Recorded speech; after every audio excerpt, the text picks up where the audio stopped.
Introduction. Donald Sassoon. Eric Hobsbawm did not like nationalism. As he wrote in 1988 in a letter to a left-wing nationalist historian, I remain in the curious position of disliking, distrusting, disapproving, and fearing nationalism wherever it exists, perhaps even more than in the 1970s, but recognizing its enormous force, which must be harnessed for progress if possible. And sometimes it is possible. We cannot let the right have the monopoly of the flag. Some things can be achieved by mobilizing nationalist feelings.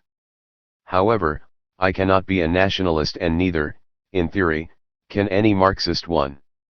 His anti-nationalism is not surprising. He was a Jew opposed to Zionism. He was British but born in Egypt in the year of the Russian Revolution. His grandfather was Polish. His mother was Viennese. His father was born in England. His parents married in Switzerland. His wife, Marlene, was born in Vienna and brought up in Manchester. He grew up in Vienna and Berlin, and was a boy in Germany when the Nazis took over, an experience that left an enduring impression. He wrote in his autobiography that Berlin made him a lifelong Marxist and communist, a political project which, he acknowledged, had utterly failed.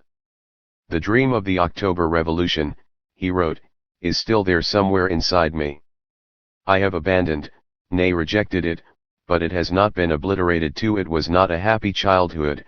His father died when he was 12 and his mother when he was 14. It is almost as if the term rootless cosmopolitan had been coined for him, were it not for the fact that he was so very English in his mannerisms, albeit an Englishman with a command of 5 languages. With this kind of background, it is not entirely unexpected that he should have looked at conventional wisdom, including conventional historiography, with a good deal of skepticism. In this collection of Hobsbawm's writing on nationalism, we see some of the critical historical insights he brings to bear on this contentious subject, which is more than ever relevant as we stand on the doorstep of an age when the internet and the globalization of capital threaten to blow away many national boundaries, while, partly as a reaction, nationalism seems to re-emerge with renewed strength. Historians, he explained, have a responsibility to historical facts in general, and for criticizing the politico-ideological abuse of history in particular. Point 3. He possessed, if I may use the expression, a powerful bullshit detector, an essential tool in a profession where a critical mind is as important as wisdom and a wide knowledge. Hobsbawm had all of these. There is little doubt that he took some pleasure, I can still see his mischievous smile, in pointing out that stuff peddled as ancient is actually quite recent, whether it is the festival of the Jocs Floral Games, re-established in Catalonia in 1859, with the theme of Patria, Fides, Amor, country, faith, love, at a time when Catalan nationalism was not concerned with the linguistic question, or its Welsh equivalent, the Eisteddfod, revived in the same year while Welsh was not standardized until the 20th century. Are all tongues equal? In this collection, history challenges beliefs to an extent unequaled in other disciplines. To argue that the earth is not in the middle of the universe and that the sun does not go round it, or that our ancestors were apes, may be destabilizing for Abrahamic religions, since the science appears to invalidate the accepted stories concerning the creation, but, in our times, most religions have learned to put up with the science. In any case, for most, not all, people, whether the sun goes round the earth or the other way round is of no great importance. Life goes on. One's identity is not threatened. But to be told, in the modern age, that is to say since the 19th century, that Italy or Germany are recently invented nations, that Clovis, the first Christian king of France, was born in Belgium, which did not exist then, and did not speak French, and nor did Charlemagne, that Pakistan was invented in the 1930s, Hobsbawm mentions with irony, and more than once, a popular book called 5,000 Years of Pakistan written by the British archaeologist Mortimer Wheeler, may well be upsetting for those who have been taught such things at school and for whom a national identity is important, and, nowadays, identities, and not only national identities, are more important than ever. He is equally scathing about Zionists who skate lightly over the last 1,800 years to get back to the last fighting inhabitants of Palestine. People can identify as Jews even though they do not live in the territory, do not speak the same language, do not follow the same religious rituals, or do not have the same historical background or the same culture, etc. For him, no serious historian of nations and nationalism can be a committed political nationalist. And he doubted, for instance, that a Zionist could write a genuinely serious history of the Jews. 4 Nationalists believe nations have been around since time immemorial. The business of historians is to refute such assertions. The best historians have always been aware of the dangers of myth-making. Thucydides, in the first chapter of his History of the Peloponnesian War, wrote that, at a time of turmoil, old stories of occurrences handed down by tradition, but scantily confirmed by experience, suddenly ceased to be incredible. Hobsbawm too was perfectly aware of the power of history. He was fond of saying that there was a time when he thought, consolingly, that historians, unlike architects and civil engineers, could not cause disasters. He eventually recognized, as he admitted, that history, in the hands of nationalists, can kill more people than incompetent builders. Hence the responsibility which befalls the historian, for, as he often wrote, historians are to nationalism what poppy growers are to heroin addicts, we supply the essential raw material for the market. Or variants of this, history is the raw material for nationalist or ethnic or fundamentalist ideologies, as poppies are the raw material for heroin addiction. 5. He would then add, nations without a past are contradictions in terms, for the past legitimizes. What makes a nation is the past, what justifies one nation against others is the past, and historians are the people who produce it. So my profession, which has always been mixed up in politics, becomes an essential component of nationalism. More so even than the ethnographers, philologists and other suppliers of ethnic and national services who have usually also been mobilized. This never led him to decry nationalism and patriotism as simply absurd. One can see the effort he made to understand the phenomenon, unlike so many on the left, reading a text he produced during the Falklands War. In an article published in the Communist Party journal Marxism Today, in this collection, he accepted that the Argentine claim on the islands, which led to their invasion in 1982, was absurd, since no Argentine ever lived there. Equally he noted that the British government cared very little for these islands and that, indeed, most British people had never heard of the Falklands until the Argentine invasion. But when it happened, many in the UK were genuinely outraged, displayed their patriotism, and sang Rule, Britannia, rather than the official anthem, the non-nationalist but also non-democratic God Save the Queen, which implores God to scatter her enemies and not our enemies, hoping that long may she defend our laws instead of hoping that we did the defending ourselves. At the time, many on the left were appalled and even surprised by this outburst of British nationalism. Not Hobsbawm, anyone on the left who was not aware of this grassroots feeling, and that it was not a creation of the media, ought seriously to reconsider their capacity to assess politics. And, as a historian, he reminded his readers that patriotism cannot be neglected, and that it should not be left to the right. Not approving of something does not entitle one not to try to understand it. Hobsbawm's starting point was the relatively recent construction of nationalism and of the idea of a nation. He regarded it, see the Age of Revolution, as mainly a European phenomenon. There was, in the 19th century, little nationalism in Latin America, and what existed was the work of patrician elites, while the Catholic masses remained passive, almost as much as the indigenous population.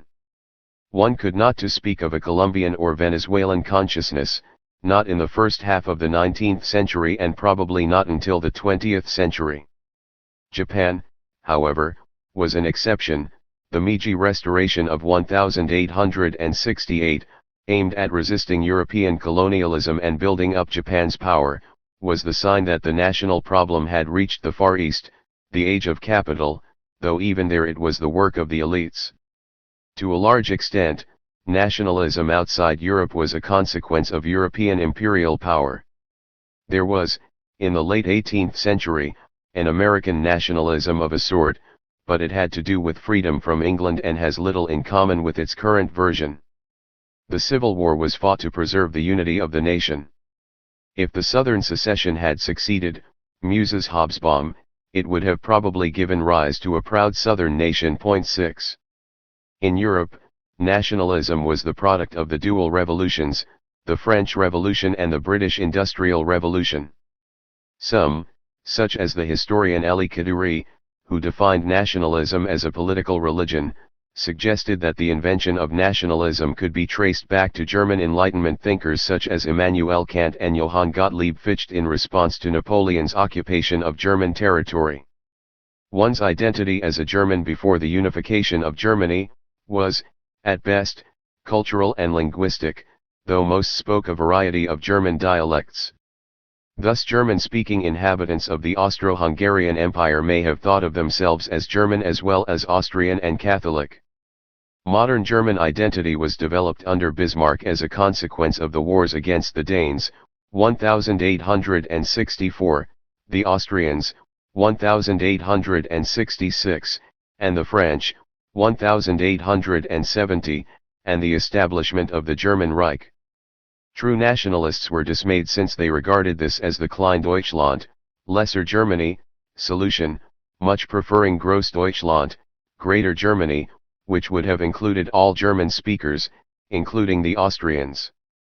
To demonstrate how recent is the birth of German nationalism, Hobsbawm chronicled the ceremonies held in German schools in 1895-6 for the 25th anniversary of German unification. 7 Not so differently, American citizens, many of whom, by the end of the 19th century, had no common national identity, were Americanized by a similar process of drumming into them rituals commemorating an America which had preceded them, such as the 4th of July and Thanksgiving.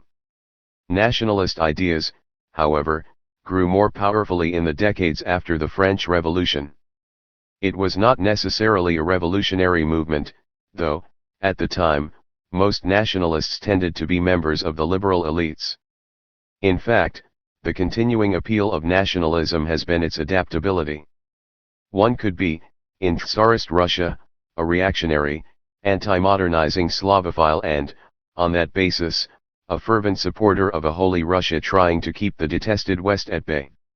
Or one could be a revolutionary patriot whose goal was to relieve the suffering of the people from reactionary and clerical rule, or liberate one's motherland from foreign rule.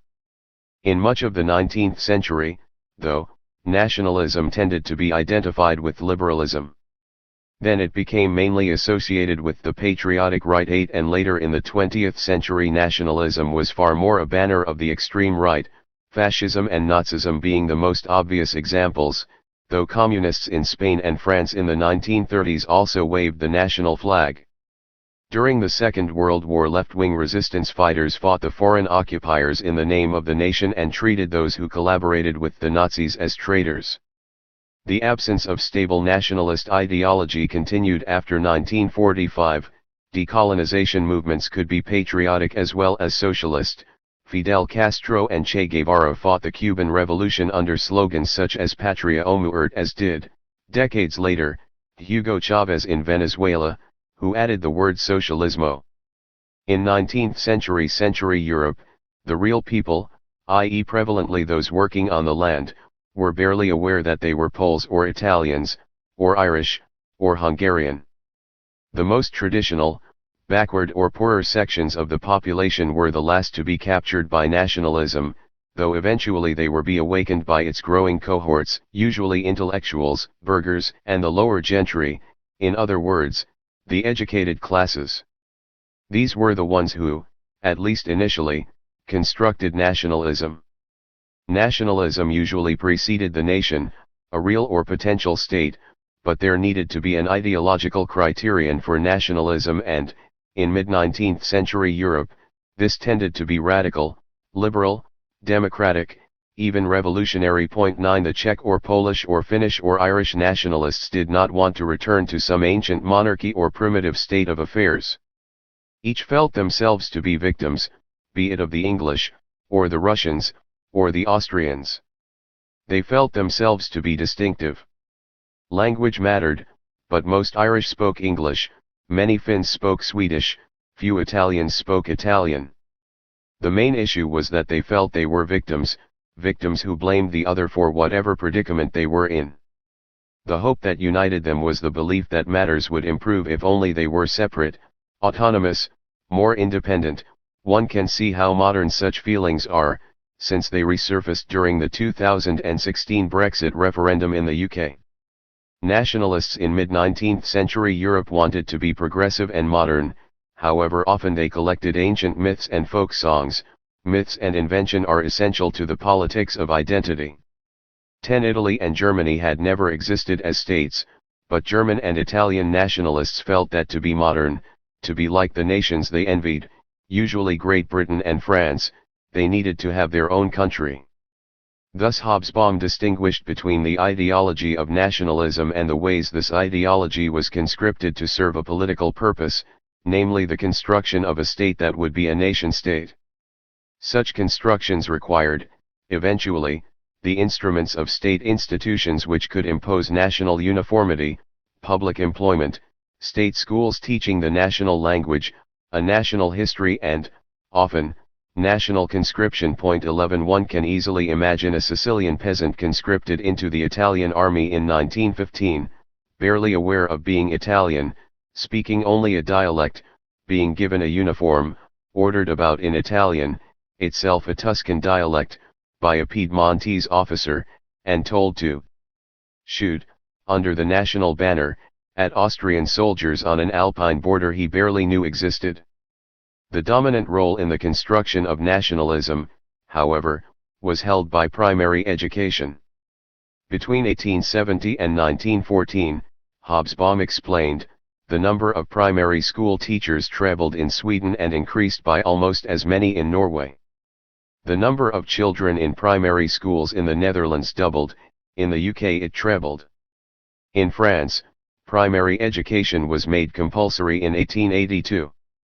Its function was not just to teach literacy and numeracy, but also national values. Be proud of your country was the educational basis of primary schools. It is still the desired aim of some. In Britain, Michael Gove, when Secretary of State for Education, bemoaned the lack of emphasis on Churchill, eminent Victorians, and Britain and her empire in the history curriculum. This trashing of our past has to stop, he said, complaining that the current approach we have to history denies children the opportunity to hear our island story. 12. The nation, however, is not purely constructed from above. It develops unevenly among social classes and regions. It must resonate with people who have something in common.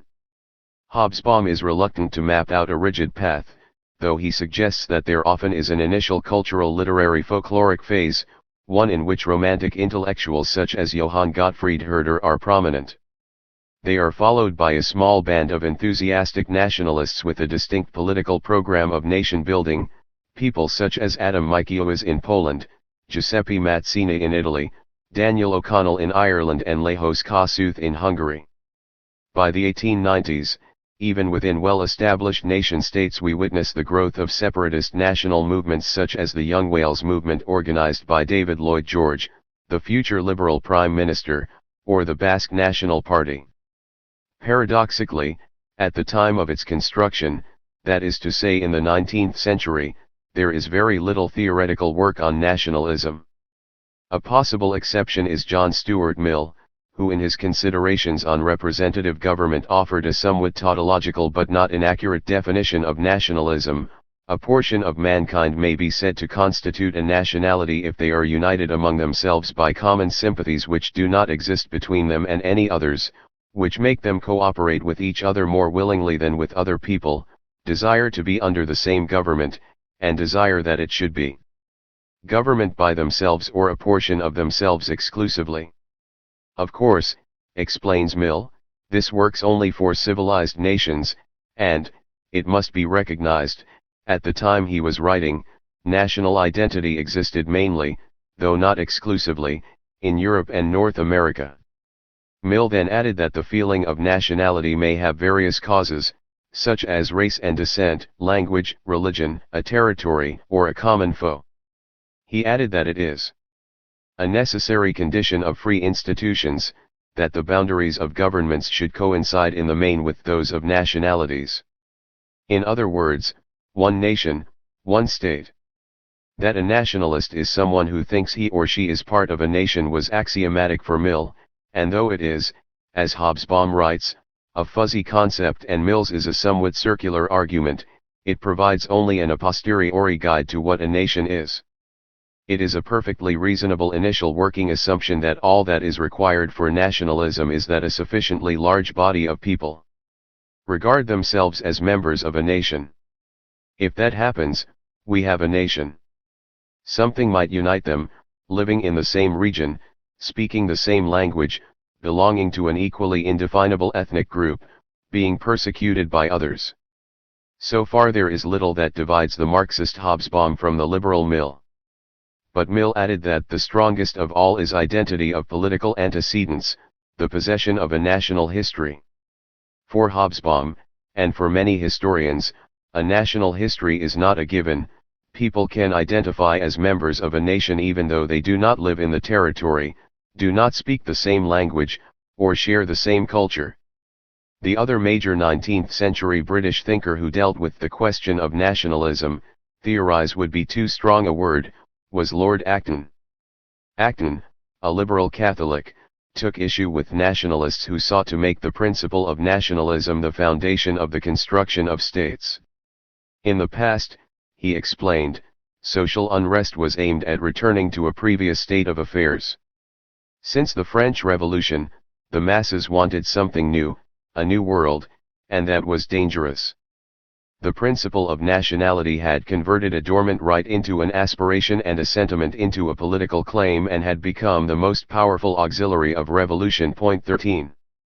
The one 19th-century theorist Hobsbawm identifies with, in a quote he repeats throughout his work on nationalism, is Ernest Renan, who in his famous 1882 lecture at the Sorbonne, Qu'est-ce une nation? What is a nation? Defined it as a great solidarity constituted by the common understanding of the sacrifices made in the past and those to make in the future. But this past, he added ominously, was often a constructed past, for it assumed oblivion, l'oubli, adding that historical error is a crucial factor in the creation of a nation, which is why progress in historical studies often constitutes a threat to the nation. 14 Hobsbawm interpreted this to mean getting history wrong is an essential part of being a nation, adding that it was the professional business of historians to dismantle such mythologies, unless they are content, and I am afraid national historians have often been, to be the servants of ideologists. 15. Renan had added that the existence of a nation is like a daily plebiscite, meaning that national unity must be constantly constructed and reconstructed. So though the nation is the work of an elite, without popular support it would be virtually impossible ever to develop a nation and a broad national consciousness. Of course, nationalists did not just want to celebrate a nation, a community which holds itself to be a nation, but they wanted the transmutation of a nation into a sovereign state, the idea being that the state embodied the people, something quite different from the states of old, embodied in a sovereign. The new sovereigns of the 19th century adorned themselves with the patina of popular legitimacy. Thus while Queen Victoria was Queen of the United Kingdom and the Tsar was the Tsar of all Russias, Napoleon was the Empereur de France, Leopold I was the first Roi de Belgies, and George I of Greece, son of a German prince and born in Copenhagen, was styled King of the Hellenes. Nietzsche saw this quite clearly in 1881 when, alarmed at the conflation of state and people, he exclaimed in his Thus Spoke Zarathustra. The state? What is that? Well then. Now open your ears, for now I shall speak to you of the death of peoples. The state is the coldest of all cold monsters. Coldly it lies, too, and this lie creeps from its mouth. I, the state, am the people. 16. Others in the 19th century, such as Arthur Schopenhauer, decried nationalism without explaining it. The cheapest sort of pride is national pride.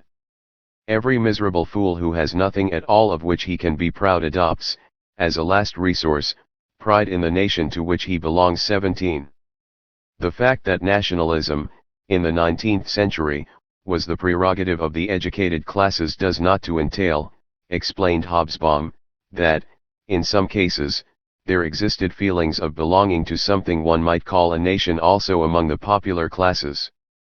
Russians, in the 19th century, regarded themselves as Russians, and this included many Ukrainians and Belarusians, today zealous defenders of their national identity. Many French felt French, as did some of the English, but not yet the Italians. Such identities, however, owed much to territory or religion or language.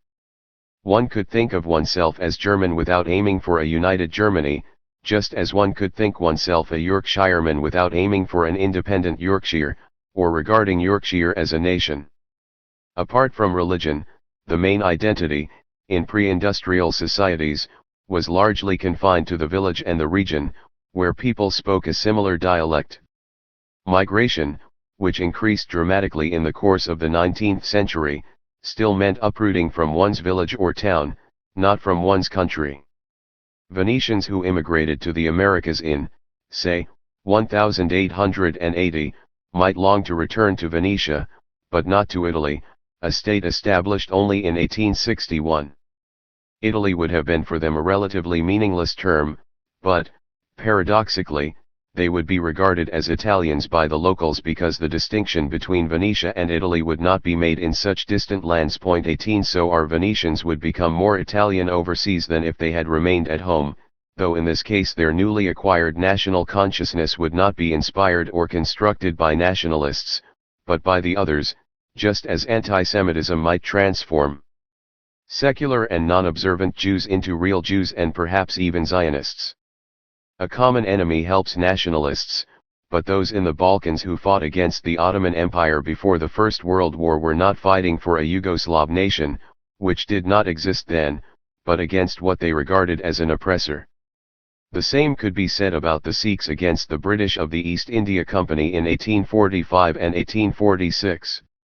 Rebellions by peasants against foreign rule could not be called nationalist, when those who fought were united only by the consciousness of oppression, by xenophobia, theirs or of others, and by attachment to ancient tradition, to their true faith and a vague sense of ethnic identity.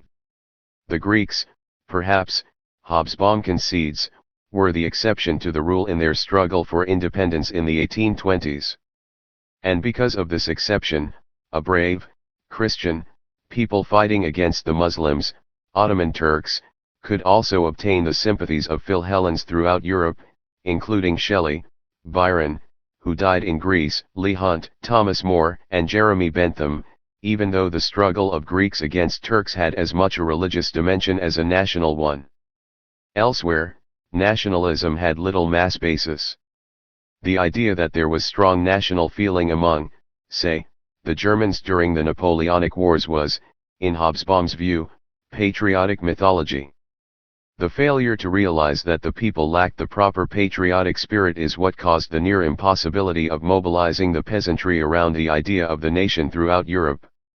Take the case of Carlo Pisacane, an Italian patriot follower of Mazzini who, in 1857, sailed with 24 volunteers to Sapri in southern Italy, hoping to lead the locals against the authorities in what was then the Kingdom of Naples. Not only did Pisacane fail miserably, but the local inhabitants, believing them to be bandits, overpowered the invaders and killed Pisacane and most of his comrades. Peasants could be mobilized against taxes, against landlords, against Jews, but not for the fatherland. Basque-speaking peasants remained unenthusiastic about Basque nationalism. The Basque National Party was founded only in 1894, which was largely an urban-based, middle-class movement. 19 Romania came into being in stages largely because of the Congress of Berlin of 1878, but official history attributes a much greater role to Romanians themselves, though the Romanian peasantry was never propelled by nationalist spirit. When Romanian peasants revolted, as they did in 1907, it was because of their deteriorating economic conditions due, in part to the collapse of the international price for wheat at the end of the 19th century, in turn due to the far greater productivity of American wheat farmers. This peasant tax revolt, brutally repressed, took at first a specifically anti-Semitic form, since a large proportion of estate farmers or arendezai, originally money lenders who acquired land, were Jewish. 20 Patriotism had very little to do with the revolt. In what was regarded as the era of nationalism, which Hobsbawm sets at 1870 to 1914, relatively few new states emerged: Germany in 1870, Italy in 1861, though further unification with Rome as capital took place in 1870, and the absorption of the South Tyrol and Trieste only after the First World War, then Montenegro, Bulgaria, and Serbia, which became recognized as states in 1878, Romania, which became a fully fledged independent kingdom in 1881, and Norway, which separated from Sweden in 1905. None came into being because of a popular uprising or even a mass nationalist movement. Nationalism may not have been much debated by liberal scholars in the 19th century, allegedly the century of nationalism, but it was not much debated by socialists either. Hobsbawm mentions some of the exceptions: Karl Koski, Rosa Luxemburg and, later, Otto Bauer. It was almost ignored by Marx and Engels, who, famously, had urged workers of all countries to unite, by Plekhanov and by Lenin. Stalin, it is true, wrote his unremarkable Marxism and the National Question, 1913, in which he listed the characteristic features of a nation: a common language, a common territory, a common economic life, and a common psychological makeup. Many pre-1913 nations would have failed at least one of the tests, including Spain, Italy, and Switzerland. On the whole, however, the left was internationalist only in the sense of supporting those who fought for a cause it approved. Otherwise, organizations such as the Second International and, later, the Communist International were based on states. Even revolutionary Russia recognized nations, and with the November 1917 Declaration of the Rights of the Peoples of Russia established, at least formally, the rights of the peoples of what was the Tsarist Empire to secede and form separate states, hence the Constitution of Soviet Republics in 1922, they became 15 in 1940 with the absorption of the three Baltic republics and Moldavia. The use of the term nationalism increased throughout the 20th century, reaching a temporary plateau during the Second World War, what Hobsbawm calls the apogee of nationalism. Writing in 1990, and hence before the current explosion of the term, he believed that nationalism had become less important, that it was no longer a global political program as it had been in the 19th century. He believed, perhaps wrongly, that nation-states were on the retreat, and that they would be absorbed by the new supranational restructuring of the globe. He was perhaps over-optimistic when he concluded his Nations and Nationalism by assuming that the phenomenon of nationalism had passed its peak. The owl of Minerva which brings wisdom, said Hegel, flies out at dusk. It is a good sign that it is now circling round Nations and Nationalism 21, and he certainly did not and perhaps could not have envisaged in 1970 that the Welsh and Scottish nationalism he discussed somewhat dismissively would become so significant a few decades later. See the essay on the Celtic fringe in this collection. In the last 2 decades the uses of the term nationalism has increased steeply with the rising tide of nationalist parties, almost in parallel with the growing use of the term globalization.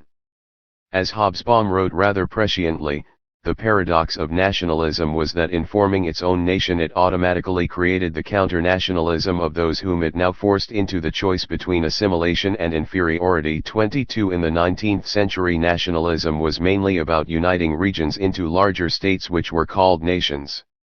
In the 20th century, especially after 1945, the characteristic nationalist movements were no longer in favor of unification, as in Germany and Italy in the 19th century, but turned increasingly towards separation.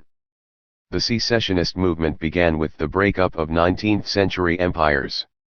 The end of the Tsarist Empire gave birth to Poland, Finland, and the three Baltic republics, that of the Austro-Hungarian Empire to Austria, Hungary, Czechoslovakia, and the Kingdom of the South Slavs, Yugoslavia. After 1945, the Ottoman Empire was reduced to Turkey. The trend towards national secession continues to the present. Some have been successful, for instance Bangladesh from Pakistan, Kosovo from Serbia and South Sudan from Sudan. Others, so far, failed, for instance Biafra, Katanga, and Kurdistan.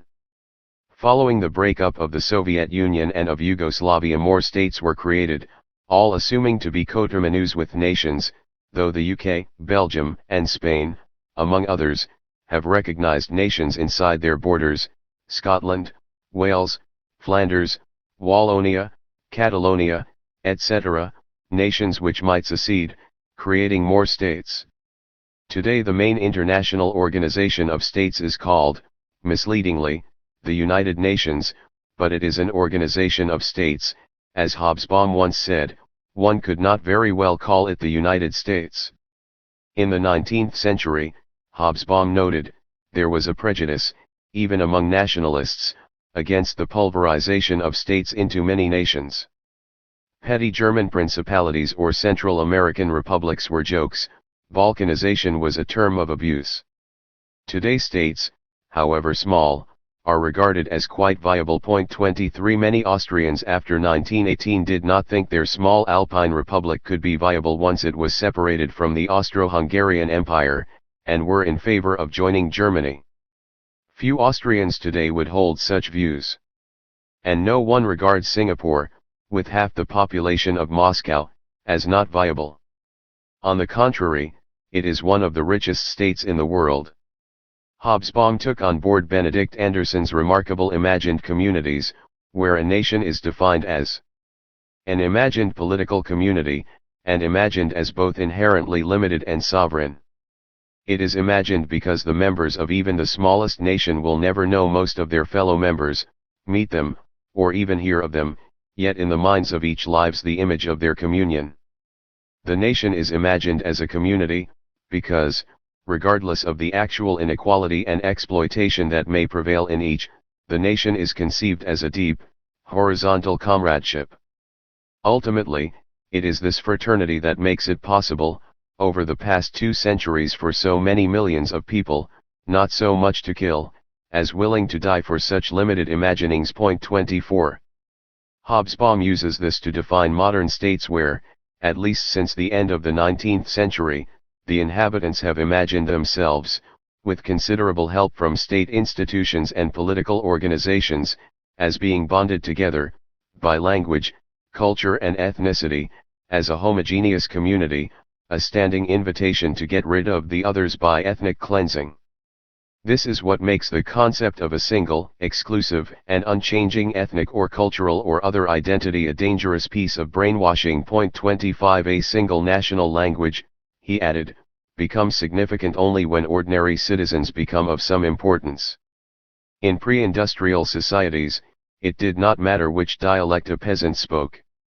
A single language becomes important when there is a strong state, a bureaucracy, and a written language is established.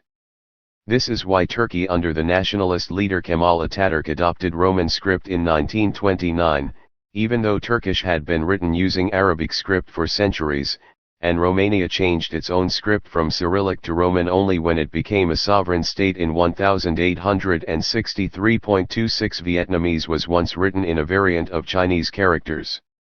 The present Roman script was devised in the 16th century by missionaries hoping it would help them learn the language.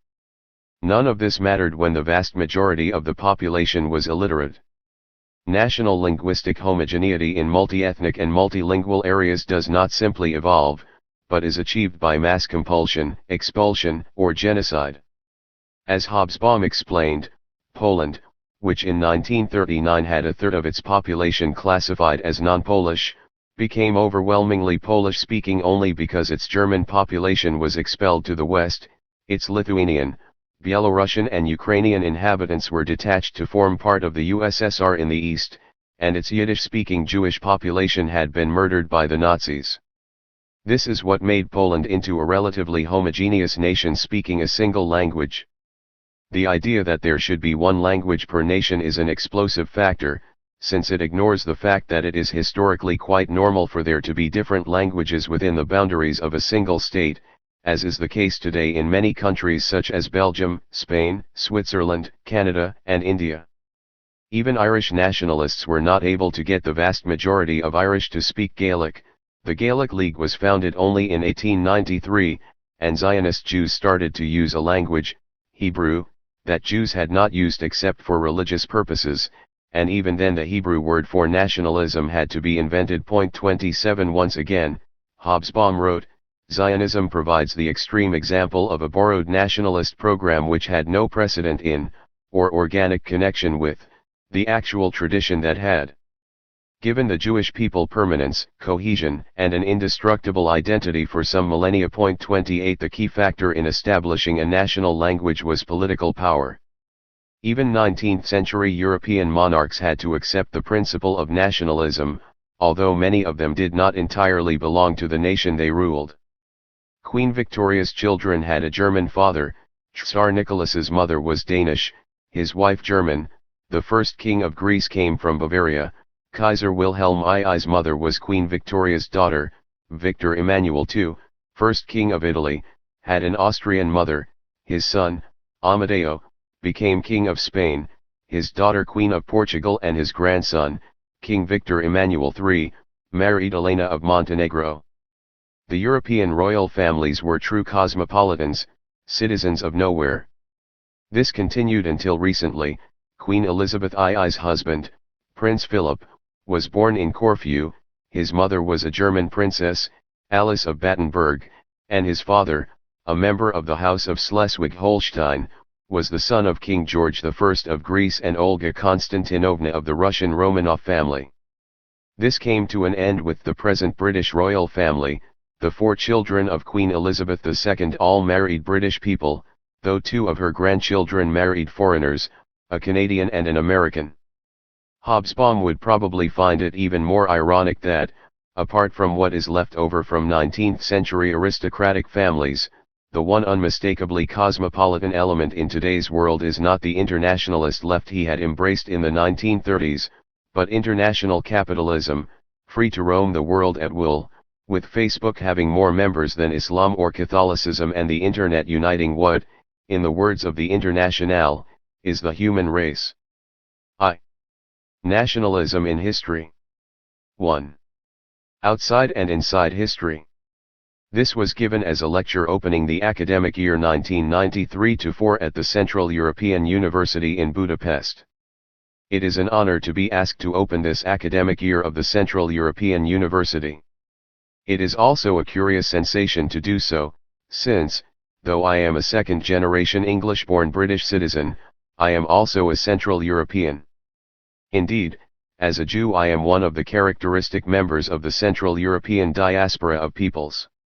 My grandfather came to London from Warsaw. My mother was Viennese, and so is my wife, though she now speaks better Italian than German. My wife's mother still spoke Hungarian as a little girl, and her parents, at one stage of their lives in the old monarchy, had a store in Herzegovina. My wife and I once went to Mostar to trace it, in the days when there was still peace in that unhappy part of the Balkans. I have had some connections with Hungarian historians myself in the old days. So I come to you as an outsider who is also, in an oblique way, an insider. What can I say to you? I want to say 3 things to you. The first concerns Central and Eastern Europe. If you come from there, and I assume that almost all of you do, you are citizens of countries whose status is doubly uncertain. I am not claiming that uncertainty is a monopoly of Central and East Europeans. It is probably more universal today than ever. Nevertheless, your horizon is particularly cloudy.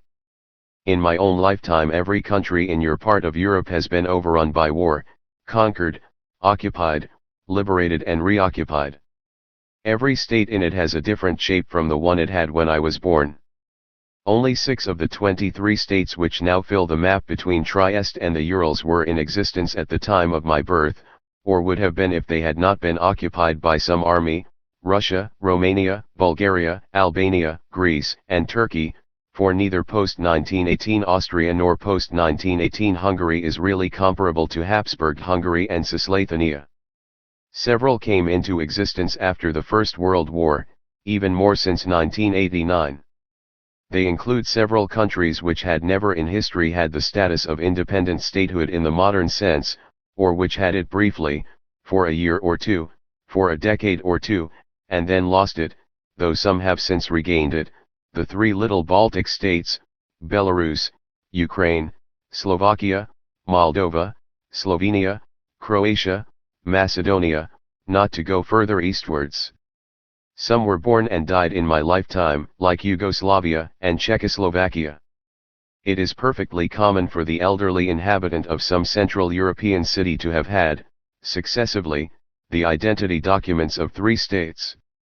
A person of my age from Lemberg or Czernowitz has lived under four states, not counting wartime occupations. A man from Munkox may well have lived under five, if we count the momentary autonomy of Podkarpatska Rus in 1938. In more civilized times, as in 1919, he or she might have been given the option which new citizenship to choose, but since the Second World War he or she has been more likely to be either forcibly expelled or forcibly integrated into the new state. Where does a Central and Eastern European belong? Who is he or she? The question has been a real one for great numbers of them, and it still is. In some countries it is a question of life and death. In almost all it affects and sometimes determines their legal status and life chances. However, there is another and more collective uncertainty. The bulk of Central and Eastern Europe belongs to that part of the world for which diplomats and United Nations experts since 1945 have tried to devise polite euphemisms: underdeveloped or developing, that is to say, relatively or absolutely poor and backward.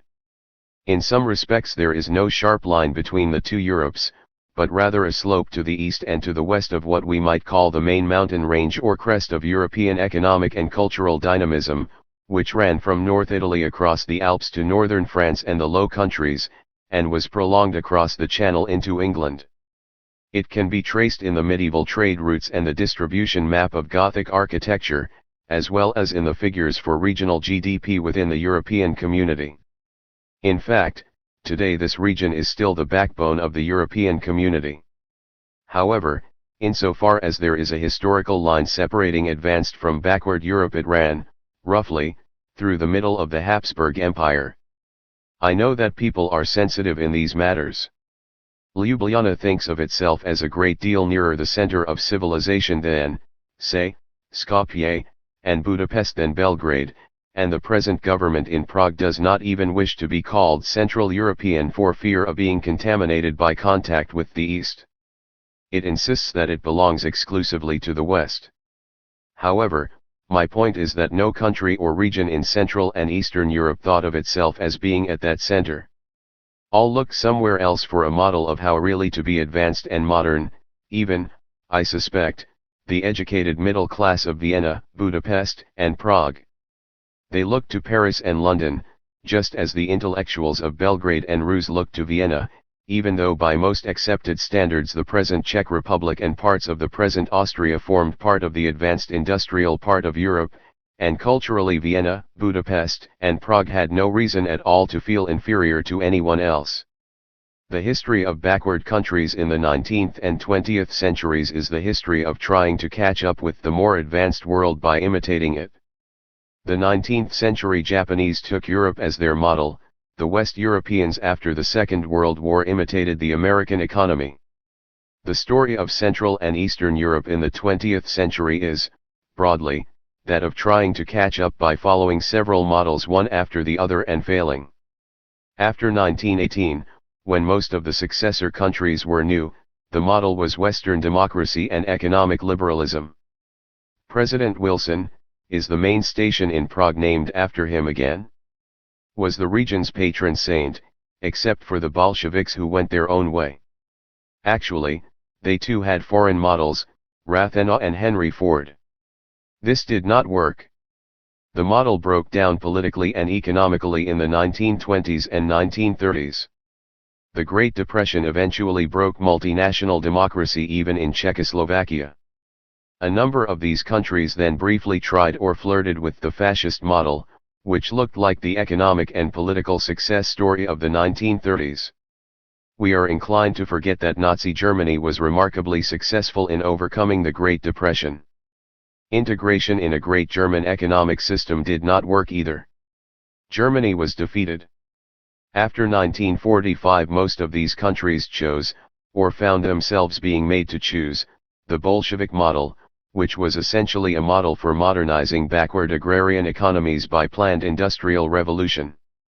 It was therefore never relevant to what is now the Czech Republic and to what was until 1989 the German Democratic Republic, but it was relevant to most of the region, including the USSR. I do not have to tell you about the economic deficiencies and flaws of the system, which eventually led to its breakdown, and still less about the increasingly intolerable political systems it imposed on Central and Eastern Europe. Still less do I have to remind you of the incredible sufferings it imposed on the peoples of the former USSR, particularly in the Iron Age of Joseph Stalin. And yet I must say, although many of you will not welcome my saying so, that up to a point it worked better than anything since the breakup of the monarchies in 1918. For the common citizens of the more backward countries in the region, say Slovakia and much of the Balkan Peninsula, it was probably the best period in their history. It broke down because economically the system became increasingly rigid and unworkable, and especially because it proved virtually incapable of generating or making economic use of innovation, quite apart from stifling intellectual originality.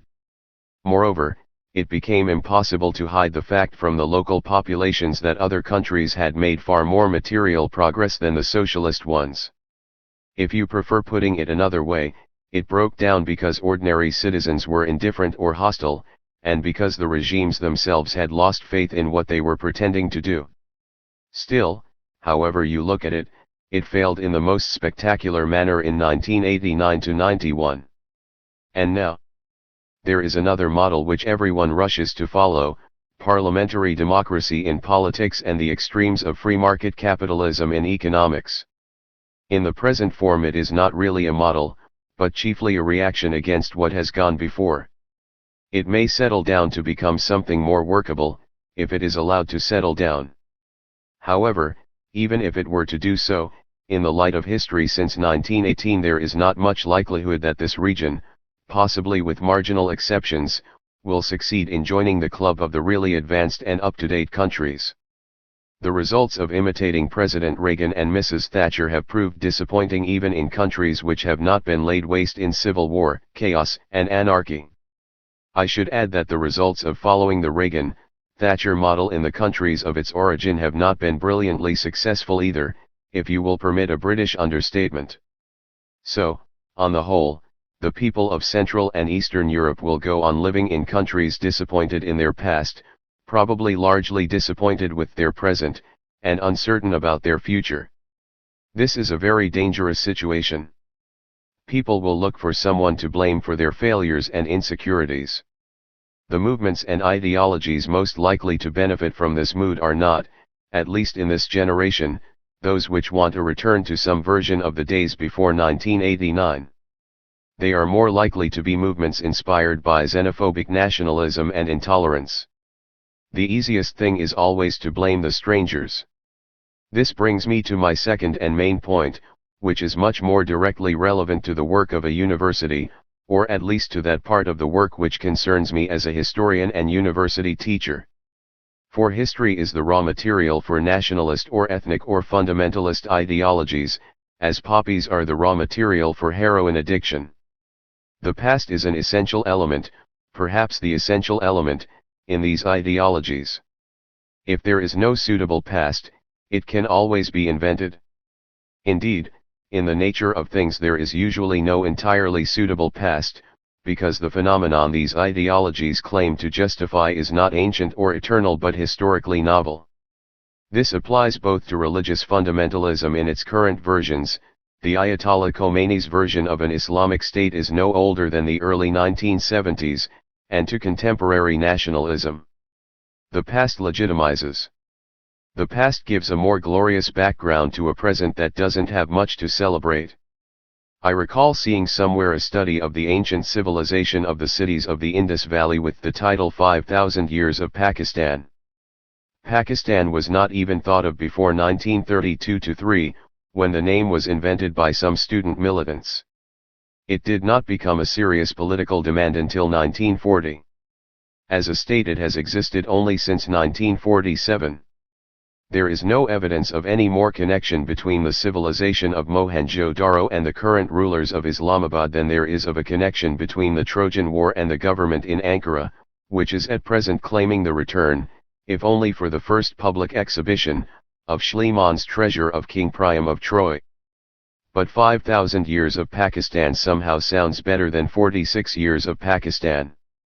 In this situation historians find themselves in the unexpected role of political actors. I used to think that the profession of history, unlike that of, say, nuclear physics, could at least do no harm. Now I know it can. Our studies can turn into bomb factories like the workshops in which the IRA has learned to transform chemical fertilizer into an explosive. This state of affairs affects us in two ways. We have a responsibility to historical facts in general, and for criticizing the politico-ideological abuse of history in particular. I need say little about the first of these responsibilities. I would not have to say anything, but for two developments. One is the current fashion for novelists to base their plots on recorded reality rather than inventing them, thus fudging the border between historical fact and fiction. The other is the rise of postmodernist intellectual fashions in Western universities, particularly in departments of literature and anthropology, which imply that all facts claiming objective existence are simply intellectual constructions, in short, that there is no clear difference between fact and fiction. But there is, and for historians, even for the most militantly anti-positivist ones among us, the ability to distinguish between the two is absolutely fundamental. We cannot invent our facts. Either Elvis Presley is dead or he isn't. The question can be answered unambiguously on the basis of evidence, insofar as reliable evidence is available, which is sometimes the case. Either the present Turkish government, which denies the attempted genocide of the Armenians in 1915, is right or it is not. Most of us would dismiss any denial of this massacre from serious historical discourse, although there is no equally unambiguous way to choose between different ways of interpreting the phenomenon or fitting it into the wider context of history. Recently Hindu zealots destroyed a mosque in Ayodhya, ostensibly on the grounds that the mosque had been imposed by the Muslim Mughal conqueror Babur on the Hindus in a particularly sacred location which marked the birthplace of the god Rama. My colleagues and friends in the Indian universities published a study showing, a. that nobody until the 19th century had suggested that Ayodhya was the birthplace of Rama and, b. that the mosque was almost certainly not built in the time of Babur. I wish I could say that this has had much effect on the rise of the Hindu party which provoked the incident, but at least they did their duty as historians, for the benefit of those who can read and are exposed to the propaganda of intolerance now and in the future. Let us do ours. Few of the ideologies of intolerance are based on simple lies or fictions for which no evidence exists. After all, there was a Battle of Kosovo in 1389, the Serb warriors and their allies were defeated by the Turks, and this did leave deep scars on the popular memory of the Serbs, although it does not follow that this justifies the oppression of the Albanians, who now form 90% of the region's population, or the Serb claim that the land is essentially theirs. Denmark does not claim the large part of eastern England which was settled and ruled by Danes before the 11th century, which continued to be known as the Danelaw and whose village names are still philologically Danish. The most usual ideological abuse of history is based on anachronism rather than lies. Greek nationalism refuses Macedonia even the right to its name on the grounds that all Macedonia is essentially Greek and part of a Greek nation-state, presumably ever since the father of Alexander the Great, King of Macedonia, become the ruler of the Greek lands on the Balkan Peninsula. Like everything about Macedonia, this is a far from purely academic matter, but it takes a lot of courage for a Greek intellectual to say that, historically speaking, it is nonsense. There was no Greek nation-state or any other single political entity for the Greeks in the 4th century BC, the Macedonian Empire was nothing like a Greek or any other modern nation-state, and in any case it is highly probable that the ancient Greeks regarded the Macedonian rulers, as they did their later Roman rulers, as barbarians and not as Greeks, though they were doubtless too polite or cautious to say so. Moreover, Macedonia is historically such an inextricable mixture of ethnicities, not for nothing has it given its name to French mixed fruit salads, Macedoine, that any attempt to identify it with a single nationality cannot be correct. In fairness, the extremes of emigrant Macedonian nationalism should also be dismissed for the same reason, as should all the publications in Croatia which somehow try to turn Zvonimir the Great into the ancestor of President Tudjman. But it is difficult to stand up against the inventors of a national schoolbook history, although there are historians in Zagreb University, whom I am proud to count as friends, who have the courage to do so. These and many other attempts to replace history by myth and invention are not merely bad intellectual jokes. After all, they can determine what goes into school books, as the Japanese authorities knew, when they insisted on a sanitized version of the Japanese war in China for use in Japanese classrooms. Myth and invention are essential to the politics of identity by which groups of people today, defining themselves by ethnicity, religion, or the past or present borders of states, try to find some certainty in an uncertain and shaking world by saying, we are different from and better than the others. They are our concern in the universities because the people who formulate those myths and inventions are educated people, school teachers, lay and clerical, professors, not many, I hope, journalists, television and radio producers. Today most of them will have gone to some university. Make no mistake about it. History is not ancestral memory or collective tradition.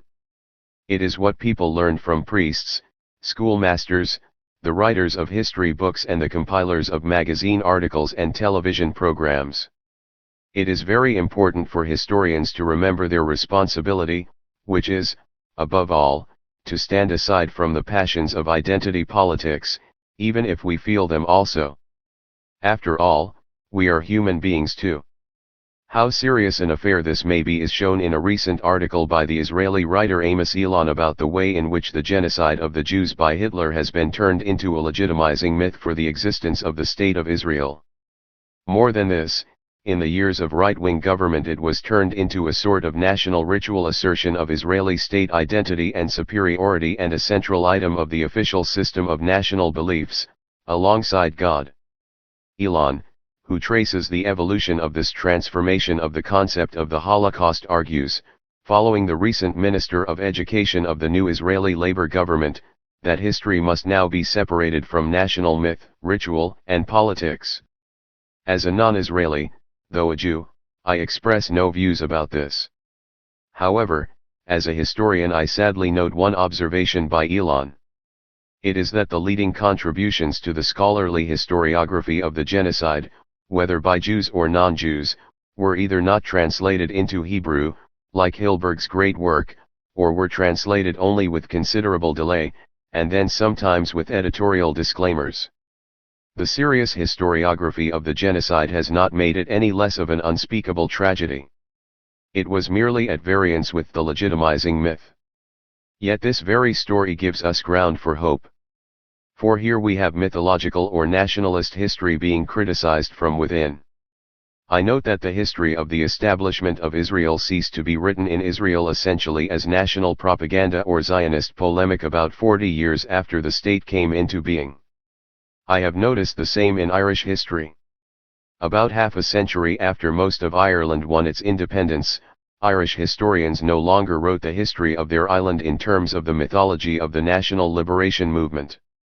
Irish history, both in the Republic and in the North, is passing through a period of great brilliance because it has succeeded in so liberating itself. This is still a matter which has political implications and risks. The history that is written today breaks with the old tradition which stretches from the Fenians to the IRA, still fighting in the name of the old myths with guns and bombs. but the fact that a new generation has grown up which can stand back from the passions of the great dramatic and formative moments of their country's history is a sign of hope for historians. However, we cannot wait for the generations to pass. We must resist the formation of national, ethnic, and other myths, as they are being formed. It will not make us popular. Thomas Masaryk, founder of the Czechoslovak Republic, was not popular when he entered politics as the man who proved, with regret but without hesitation, that the medieval manuscripts on which much of the Czech national myth was based were fakes. But it has to be done, and I hope those of you who are historians will do it. That is all I wanted to say to you about the duty of historians. However, before I close, I want to remind you of one other thing. You, as students of this university, are privileged people. The odds are that, as alumni of a distinguished and prestigious institute, you will, if you choose, have a good status in society, have better careers and earn more than other people, though not so much as successful businessmen. What I want to remind you of is something I was told when I began to teach in a university. The people for whom you are there, said my own teacher, are not the brilliant students like yourself. They are the average students with boring minds who get uninteresting degrees in the lower range of the second class, and whose examination scripts all read the same. The first class people will look after themselves, though you will enjoy teaching them. The others are the ones who need you. That applies not only to the university but to the world. Governments, the economy, schools, everything in society, is not for the benefit of the privileged minorities. We can look after ourselves. It is for the benefit of the ordinary run of people, who are not particularly clever or interesting, unless, of course, we fall in love with one of them, not highly educated, not successful or destined for success, in fact, are nothing very special. It is for the people who, throughout history, have entered history outside their neighborhoods as individuals only in the records of their births, marriages, and deaths. Any society worth living in is one designed for them, not for the rich, the clever, the exceptional, although any society worth living in must provide room and scope for such minorities. But the world is not made for our personal benefit, nor are we in the world for our personal benefit. A world that claims that this is its purpose is not a good, and ought not to be a lasting, world. 2. Nationalism in the age of revolution. Every people has its special mission, which will cooperate towards the fulfillment of the general mission of humanity. That mission constitutes its nationality. Nationality is sacred. Giuseppe Mazzini, Act of Brotherhood. Patto di Fratellanza, from Young Europe, 1834. The day will come when sublime Germania shall stand on the bronze pedestal of liberty and justice, bearing in one hand the torch of enlightenment, which shall throw the beam of civilization into the remotest corners of the earth, and in the other the arbiter's balance. The people will beg her to settle their disputes, those very people who now show us that might is right, and kick us with the jackboot of scornful contempt. Philip Jacob Zeben Pfeiffer, 1832. After 1830. The general movement in favor of revolution split. One product of this split deserves special attention, the self-consciously nationalist movements. The movements which best symbolize this development are the youth movements founded or inspired by Giuseppe Mazzini shortly after the 1830 revolution, Young Italy, Young Poland, Young Switzerland, Young Germany, and Young France, 1831-6, and the analogous Young Ireland in the 1840s, the ancestor of the only lasting and successful revolutionary organization on the model of the early 19th century brotherhoods, the Fenians or Irish Republican Brotherhood, better known through its executive arm of the Irish Republican Army. In themselves these movements were of no great importance, the mere presence of Mazzini would have been enough to ensure their total ineffectiveness. Symbolically they are of extreme importance, as is indicated by the adoption in subsequent nationalist movements of such labels as Young Czechs or Young Turks. They mark the disintegration of the European revolutionary movement into national segments. Doubtless each of these segments had much the same political program, strategy, and tactics as the others, and even much the same flag, almost invariably a tricolor of some kind. Its members saw no contradiction between their own demands and those of other nations, and indeed envisaged a brotherhood of all, simultaneously liberating themselves. On the other hand, each now tended to justify its primary concern with its own nation by adopting the role of a messiah for all. Through Italy, according to Mazzina, through Poland, according to Mikiewicz, the suffering peoples of the world were to be led to freedom, an attitude readily adaptable to conservative or indeed imperialist policies, as witness the Russian Slavophiles with their championship of Holy Russia, the Third Rome, and the Germans who were subsequently to tell the world at some length that it would be healed by the German spirit. Admittedly, this ambiguity of nationalism went back to the French Revolution. But in those days there had been only one great and revolutionary nation, and it made sense, as indeed it still did, to regard it as the headquarters of all revolutions, and the necessary prime mover in the liberation of the world. To look to Paris was rational, to look to a vague Italy, Poland, or Germany, represented in practice by a handful of conspirators and émigrés, made sense only for Italians, Poles, and Germans. If the new nationalism had been confined only to the membership of the national revolutionary brotherhoods, it would not be worth much more attention. However, it also reflected much more powerful forces, which were emerging into political consciousness in the 1830s as the result of the double revolution. The most immediately powerful of these were the discontent of the lesser landowners or gentry and the emergence of a national middle and even lower middle class in numerous countries, the spokesmen for both being largely professional intellectuals.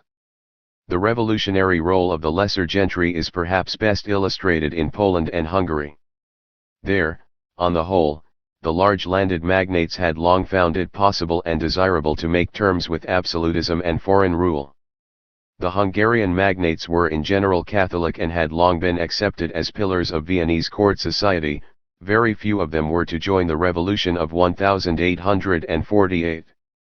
The memory of the old Rzeczpospolita made even Polish magnates nationally minded, but the most influential of their quasi-national parties, the Czartoryski connection, now operating from the luxurious emigration of the Hotel Lambert in Paris, had always favored the alliance with Russia and continued to prefer diplomacy to revolt. Economically they were wealthy enough to afford what they needed, short of really titanic dissipation, and even to invest enough in the improvement of their estates to benefit from the economic expansion of the age, if they chose to. Count Zechariah, one of the few moderate liberals from this class and a champion of economic improvement, gave a year's income for the new Hungarian Academy of Sciences, some 60,000 florins. There is no evidence that his standard of life suffered from such disinterested generosity. On the other hand, the numerous gentlemen who had little but their birth to distinguish them from other impoverished farmers, 1 in 8 of the Hungarian population claimed gentlemanly status, had neither the money to make their holdings profitable nor the inclination to compete with Germans and Jews for middle-class wealth. If they could not live decently on their rents, and a degenerate age deprived them of a soldier's chances, then they might, if not too ignorant, consider the law, administration, or some intellectual position, but no bourgeois activity. Such gentlemen had long been the stronghold of opposition to absolutism, foreigners and magnate rule in their respective countries, sheltering, as in Hungary, behind the dual buttress of Calvinism and county organization. It was natural that their opposition, discontent, and aspiration for more jobs for local gentlemen should now fuse with nationalism. The national business classes which emerged in this period were, paradoxically, a rather less nationalist element. Admittedly, in disunited Germany and Italy the advantages of a large unified national market made sense. The author of Deutschland über alles apostrophized. Ham and scissors, boots and garters. Wool and soap and yarn and beer won. Because they had achieved, what the spirit of nationality had been unable to, a genuine sense of national unity through customs union. However, there is little evidence that, say, the shippers of Genoa, who were later to provide much of the financial backing for Garibaldi, preferred the possibilities of a national Italian market to the larger prosperity of trading all over the Mediterranean. And in the large multinational empires, the industrial or trading nuclei which grew up in particular provinces might grumble about discrimination, but at bottom clearly preferred the great markets open to them now to the little ones of future national independence. The Polish industrialists, with all Russia at their feet, took little part as yet in Polish nationalism. When Palocki claimed on behalf of the Czechs that if Austria did not exist, it would have to be invented, he was not merely calling on the monarchy's support against the Germans, but also expressing the sound economic reasoning of the economically most advanced sector of a large and otherwise backward empire. Business interests were sometimes at the head of nationalism, as in Belgium, where a strong pioneer industrial community regarded itself, with doubtful reason, as disadvantaged under the rule of the powerful Dutch merchant community, to which it had been hitched in 1815. But this was an exceptional case. The great proponents of middle-class nationalism at this stage were the lower and middle professional, administrative, and intellectual strata, in other words the educated classes. These are not, of course, distinct from the business classes, especially in backward countries where estate administrators, notaries, lawyers, and the like are the key accumulators of rural wealth. To be precise, the advance guard of middle-class nationalism fought its battle along the line which marked the educational progress of large numbers of new men into areas hitherto occupied by a small elite. The progress of schools and universities measures that of nationalism, just as schools and especially universities became its most conscious champions. The conflict of Germany and Denmark over Schleswig-Holstein in 1848 and again in 1864 was anticipated by the conflict of Kiel and Copenhagen on this issue in the middle 1840s. That progress was striking, though the total number of the educated remains small. The number of pupils in the French state lycées doubled between 1809 and 1842, and increased with particular rapidity under the July monarchy, but even so in 1842 it was only just under 19,000. The total of all children receiving secondary education too then was about 70,000. Russia, around 1,850, had some 20,000 secondary pupils out of a total population of 68 million. 3 The number of university students was naturally even smaller, though it was rising.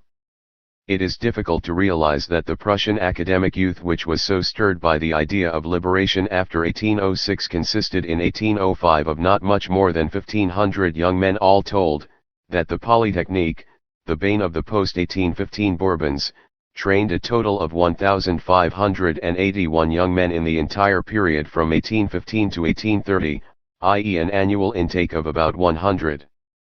The revolutionary prominence of the students in the 1848 period makes us forget that in the whole continent of Europe, including the unrevolutionary British Isles, there were probably not more than 40,000 university students in all. 4 Still their numbers rose. In Russia it rose from 1,700 in 1825 to 4,600 in 1848. And even if they did not, the transformation of society and the universities gave them a new consciousness of themselves as a social group.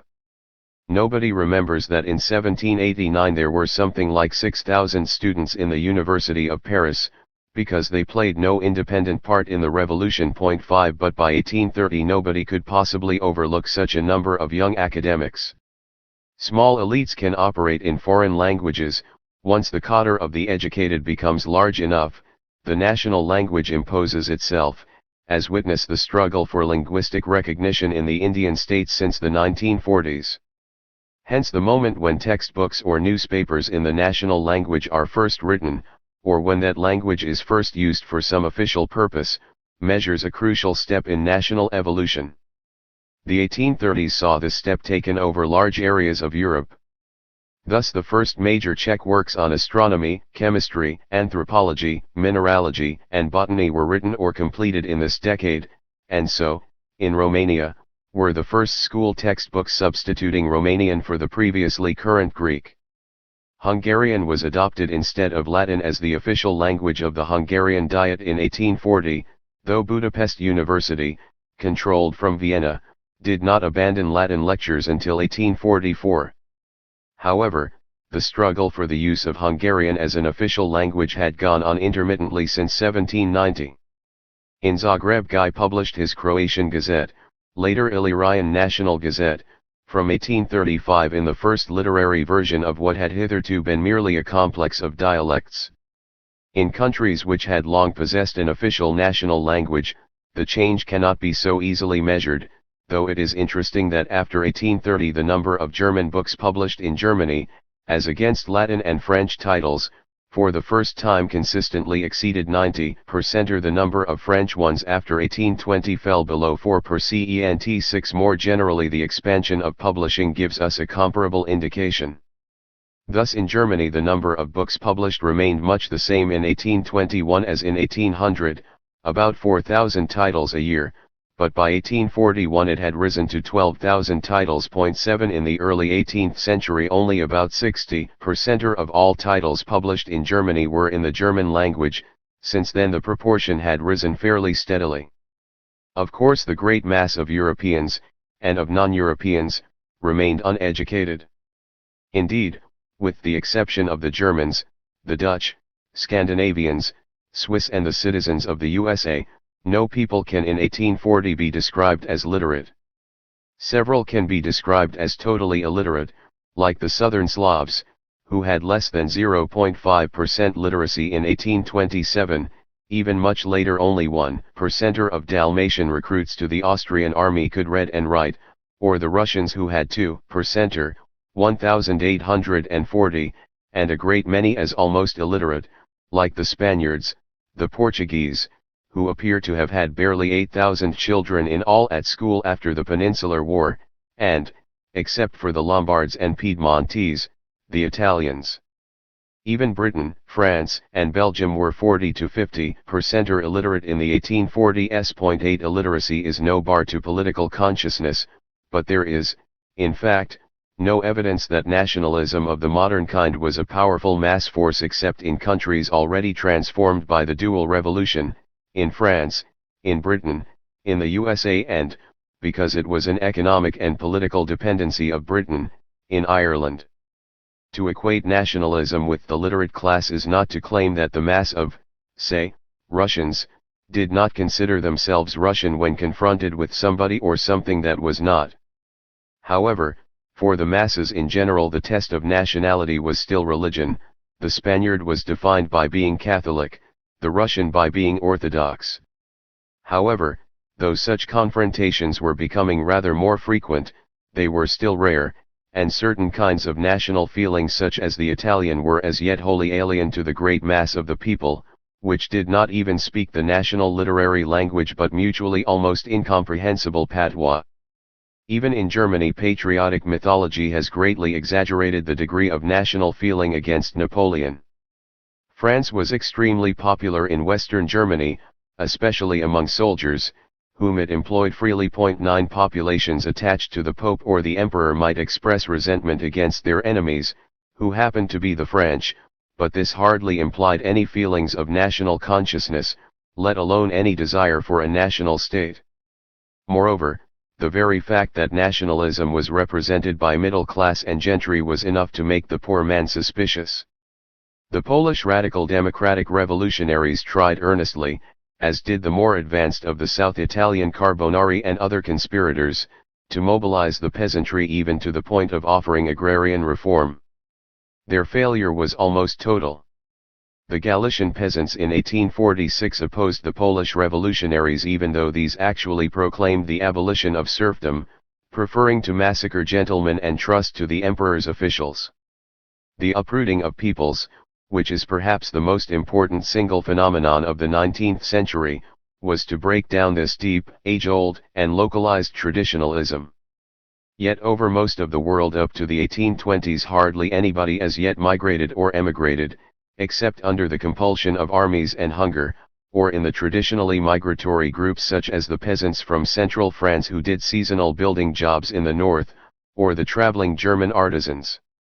Uprooting still meant, not the mild form of homesickness which was to become the characteristic psychological disease of the 19th century, reflected in innumerable sentimental popular songs, but the acute, killing mal de pays or mal de cœur which had first been clinically described by doctors among the old Swiss mercenaries in foreign lands. The conscription of the Revolutionary Wars revealed it, notably among the Bretons. The pull of the remote northern forests was so strong, that it could lead an Estonian servant girl to leave her excellent employers the Kujlgens in Saxony, where she was free, and return home to serfdom. Migration and emigration, of which the migration to the USA is the most convenient index, increased notably from the 1820s, though it did not reach anything like major proportions until the 1840s, when 1.75 million crossed the North Atlantic, a little less than 3 times the figure for the 1830s. Even so, the only major migratory nation outside the British Isles was as yet the German, long used to sending its sons as peasant settlers to Eastern Europe and America, as traveling artisans across the continent and as mercenaries everywhere. We can in fact speak of only one Western national movement organized in a coherent form before 1848 which was genuinely based on the masses, and even this enjoyed the immense advantage of identification with the strongest carrier of tradition, the Church. This was the Irish Repeal movement under Daniel O'Connell, 1785–1847, a golden-voiced lawyer demagogue of peasant stock, the first, and up to 1848 the only one, of those charismatic popular leaders who marked the awakening of political consciousness in hitherto backward masses. The only comparable figures before 1848 were Feargus O'Connor, 1794–1855, another Irishman, who symbolized Chartism in Britain, and perhaps Lewis Kossuth, 1802–94, who may have acquired some of his subsequent mass prestige before the 1848 revolution, though in fact his reputation in the 1840s was made as a champion of the gentry, and his later canonization by nationalist historians makes it difficult to see his early career at all clearly. O'Connell's Catholic Association, which won its mass support and the not wholly justified confidence of the clergy in the successful struggle for Catholic emancipation, 1829, was in no sense tied to the gentry, who were in any case Protestant and Anglo-Irish. It was a movement of peasants, and such elements of a native Irish lower middle class as existed in that pauperized island. The Liberator was born into leadership by successive waves of a mass movement of agrarian revolt, the chief motive force of Irish politics throughout that appalling century. This was organized in secret terrorist societies which themselves helped to break down the parochialism of Irish life. However, his aim was neither revolution nor national independence, but a moderate middle-class Irish autonomy by agreement or negotiation with the British Whigs. He was, in fact, not a nationalist and still less a peasant revolutionary but a moderate middle-class autonomist. Indeed, the chief criticism which has been not unjustifiably raised against him by later Irish nationalists, much as the more radical Indian nationalists have criticized Gandhi, who occupied an analogous position in his country's history, was that he could have raised all Ireland against the British, and deliberately refused to do so. But this does not alter the fact that the movement he led was genuinely supported by the mass of the Irish nation. 2. Outside the zone of the modern bourgeois world there were, however, movements of popular revolt against alien rule, i.e. normally understood as meaning rule by a different religion rather than a different nationality, which sometimes appear to anticipate later national movements. Such were the rebellions against the Turkish Empire, against the Russians in the Caucasus, and the fight against the encroaching British Raj in and on the confines of India. It is unwise to read too much modern nationalism into these, though in backward areas populated by armed and combative peasants and herdsmen, organized in clan groups and inspired by tribal chieftains, bandit heroes and prophets, resistance to the foreign, or better, the unbelieving, ruler could take the form of veritable people's wars quite unlike the elite nationalist movements in less Homeric countries. In fact, however, the resistance of Marathas, a feudal military Hindu group, and Sikhs, a militant religious sect, to the British in 1803-18 and 1845-9 respectively have little in connection with subsequent Indian nationalism and produced none of their own. 10 The Caucasian tribes, savage, heroic and feud-ridden, found in the Puritan Islamic sect of Muridism a temporary bond of unity against the invading Russians, and in Shamil, 1797-1871, a leader of major stature, but there is not to this day a Caucasian nation, but merely a congeries of small mountain peoples in small Soviet republics. The Georgians and Armenians, who have formed nations in the modern sense, were not involved in the Shamil movement. The Bedouin, swept by Puritan religious sects like the Wahhabi in Arabia and the Senussi in what is today Libya, fought for the simple faith of Allah and the simple life of the herdsman and raider against the corruption of taxes, pashas, and cities. But what we now know as Arab nationalism, a product of the 20th century, has come out of the cities, not the nomadic encampments.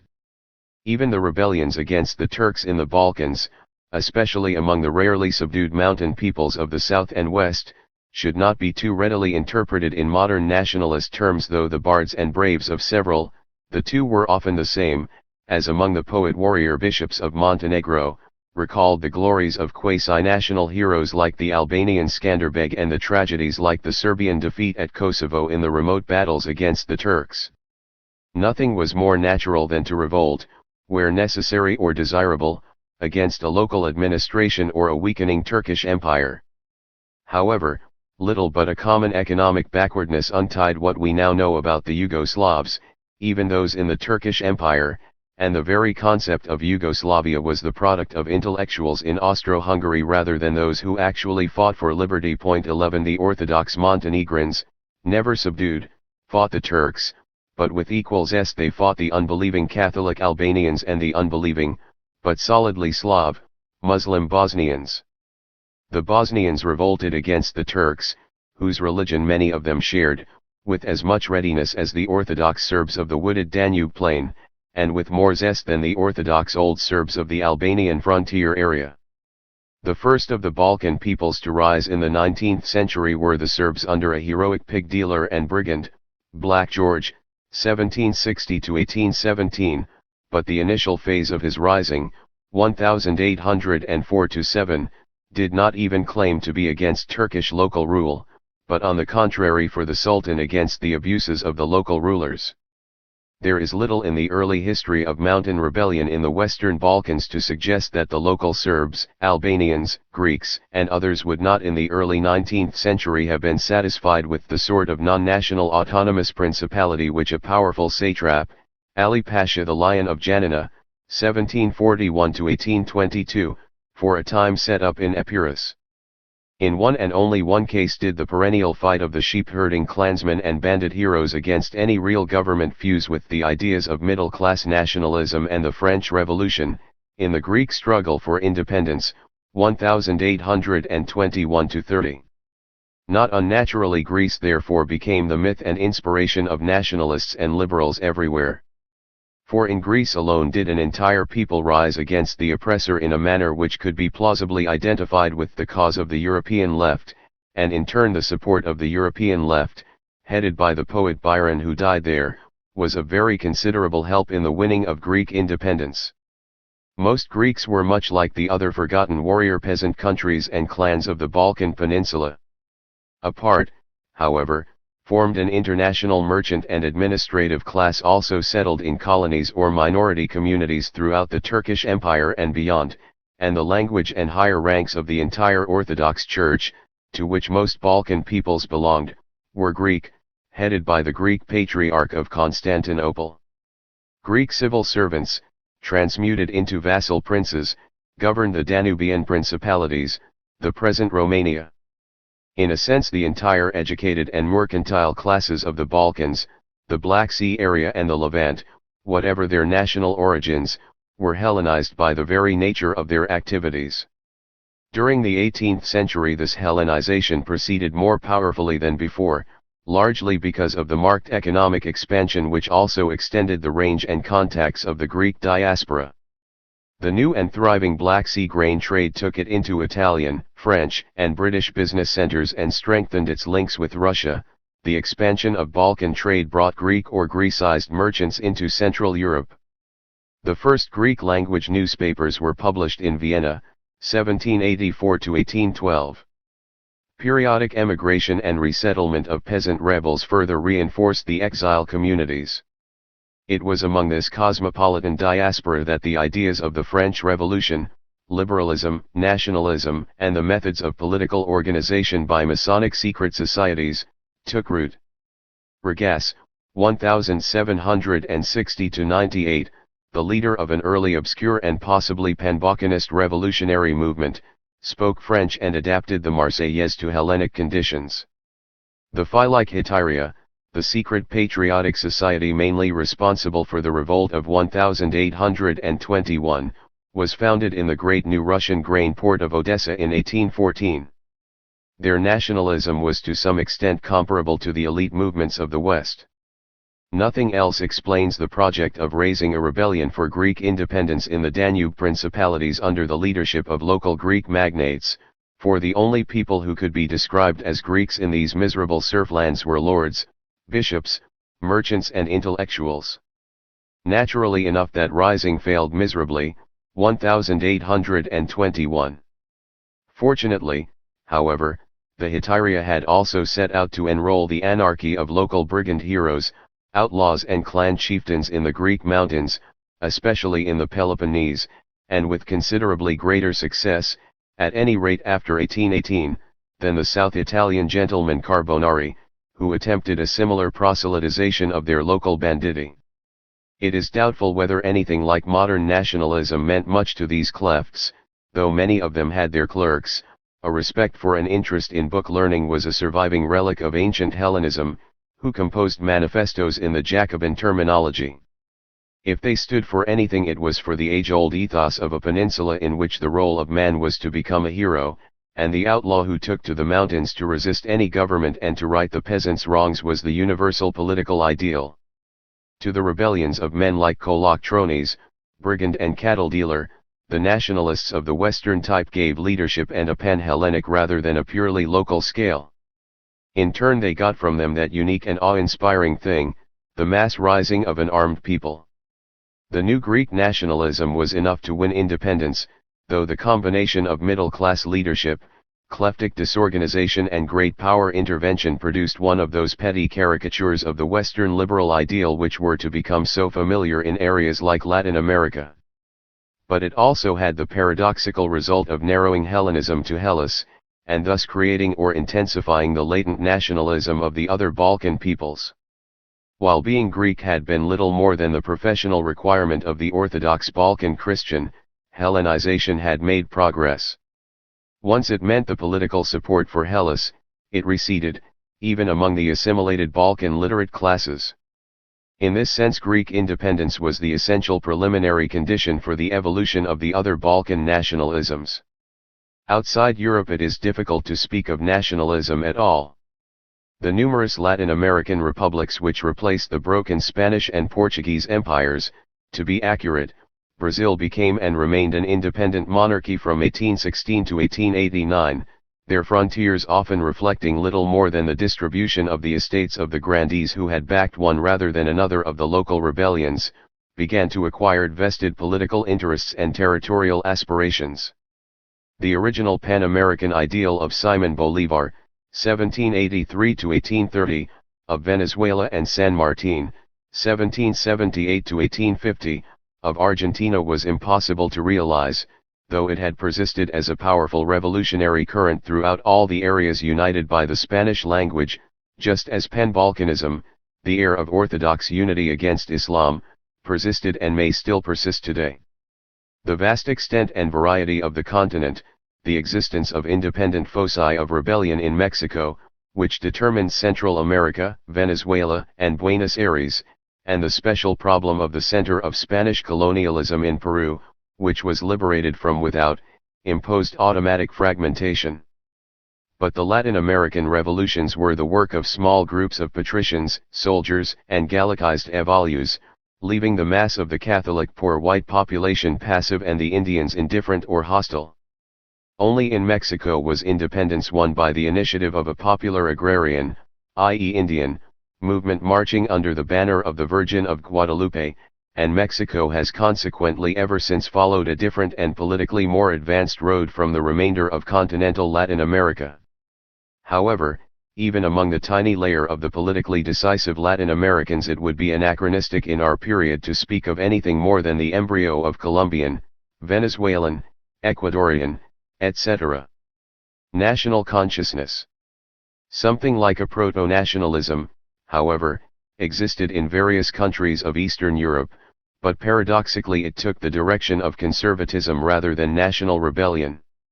The Slavs were oppressed everywhere, except in Russia and in a few wild Balkan strongholds, but in their immediate perspective the oppressors were, as we have seen, not the absolute monarchs, but the German or Magyar landlords and urban exploiters. Nor did the nationalism of these allow any place for Slav national existence.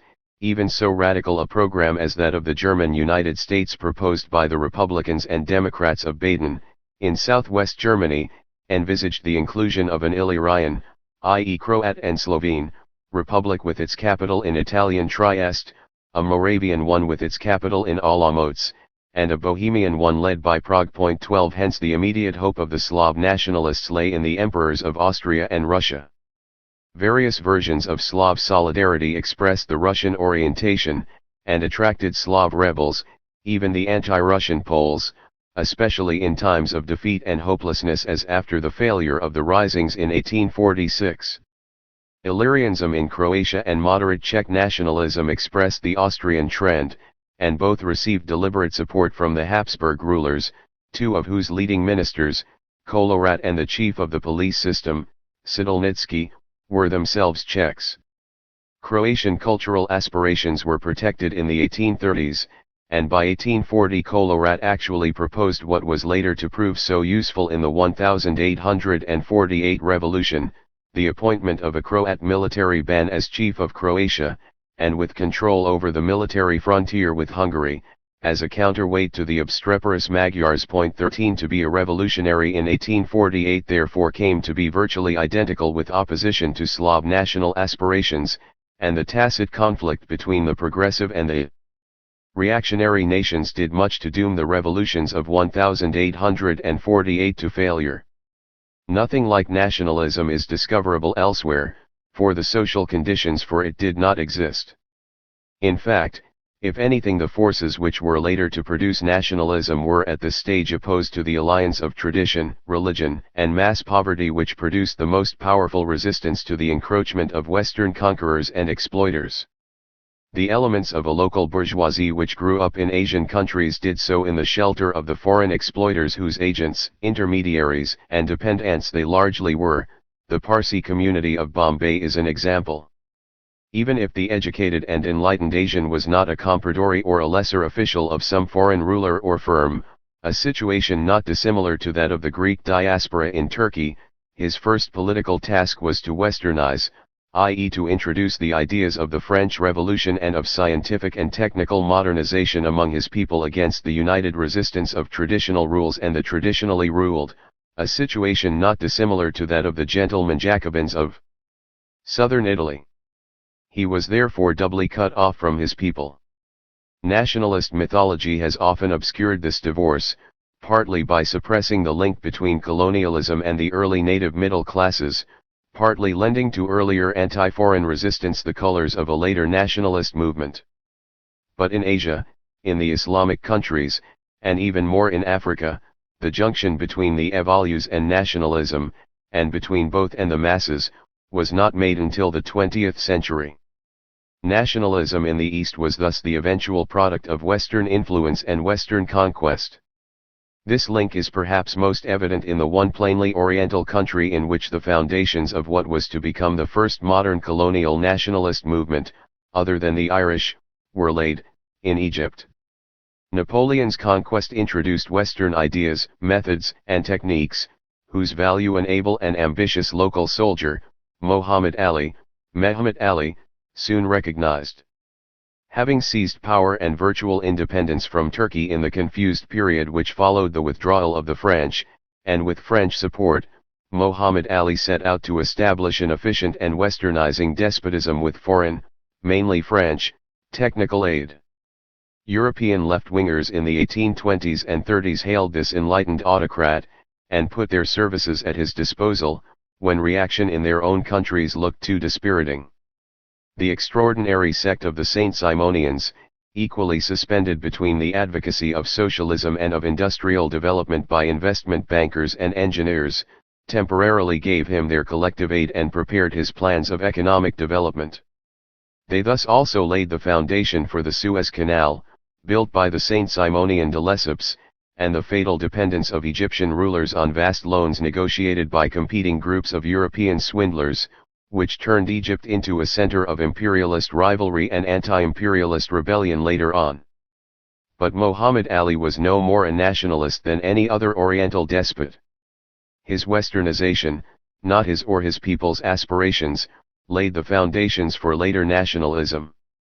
If Egypt acquired the first nationalist movement in the Islamic world and Morocco was one of the last, it was because Muhammad Ali, for perfectly comprehensible geopolitical reasons, was in the main paths of westernization, and the isolated self-sealed Sharifian empire of the Muslim Far West was not, and made no attempts to be. Nationalism, like so many other characteristics of the modern world, is the child of the dual revolution. 3. Building nations in the age of capital. But what is a nation? Why is Holland a nation, while Hanover and the Grand Duchy of Parma are not? Ernest Renaud, What is a Nation? Lecture at the Sorbonne, 1882. What's national? When nobody understands a word of the language you speak.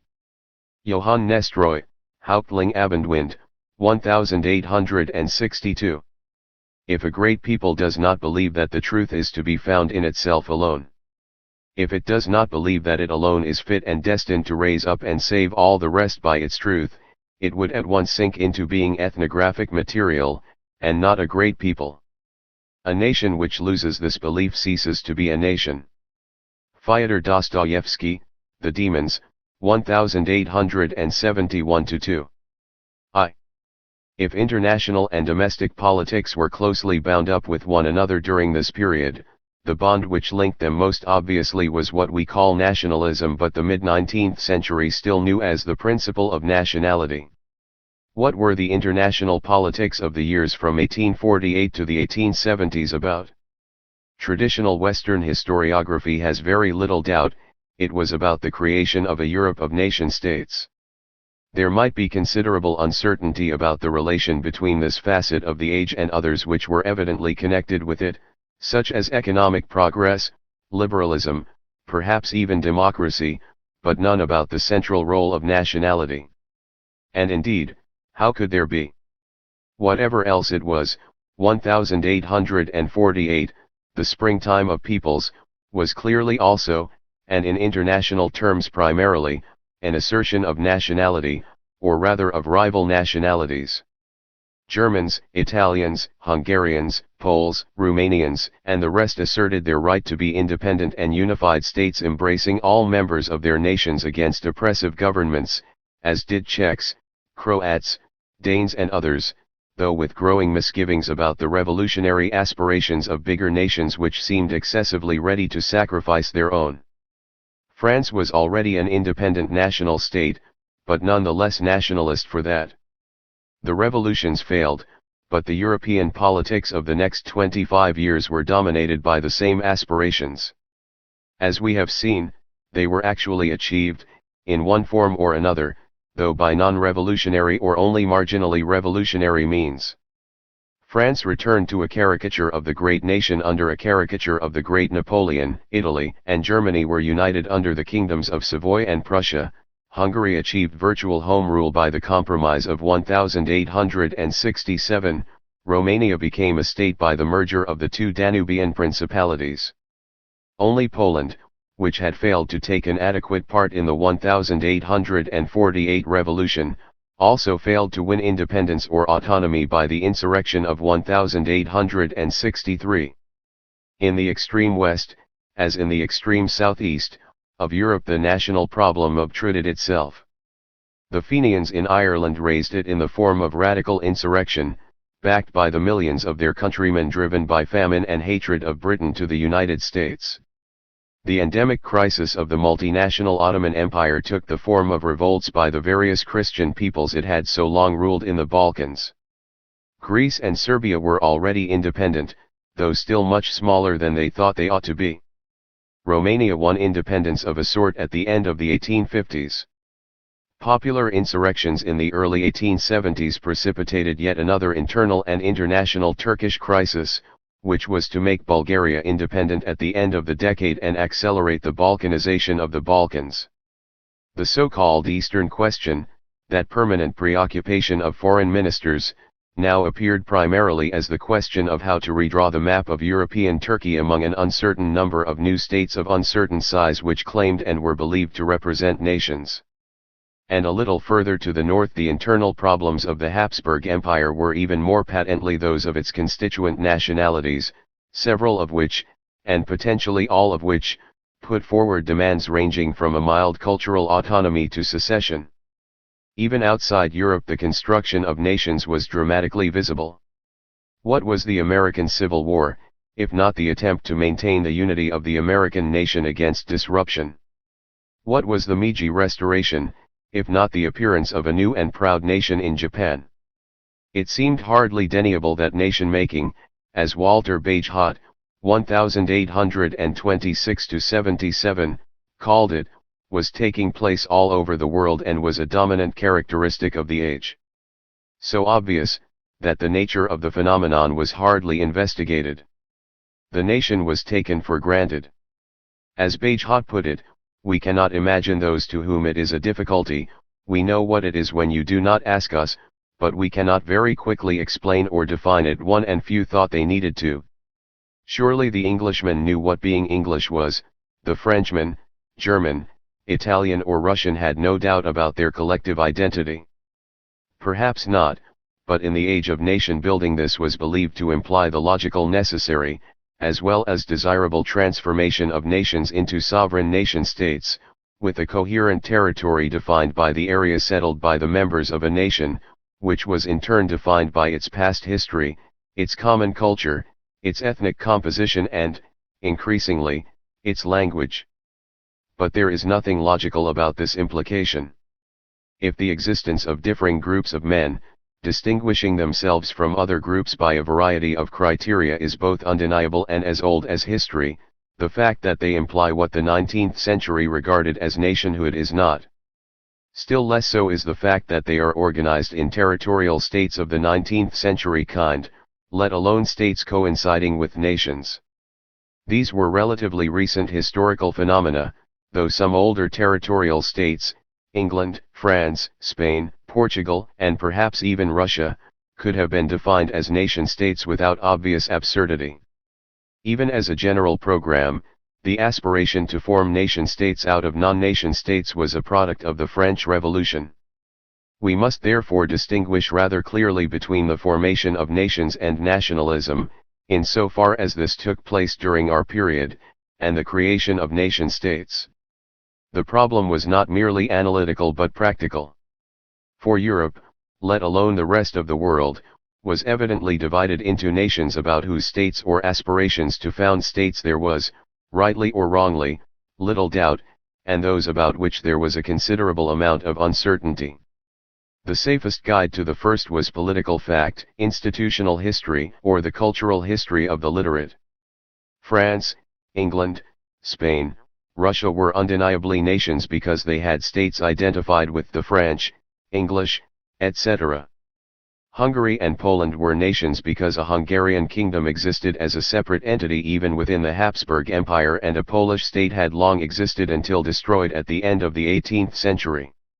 Germany was a nation both because its numerous principalities, though never united into a single territorial state, had long formed the so-called Holy Roman Empire of the German nation and still formed the Germanic Federation, and also because all educated Germans shared the same written language and literature.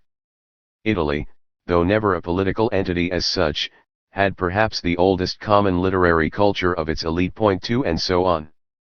The historic criterion of nationhood thus implied the decisive importance of the institutions and culture of the ruling classes or educated elites, supposing them to be identified, or not too obviously incompatible, with those of the common people.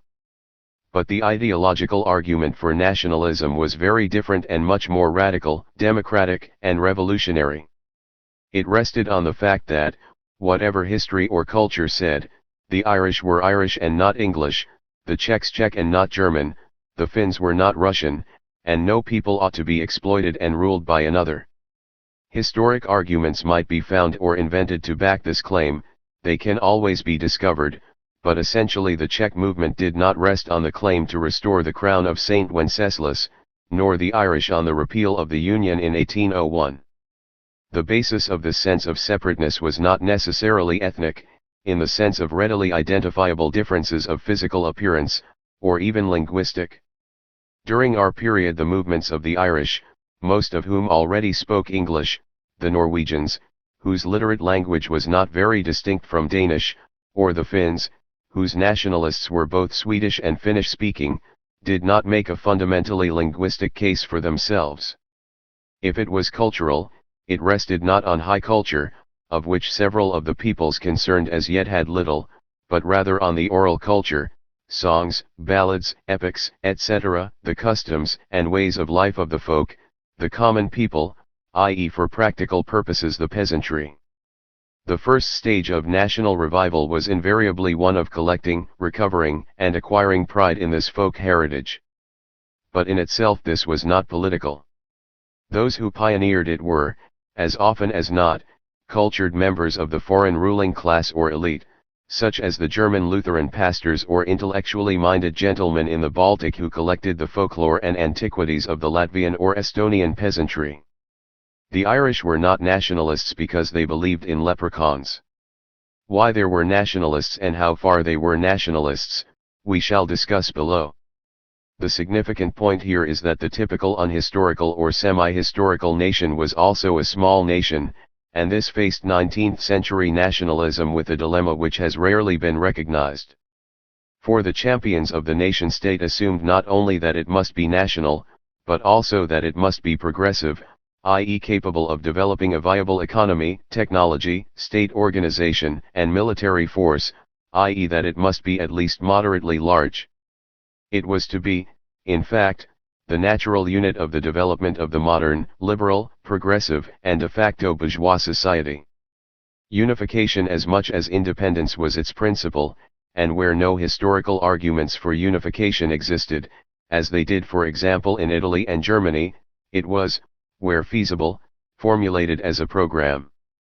There is no evidence whatever that the Balkan Slavs had ever considered themselves parts of the same nation, but the nationalist ideologues who emerged in the first half of the century thought in terms of an Illyria hardly more real than Shakespeare's, a Yugoslav state which was to unite Serbs, Croats, Slovenes, Bosnians, Macedonians and others who to this day demonstrate that their Yugoslav nationalism is, to put it mildly, in conflict with their sentiments as Croats, Slovenes, etc. The most eloquent and typical champion of the Europe of nationalities, Giuseppe Mazzina, 1805–72, proposed a map of his ideal Europe in 1857:3. It consisted of a mere 11 unions of this kind. Clearly his idea of nation-states was very different from that of the Woodrow Wilson who presided over the only systematic redrawing of the European map according to national principles at Versailles in 1919–20. His Europe consisted of 26 or, including Ireland, 27 sovereign states, and by Wilsonian criteria a case could have been made out for a few more. What was to happen to the small nations? They must plainly be integrated, federally or otherwise, with or without some as yet undetermined autonomy, into the viable nation-states, though it appeared to escape the notice of Mazzina that a man who proposed uniting Switzerland with Savoy, German Tyrol, Carinthia, and Slovenia was hardly in a position to criticize, say, the Habsburg Empire for trampling on the national principle. The simplest argument for those who identified nation-states with progress was to deny the character of real nations to the small and backward peoples, or to argue that progress must reduce them to mere provincial idiosyncrasy within the larger real nations, or even lead to their actual disappearance by assimilation to some Kulturvolk. This did not seem unrealistic. After all, membership of Germany did not stop the Mecklenburgers from talking a dialect which was closer to Dutch than to High German and which no Bavarian could understand, or for that matter the Lusatian Slavs from accepting, as they still do, a basically German state. The existence of Bretons, and a part of the Basques, Catalans, and Flemings, not to mention the speakers of Provençal and the Langue d'Oc, appeared perfectly compatible with the French nation of which they formed a part, and the Alsatians created a problem only because another large nation-state, Germany, disputed their allegiance. Moreover, there were examples of such small linguistic groups whose educated elite looked forward without gloom to the disappearance of their language. Plenty of Welshmen in the mid-19th century were resigned to it, and some welcomed it as a means of facilitating a penetration of progress into a backward region. There was a strong element of inegalitarian and perhaps a stronger one of special pleading in such arguments. Some nations, the large, the advanced, the established, including certainly the ideologist's own, were destined by history to prevail or, if the ideologist preferred Darwinian phraseology, to be victors in the struggle for existence, others were not. Yet this must not be interpreted simply as a conspiracy of some nations to oppress others, though spokesmen of the unrecognized nations could hardly be blamed for thinking so. For the argument was directed as much against the regional languages and cultures of the nation itself as against outsiders, and did not necessarily envisage their disappearance, but only their downgrading from the status of language to that of dialect. Cavour did not deny the right of Savoyards to talk their language, closer to French than Italian. In a united Italy, he spoke it himself for most domestic purposes. He, and other Italian nationalists, merely insisted that there should be only one official language and medium of instruction, namely Italian, and others should sink or swim as best they could. As it so happened at this stage, neither the Sicilians nor the Sardinians insisted on their separate nationhood, so their problem could be defined as, at best, regionalism. It only became politically significant once a small people claimed nationhood, as the Czechs did in 1848 when their spokesman refused the invitation of the German liberals to take part in the Frankfurt Parliament. The Germans did not deny that there were Czechs. They merely assumed, quite correctly, that all educated Czechs read and wrote German, shared German high culture and, incorrectly, that they therefore were German. The fact that the Czech elite also spoke Czech and shared the culture of the local common people seemed to be politically irrelevant, like the attitudes of the common people in general and the peasantry in particular. Faced with the national aspirations of small peoples, the ideologists of a national Europe therefore had three choices: they could deny their legitimacy or their existence altogether, they could reduce them to movements for regional autonomy, and they could accept them as undeniable but unmanageable facts. Germans tended to do the first with such people as the Slovenes, Hungarians with the Slovaks. For Cavour and Mazzina took the second view about the Irish movement. Nothing is more paradoxical than their failure to fit into the nationalist pattern the one national movement about whose mass basis there could be no conceivable doubt. Politicians of all kinds were constrained to take the third view of the Czechs, whose national movement, though not then envisaging total independence, could no longer be argued away after 1848. Where possible, of course, they paid no attention to such movements at all. Hardly any foreigner bothered to note that several of the most old established national states were in fact multinational, e.g. Britain, France, Spain, for the Welsh, the Scots, the Bretons, the Catalans, etc., posed no international problem, and, with the possible exception of the Catalans, no significant problems in the domestic politics of their own countries. 2. There was thus a fundamental difference between the movement to found nation-states and nationalism. The one was a program to construct a political artifact claiming to be based on the other. There is no doubt that many who thought of themselves as Germans for some purposes did not believe that this implied a single German state, a German state of a specific type, let alone one which included all Germans living within the area bounded, as the national song had it, but the rivers Meuse in the west and Niemen in the east, the sea straits of Denmark, the Belt, in the north and the river Adige in the south. Bismarck, for one, would have denied that his rejection of this greater German program meant that he was not a German as well as a Prussian junker and servant of the state. He was a German, but not a German nationalist, probably not even a little German nationalist by conviction, although he actually unified the country, excluding the areas of the Austrian Empire which had belonged to the Holy Roman Empire, but including the areas taken by Prussia from Poland, which had never been part of it. An extreme case of a divergence between nationalism and the nation-state was Italy, most of which was unified under the King of Savoy in 1859–60, 1866 and 1870. There was no historic precedent later than ancient Rome for a single administration of the entire area from the Alps to Sicily, which Metternich had, quite correctly, described as a mere geographical expression. At the moment of unification, in 1860, it has been estimated that not more than 2.5% of its inhabitants actually spoke the Italian language for the ordinary purposes of life, the rest talking idioms so different that the schoolmasters sent by the Italian state into Sicily in the 1860s were mistaken for Englishmen. 5 Probably a much larger percentage, but still a modest minority, at the date would have thought of themselves primarily as Italians.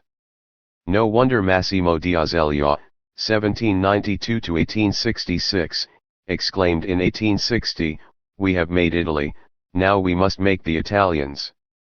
Nevertheless, whatever their nature and program, movements representing the national idea grew and multiplied. They did not often, or even normally, represent what by the early 20th century had become the standard, and extreme, version of the national program, i.e. the necessity of a totally independent, territorially and linguistically homogeneous, secular, and probably republican/parliamentary, state for each people. 6 However, they all implied some more or less ambitious political changes, and this is what made them nationalist. These we must now try to look at, avoiding both the anachronism of hindsight and the temptation to confuse the ideas of the most vociferous nationalist leaders with those actually held by their followers. Nor should we overlook the substantial difference between old and new nationalisms, the former including not only the historic nations not yet possessing their own states, but those who had long done so. How British did the British feel? Not very, in spite of the virtual absence at this stage of any movements for Welsh and Scottish autonomy. There was English nationalism, but it was not shared by the smaller nations in the island. English emigrants to the United States were proud of their nationality, and therefore reluctant to become American citizens, but Welsh and Scottish immigrants had no such loyalty. They could remain as proudly Welsh and Scottish under American as under British citizenship, and naturalized themselves freely. How French did the members even of La Grande Nation feel? We do not know, but statistics of draft evasion earlier in the century suggest that certain regions in the west and south, not to mention the special case of the Corsicans, regarded compulsory military service as a disagreeable imposition rather than as a national duty of the French citizen. The Germans, as we know, had different views about the size, nature, and structure of the future united German state, but how many of them cared about German unification at all? Not, by general agreement, the German peasants, even in the 1848 revolution, when the national question dominated politics. These were countries in which mass nationalism and patriotism can hardly be denied, and they demonstrate how unwise it is to take its universality and homogeneity for granted. In most other nations, especially the emergent ones, only myth and propaganda would have taken it for granted in the mid-19th century. There the national movement tended to become political after its sentimental and folkloristic phase, with the emergence of more or less large groups of cotters dedicated to the national idea, publishing national journals and other literature, organizing national societies, attempting to establish educational and cultural institutions, and engaging in various more frankly political activities. But in general at this stage the movement still lacked any serious support among the mass of the population. It consisted primarily of the strata intermediate between the masses and what local bourgeoisie or aristocracy existed, if any, and especially of the literate, teachers, the lower levels of the clergy, some urban shopkeepers and artisans, and the sort of men who had risen about as far as it was possible for the sons of a subordinate peasant people in a hierarchical society. Eventually the students, from some nationally minded faculties, seminaries, and high schools, provided them with a ready-made body of active militants. Of course in historic nations, which required little except the removal of foreign rule to re-emerge as states, the local elite, gentry in Hungary and Poland, middle-class bureaucrats in Norway, provided a more immediately political cadre and sometimes a larger base for nationalism. See Nationalism in the Age of Revolution in this collection. On the whole this phase of nationalism ends between 1848 and the 1860s in Northern, Western, and Central Europe, though many of the smaller Baltic and Slav people were only beginning to enter it. For obvious reasons the most traditional, backward or poor sections of a people were the last to be involved in such movements, workers, servants, and peasants, who followed the path traced by the educated elite. The phase of a mass nationalism, which therefore normally came under the influence of organizations of the nationalist liberal democratic middle strata, except when offset by independent labor and socialist parties, was to some extent correlated with economic and political development. In the Czech lands it began in the Revolution of 1848, relapsed in the absolutist 1850s, but grew enormously during the rapid economic progress of the 1860s, when political conditions were also more favorable.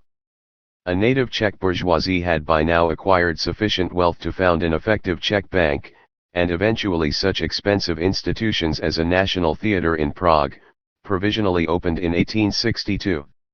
More to our point, mass cultural organizations like the so-called gymnastic clubs, 1862, now covered the countryside, and the political campaigns after the Austro-Hungarian Compromise were conducted through a series of vast open-air mass rallies, some 140 with an estimated participation of 1.5 million in 1868 to 717, which, incidentally, illustrate both the novelty and the cultural internationalism of the mass national movements. 4. Lacking a proper name for such activities, the Czechs initially borrowed the term meeting for them from the Irish movement which they attempted to copy. The word meeting was also to be borrowed for mass rallies of the working class by the French and the Spaniards, but probably in this instance from English experience. Soon a suitably traditional name was devised by harking back to the Hussites of the 15th century, a natural example for Czech national militancy, the Tabor, and this in turn was to be adopted by the Croat nationalists for their rallies, though the Hussites had no historical relevance to them. This kind of mass nationalism was new, and quite distinct from the elite or middle-class nationalism of the Italian or German movements. And yet another form of mass nationalism had long existed, both more traditional, more revolutionary, and more independent of local middle classes, if only because these were of no great economic and political consequence. But can we call the rebellions of peasants and mountaineers against foreign rule nationalist, when united only by the consciousness of oppression, by xenophobia, and by an attachment to ancient tradition, the true faith and a vague sense of ethnic identity? Only when they happen to be attached for one reason or another to modern national movements. Whether they can be so attached in southeastern Europe, where such risings destroyed much of the Turkish Empire, particularly in the 1870s, Bosnia, Bulgaria, may be debated, though it is undeniable that they produced independent states, Romania, Bulgaria, which claimed to be national. At best we may speak of a proto-nationalism, as among the Romanians, conscious of the difference of their language from the surrounding and intermingled Slavs, Hungarians, and Germans, or the Slavs, conscious of a certain Slavness, which intellectuals and politicians tried to develop into an ideology of panslavism in our period, and even among them it is probable that the feeling of solidarity of Orthodox Christians with the great Orthodox Empire of Russia was the force which gave it reality. In this period, panslavism appealed both to the conservative and imperial politicians of Russia, whom it offered an extension of Russian influence, and to those of the lesser Slavic peoples of the Habsburg Empire, whom it offered a powerful ally and perhaps also, more remotely, the hope of forming a proper large nation instead of a collection of small and apparently unviable ones. The revolutionary and democratic panslavism of the anarchist Bakunin may be neglected as utopian. It was therefore strongly opposed by the left, which regarded Russia as the main stronghold of international reaction. One movement, however, was unquestionably national, the Irish. The Irish Republican Brotherhood, Fenians, with its still surviving Irish Republican Army, was the lineal descendant of the secret revolutionary fraternities of the pre-1848 period, and the longest-lived organization of its kind. Mass rural support for nationalist politicians was not in itself new, for the Irish combination of foreign conquest, poverty, oppression, and largely Anglo-Protestant landlord class imposed on an Irish Catholic peasantry mobilized the least political. In the first half of the century the leaders of these mass movements had belonged to the small Irish middle class, and their aim, supported by the only effective national organization, the Church, had been a moderate accommodation with the English. The novelty of the Fenians, who first appeared as such in the late 1850s, was that they were entirely independent of the middle-class moderates, that their support came entirely from among the popular masses, even, in spite of the open hostility of the Church, parts of the peasantry, and that they were the first to put forward a program of total independence from England, to be achieved by armed insurrection. In spite of their name, derived from the heroic mythology of ancient Ireland, their ideology was quite non-traditional, though its secular, even anti-clerical nationalism cannot conceal that for the mass of the Fenian Irish the criterion of nationality was, and still is, the Catholic faith. Their wholehearted concentration on an Irish republic won by armed struggle replaced a social and economic, even a domestic political program, and their heroic legend of rebel gunmen and martyrs has up to the present been too strong for those who wanted to formulate one. This is the Republican tradition which survives into the 1970s and has re-emerged in the Ulster Civil War, in the Provisional IRA. The readiness of the Fenians to ally themselves with socialist revolutionaries, and of these to recognize the revolutionary character of Fenianism, should not encourage illusions about this. But neither should we underestimate the novelty, and the historic significance, of a movement whose financial support came from the masses of Irish laborers in the United States, whose recruits came from Irish emigrant proletarians in America and England. There were hardly any industrial workers in what is now the Irish Republic, and from young peasants and farm workers in the ancient strongholds of Irish agrarian terrorism, whose cotters were men such as these and the lowest strata of revolutionary urban white-collar workers, and whose leaders dedicated their lives to insurrection. It anticipates the revolutionary national movements of underdeveloped countries in the 20th century. It lacked the core of socialist labor organization, or perhaps merely the inspiration of socialist ideology, which was to turn the combination of national liberation and social transformation into such a formidable force in this country. There was no socialism anywhere, let alone socialist organization in Ireland, and the Fenians, who were also social revolutionaries, notably Michael David, 1846–1906, succeeded merely in making explicit in the Land League the always implicit relation between mass nationalism and mass agrarian discontent, and even this not until after the end of our period, during the Great Agrarian Depression of the 1870s and 1880s.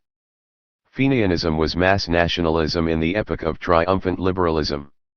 It could do little except reject England and demand total independence through revolution for an oppressed people, hoping that somehow this would solve all problems of poverty and exploitation. It did not do even this very effectively, for in spite of the self-abnegation and heroism of the Fenians, the scattered insurrections, 1867, and invasions, e.g. of Canada from the United States, were conducted with notable inefficiency, and their dramatic coups achieved, as usual in such operations, little more than temporary publicity, occasionally bad publicity. They generated the force which was to win independence for most of Catholic Ireland, but, since they generated nothing else, they left the future of that Ireland to the middle-class moderates, the rich farmers and small-town tradesmen of a small agrarian country who were to take over their heritage. Though the Irish case was still unique, there is no denying that in our period nationalism increasingly became a mass force, at least in countries populated by whites. Even though the Communist Manifesto was less unrealistic than is often supposed in stating that the workers have no country, it probably advanced among the working class pari passu with political consciousness, if only because the tradition of revolution itself was national, as in France, and because the leaders and ideologists of the new labor movements were themselves deeply involved in the national question, as almost everywhere in 1848. The alternative to a national political consciousness was not, in practice, working-class internationalism but a sub-political consciousness which still operated on a scale much smaller than, or irrelevant to, that of the nation-state. The men and women on the political left who chose clearly between national and supranational loyalties, such as the cause of the international proletariat, were few. The internationalism of the left in practice meant solidarity and support for those who fought the same cause in other nations and, in the case of political refugees, the readiness to participate in the struggle wherever they found themselves. But, as the examples of Garibaldi, Gustave Cluseret of the Paris Commune, who helped the Fenians in America, and numerous Polish fighters prove, this was not incompatible with passionately nationalist beliefs. It might also mean a refusal to accept the definitions of the national interest put forward by governments and others. Yet the German and French socialists who in 1870 joined in protesting against the fratricidal Franco-Prussian War were not insensible to nationalism as they saw it. The Paris Commune derived its support from the Jacobin patriotism of Paris as much as from the slogans of social emancipation, and the Marxist German Social Democrats of Liebknecht and Babel derived much of theirs from their appeal to the radical democratic nationalism of 1848 against the Prussian version of the national program. What German workers resented was reaction rather than German patriotism, and one of the most unacceptable aspects of reaction was that it called Social Democrats Vaterlandsloosgesellen, fellows without a fatherland, thus denying them the right to be not only workers but good Germans. And, of course, it was almost impossible for political consciousness not to be in some way or another nationally defined. The proletariat, like the bourgeoisie, existed only conceptually as an international fact. In reality it existed as an aggregate of groups defined by their national state of ethnic/linguistic difference, British, French or, in multinational states, German, Hungarian or Slav. And, insofar as state and nation were supposed to coincide in the ideology of those who established institutions and dominated civil society, politics in terms of the state implied politics in terms of the nation. 3. And yet, however powerful national feelings and, as nations turned into states or the other way round, allegiances, the nation was not a spontaneous growth but an artifact. It was not merely historically novel, though embodying the things members of some very ancient human groups had in common or thought they had in common as against foreigners. It had actually to be constructed. Hence the crucial importance of the institutions which could impose national uniformity, which meant primarily the state, especially state education, state employment and conscription, such as in France, Germany, Italy, Belgium, and Austro-Hungary. The educational systems of developed countries expanded substantially during this period, at all levels. The number of university students remained unusually modest by modern standards. Omitting theology students, Germany led the field at the end of the 1870s with almost 17,000, followed a long way after by Italy and France with 9 to 10,000 each and Austria with some 8,008. It did not grow much except under nationalist pressure, and in the United States, where institutions dedicated to higher education were in the process of multiplying. Secondary education grew with the middle classes, though, like the superior bourgeoisie for whom they were destined, they remained very much elite institutions, except once again in the United States, where the public high school began its career of democratic triumph. In 1850 there had only been 100 of them in the entire nation. In France, the proportion of those undergoing a secondary education rose from 1 in 35, 1,842, to 1 in 20, 1,864. But secondary graduates, they averaged about 5,500 per annum in the first half of the 1860s, formed only 1 in 55 or 60 of the conscript class, though this was better than in the 1840s when they had formed only 1 in 93. Most countries were situated somewhere between the totally pre-educational or the totally restrictive countries, such as Britain with its 25,000 boys in 225 purely private establishments miscalled public schools, and the education-hungry Germans whose gymnasia contained perhaps 250,000 pupils in the 1880s. But the major advance occurred in the primary schools, whose purpose was by general consent not only to teach the rudiments of literacy and arithmetic but, perhaps even more, to impose the values of society, morals, patriotism, etc., on their inmates. This was the sector of education which had previously been neglected by the secular state, and its growth was closely linked with the advance of the masses into politics, as witness the setting up of the state primary education system in Britain 3 years after the Reform Act of 1867 and the vast expansion of the system in the first decade of the Third Republic in France. Progress was indeed striking. Between 1840 and the 1880s the population of Europe rose by 33%, but the number of its children attending school by 145%. Even in well-schooled Prussia the number of primary schools increased by over 50% between 1843 and 1871.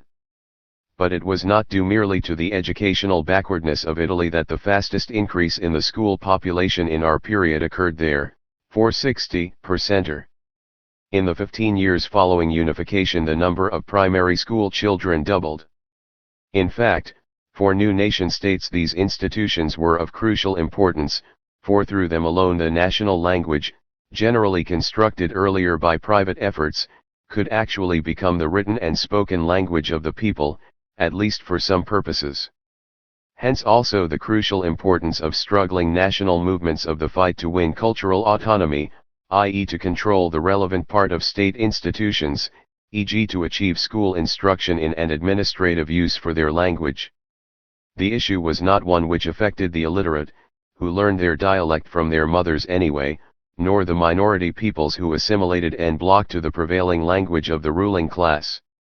The European Jews were content to retain their native languages, the Yiddish derived from medieval German and the Ladino derived from medieval Spanish, as a Maimloskin, mother tongue, for domestic use, communicating with their Gentile neighbors in whatever idiom was required and, if they became bourgeois, abandoning their old language for that of their surrounding aristocracy and middle class, English, French, Polish, Russian, Hungarian, but especially German.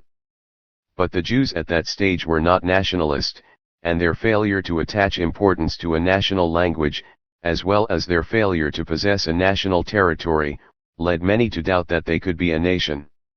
A movement to develop both Yiddish and Ladino into standard literary languages developed, and was later to be taken up by the Jewish revolutionary, Marxist, movements, not by Jewish nationalism, Zionism. On the other hand, the issue was vital for the middle class and educated elites emerging from backward or subaltern peoples.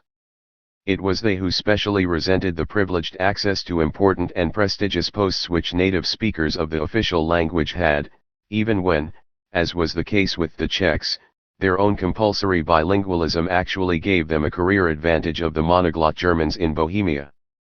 Why should a Croat have to learn Italian, the language of a small minority, to become an officer in the Austrian Navy? And yet, as nation-states were formed, as the public posts and professions of progressive civilization multiplied, as school education became more general, above all as migration urbanized rural peoples, these resentments found an increasingly general resonance. For schools and institutions, in imposing one language of instruction, also imposed a culture, a nationality. In areas of homogeneous settlement this did not matter. The Austrian Constitution of 1867 recognized elementary education in the language of the country. But why should Slovenes or Czechs, migrating into hitherto German cities, be compelled to become Germans as a price of becoming literate? They demanded the right to their own schools even when they were minorities.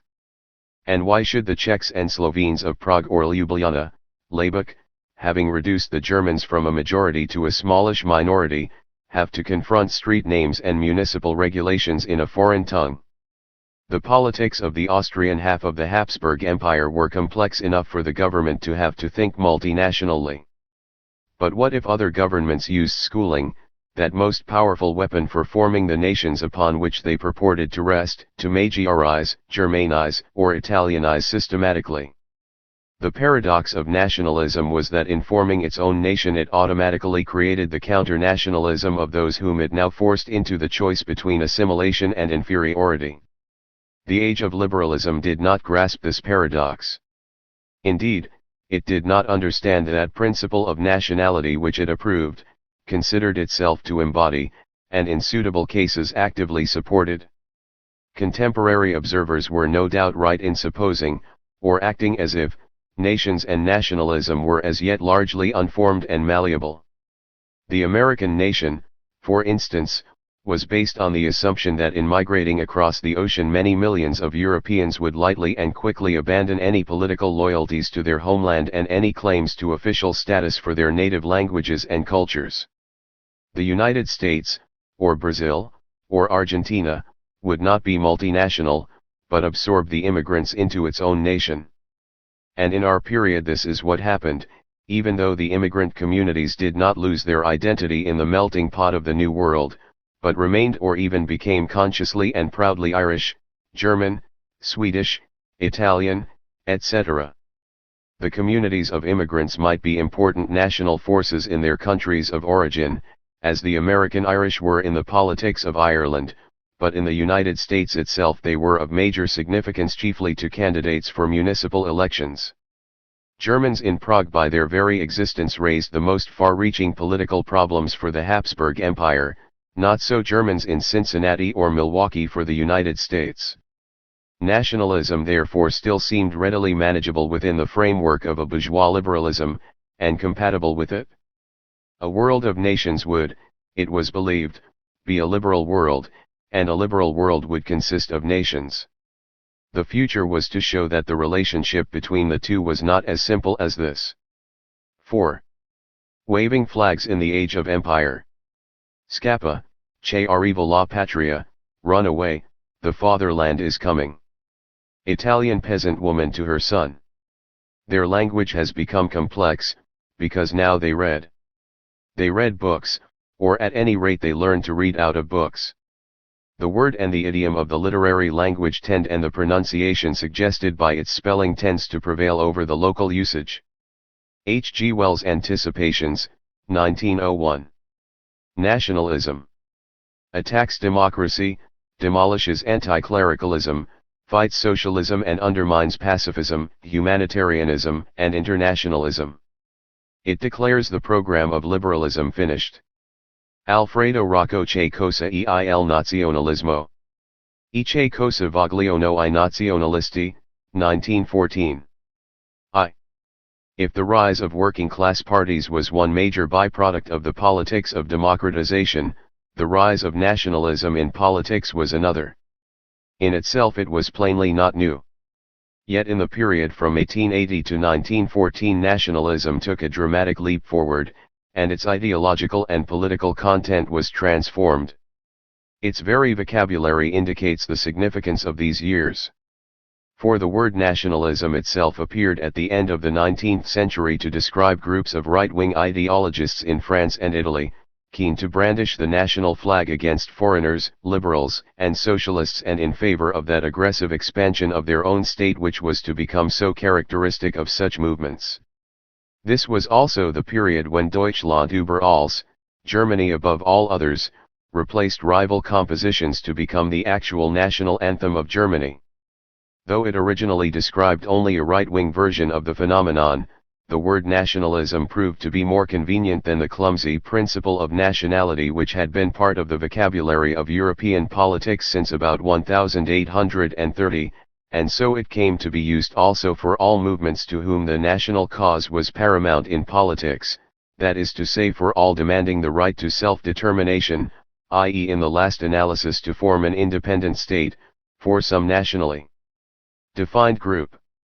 For the number of such movements, or at least of leaders claiming to speak for such movements, and their political significance, increased strikingly in our period.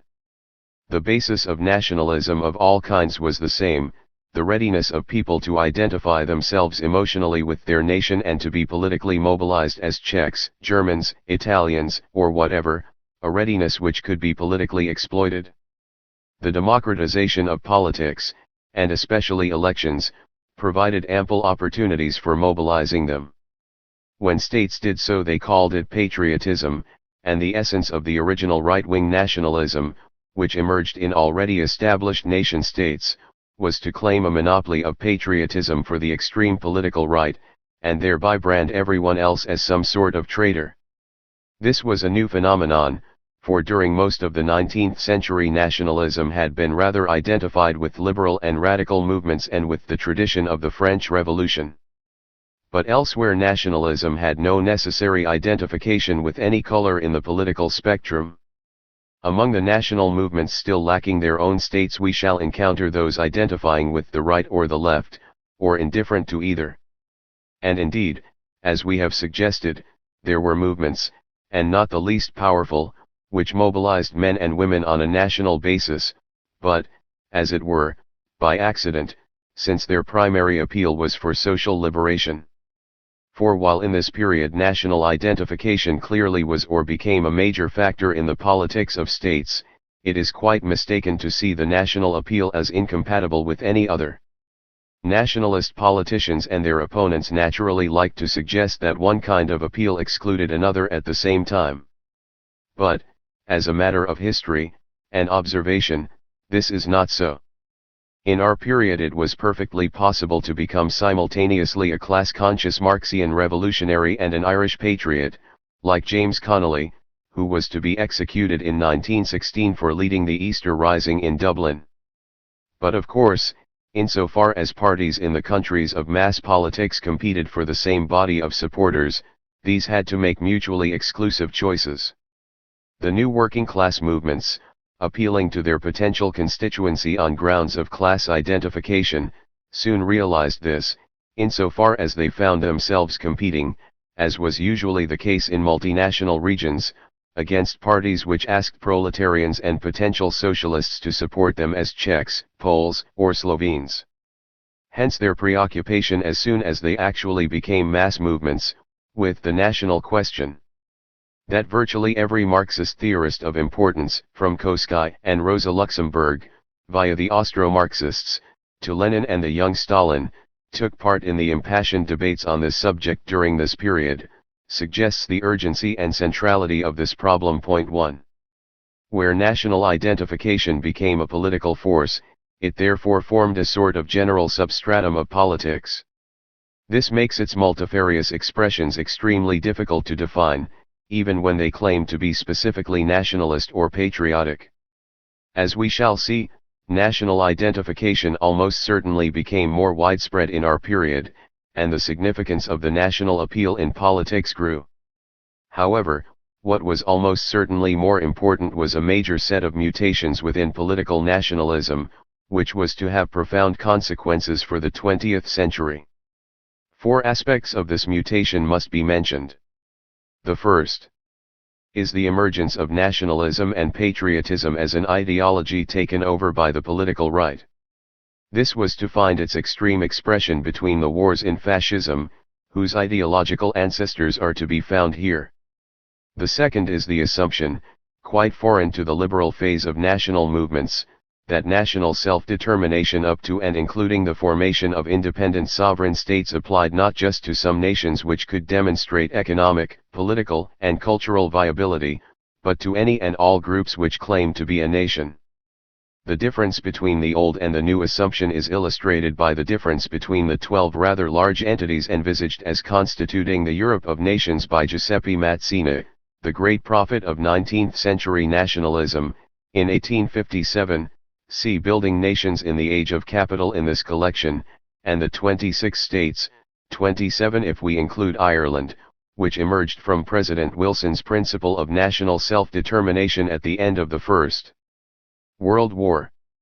The third was the growing tendency to assume that national self-determination could not be satisfied by any form of autonomy less than full state independence. For most of the 19th century, the majority of demands for autonomy had not envisaged this. Finally, there was the novel tendency to define a nation in terms of ethnicity and especially in terms of language. Before the middle 1870s there had been states, mainly in the western half of Europe, which saw themselves as representing nations, e.g. France, Britain, or the New Germany and Italy, and states which, though based on some other political principle, were regarded as representing the main body of their inhabitants on grounds which could be thought of as something like national.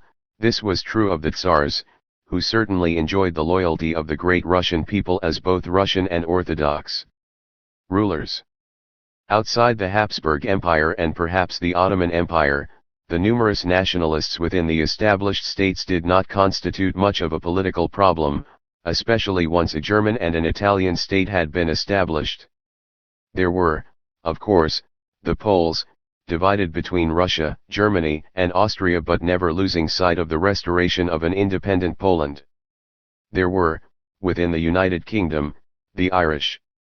There were various chunks of nationalities which, for one reason or another, found themselves outside the frontiers of the relevant nation-state to which they would much have preferred to belong, though only some created political problems, e.g. the inhabitants of Alsace-Lorraine, annexed by Germany in 1871. Nice and Savoy, handed over by what was to become Italy to France in 1860, showed no marked signs of discontent.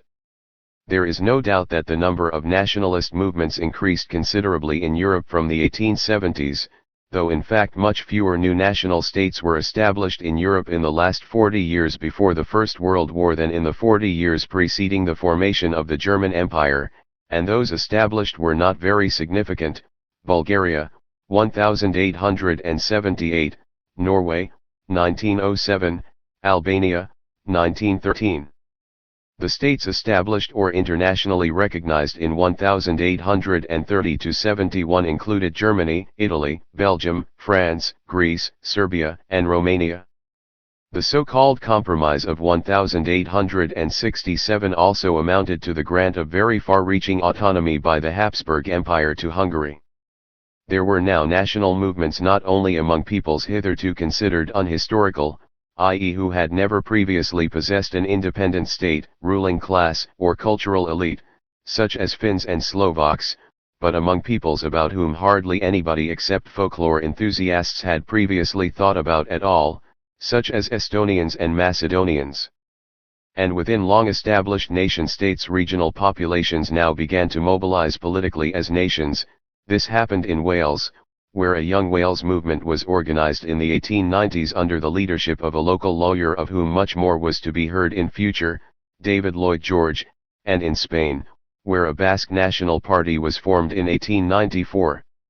And about the same time Theodor Herzl launched Zionism among the Jews, to whom the sort of nationalism it represented had hitherto been unknown and meaningless.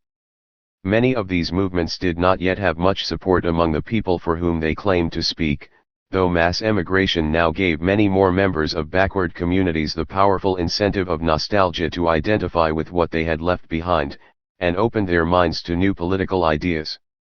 Nevertheless, mass identification with a nation almost certainly grew, and the political problem of nationalism probably became more difficult to manage for both states and non-nationalist competitors.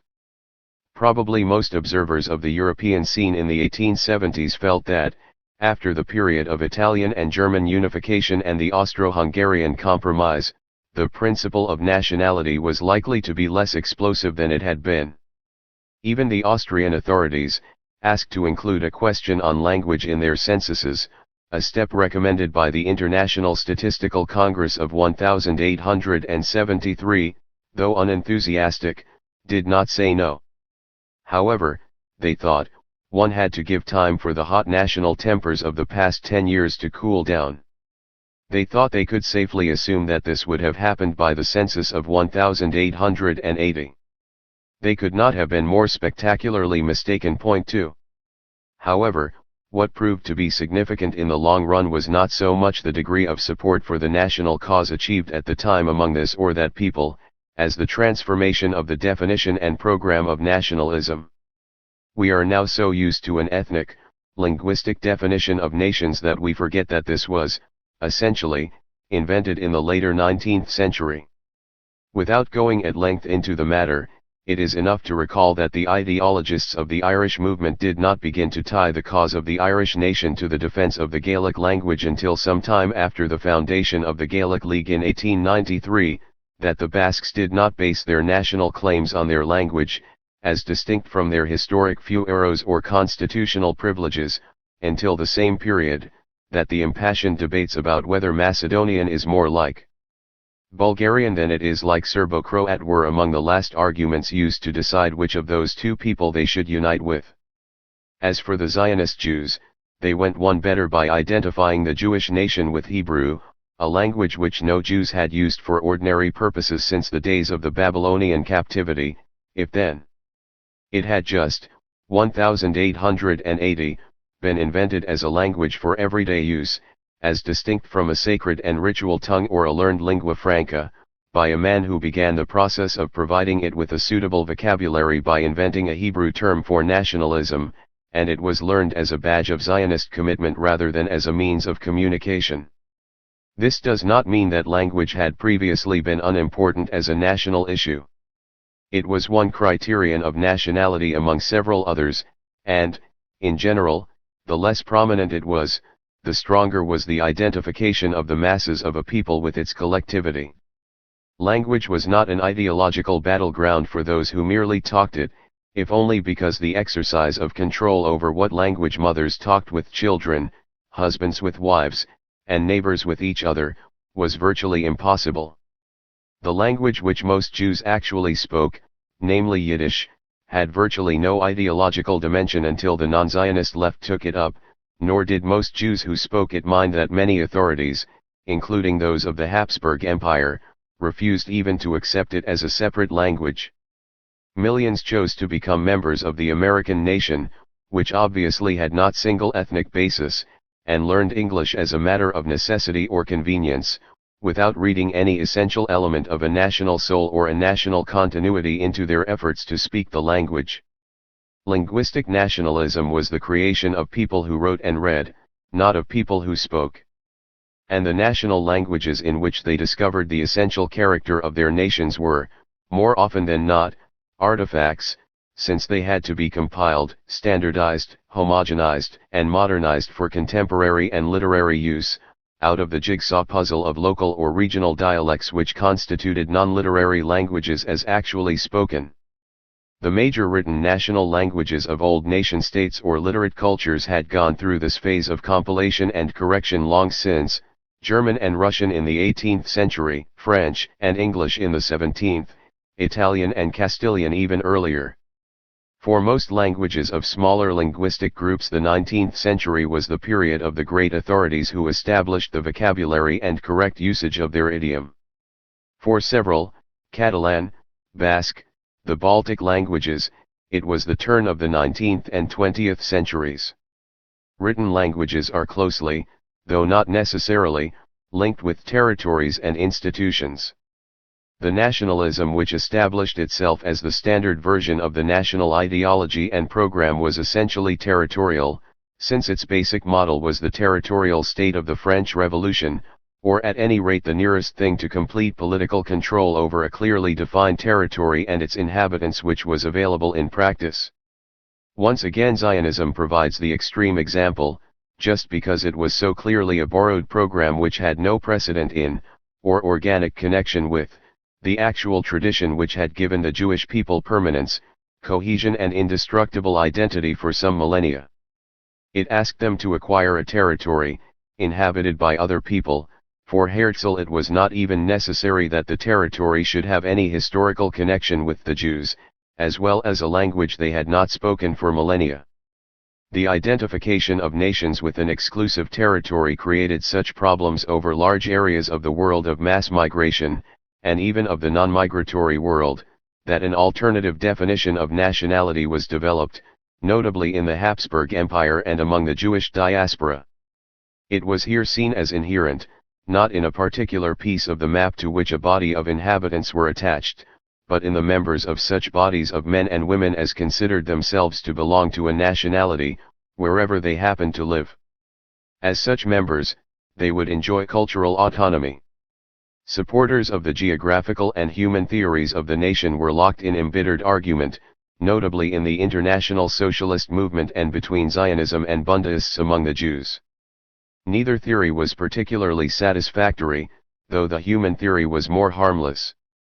At all events it did not lead its supporters to create a territory first and squeeze its inhabitants into the right national shape afterwards, or, in the words of Pilsudski, the leader of the newly independent Poland after 1918, it is the state which makes the nation and not the nation the state. 3.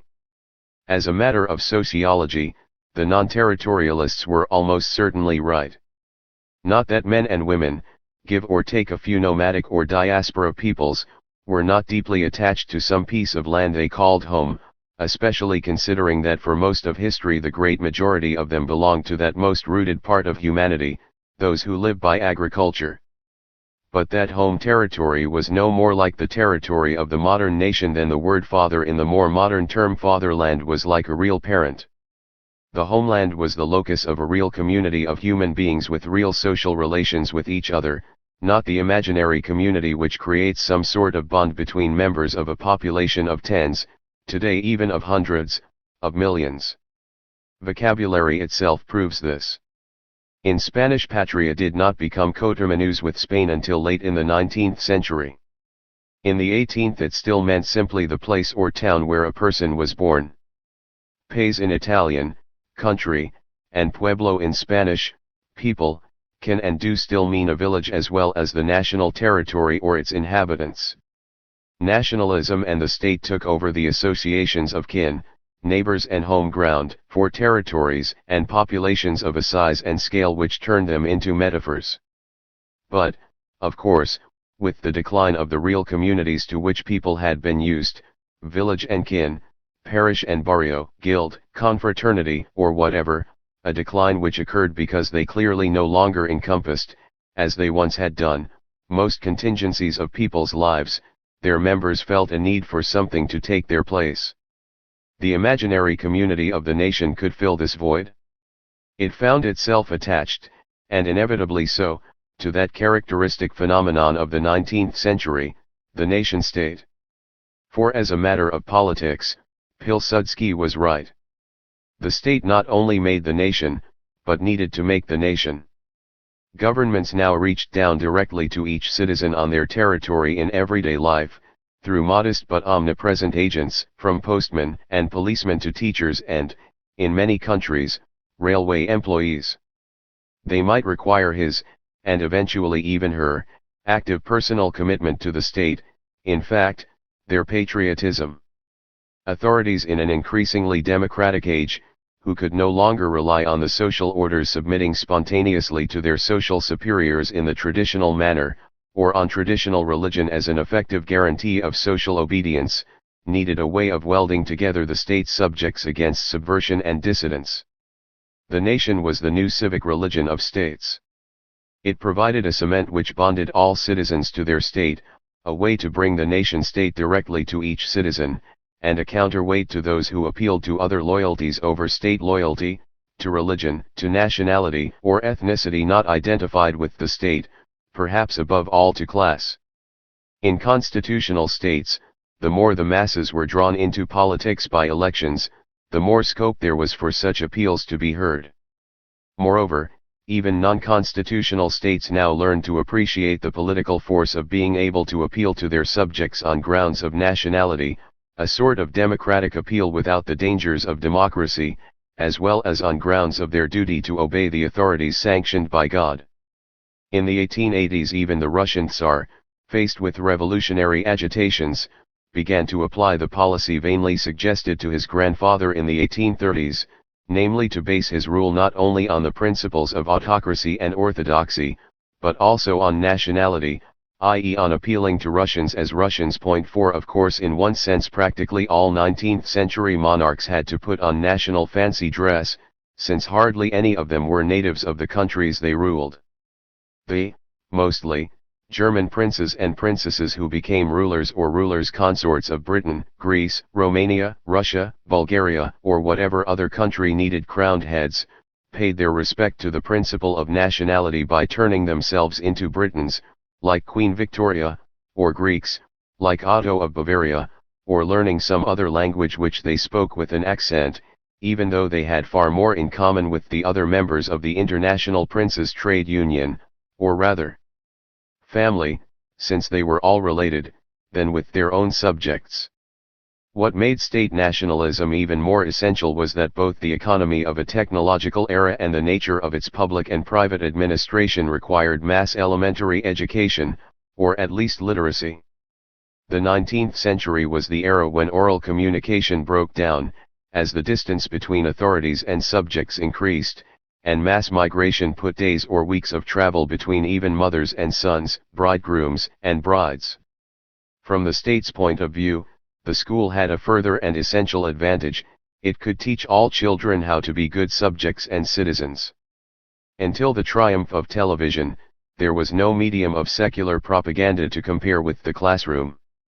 Hence, in educational terms, the era from 1870 to 1914 was above all, in most European countries, the age of the primary school. Even in notoriously well-schooled countries the number of primary school teachers multiplied. It trebled in Sweden and rose almost as much in Norway. Relatively backward countries caught up. The number of primary school children in the Netherlands doubled. In the United Kingdom, which had no public educational system before 1870, it trebled. In Finland it increased 13-fold. Even in the illiterate Balkans the number of children in elementary schools quadrupled and the number of teachers almost trebled. But a national, i.e. an overwhelmingly state-organized and state-supervised, education system required a national language of instruction. Education joined the law courts and bureaucracy as a force which made language into the primary condition of nationality. States therefore created nations, i.e. national patriotism and, at least for certain purposes, linguistically and administratively homogenized citizens, with particular urgency and zeal. The French Republic turned peasants into Frenchmen. The Italian kingdom, following D'Azeglio's slogan, did its best, with mixed success, to make Italians through school and military service, after having made Italy. The USA made a knowledge of English a condition for American citizenship and, from the end of the 1880s on, began to introduce actual worship under the new civic religion, the only one permitted under an agnostic constitution, in the form of a daily ritual of homage to the flag in every American school. The Hungarian state did its best to turn all its multinational inhabitants into Magyars. The Russian state pressed the Russification of its lesser nationalities, i.e. it tried to give Russian the monopoly of education. And where multinationality was sufficiently recognized to permit elementary or even secondary education in some other vernacular, as in the Habsburg Empire, the state language inevitably enjoyed a decisive advantage at the highest levels of the system. Hence the significance, for non-state nationalities, of the struggle for a university of their own, as in Bohemia, Wales, or Flanders. For state nationalism, real or, as in the case of the monarchs, invented for convenience, was a double-edged strategy. As it mobilized some inhabitants, it alienated others, those who did not belong, or wish to belong, to the nation identified with the state. In short, it helped to define the nationalities excluded from the official nationality by separating out those communities which, for whatever reason, resisted the official public language and ideology. 2. But why should some have resisted, where so many others did not? After all, there were quite substantial advantages for peasants, and even more for their children, in becoming Frenchmen, or indeed for anyone who acquired a major language of culture and professional advancement in addition to their own dialect or vernacular. In 1910, 70% of German immigrants to the USA, who arrived there, on average after 1900, with $41 in their pockets, had become English-speaking American citizens, though they had plainly no intention of ceasing to speak and feel German. 5. To be fair, few states really tried to stop the private life of a minority language and culture, so long as it did not challenge the public supremacy of the official state-nation. It might well be that the unofficial language could not effectively compete with the official one, except for purposes of religion, poetry, and community or family sentiment. Hard though it may be to believe today, there were passionately national Welshmen who accepted a lesser place for their ancient Celtic tongue in the century of progress, and some who envisaged an eventual natural euthanasia for it. There were, indeed, many who chose to migrate not from one territory but from one class to another, a voyage which was apt to mean a change of nation or at least a change of language. Central Europe became full of German nationalists with obviously Slav names, and Magyars whose names were literal translations of German or adaptations of Slovak ones. The American nation and English language were not the only ones which, in the era of liberalism and mobility, issued a more or less open invitation for membership. And there were plenty who were happy to accept such invitations, all the more so when they were not actually expected to deny their origins by doing so. Assimilation for most of the 19th century was far from a bad word, it was what vast numbers of people hoped to achieve, especially among those who wanted to join the middle classes. One obvious reason why members of some nationalities refused to assimilate was because they were not allowed to become full members of the official nation. The extreme case is that of the native elites in European colonies, educated in the language and culture of their masters so that they could administer the colonials on the Europeans' behalf, but patently not treated as their equals. Here a conflict was bound to erupt sooner or later, all the more so since Western education actually provided a specific language for articulating their claims. Why, wrote an Indonesian intellectual in 1913, in Dutch, should Indonesians be expected to celebrate the centenary of the liberation of the Netherlands from Napoleon? If he were a Dutchman, I would not organize an independence celebration in a country where the independence of the people had been stolen. 6. Colonial peoples were an extreme case, since it was clear from the outset that, given the pervasive racism of bourgeois society, no amount of assimilation would turn men with dark skins into real Englishmen, Belgians, or Dutchmen, even if they had as much money and noble blood and as much taste for sports as the European nobility, as was the case with many an Indian Raja educated in Britain. And yet, even within the zone of white skins, there was a striking contradiction between the offer of unlimited assimilation to anyone who proved his or her willingness and ability to join the state-nation and the rejection of some groups in practice.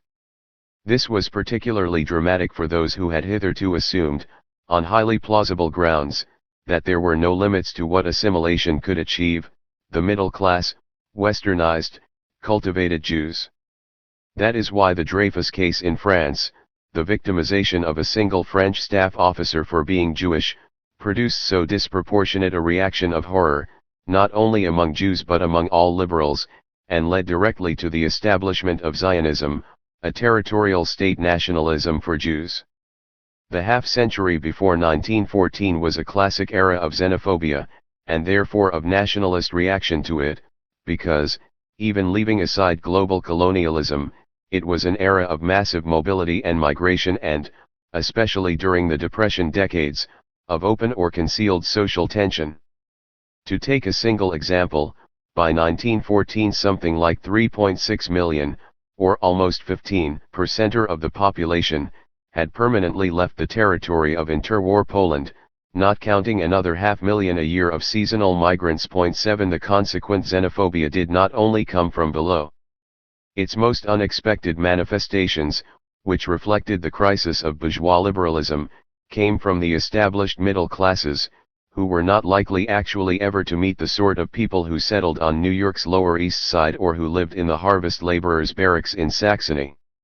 Max Weber, glory of open-minded German bourgeois scholarship, developed so passionate an animus against the Poles, whom he, correctly, accused German landowners of importing en masse as cheap labor, that he actually joined the ultranationalist Pan-German League in the 1890s. 8 The real systematization of race prejudice against Slavs, Mediterraneans, and Semites in the USA is to be found among the native white, preferably Protestant Anglophone-born middle and upper classes, which even, in this period, invented their own heroic nativist myth of the white Anglo-Saxon, and fortunately non-unionized, cowboy of the wide open spaces, so different from the dangerous ant heaps of the swelling great cities. 9 Those members of the northeastern elite chiefly responsible for this myth, which, incidentally, excluded the people chiefly responsible for the cowboy culture and vocabulary, the Mexicans, were Owen Wister, author of The Virginian,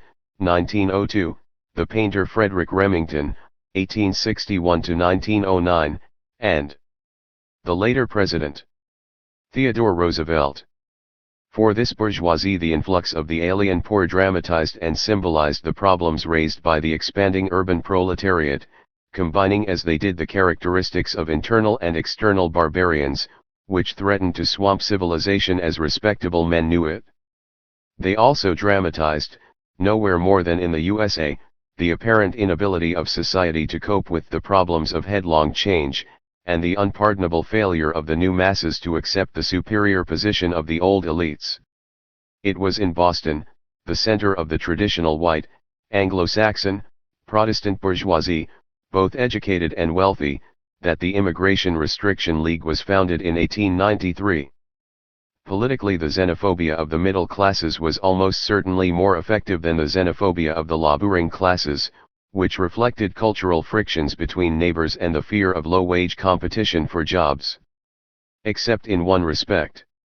It was sectional working-class pressure which actually excluded foreigners from labor markets, since for employers the incentive to import cheap labor was almost irresistible. Where exclusion kept the stranger out entirely, as did the bans on non-white immigrants in California and Australia, which triumphed in the 1880s and 1890s, this produced no national or communal friction, but where it discriminated against a group already on the spot, such as Africans in white South Africa or Catholics in Northern Ireland, it was naturally apt to do so. However, working-class xenophobia was rarely very effective before 1914.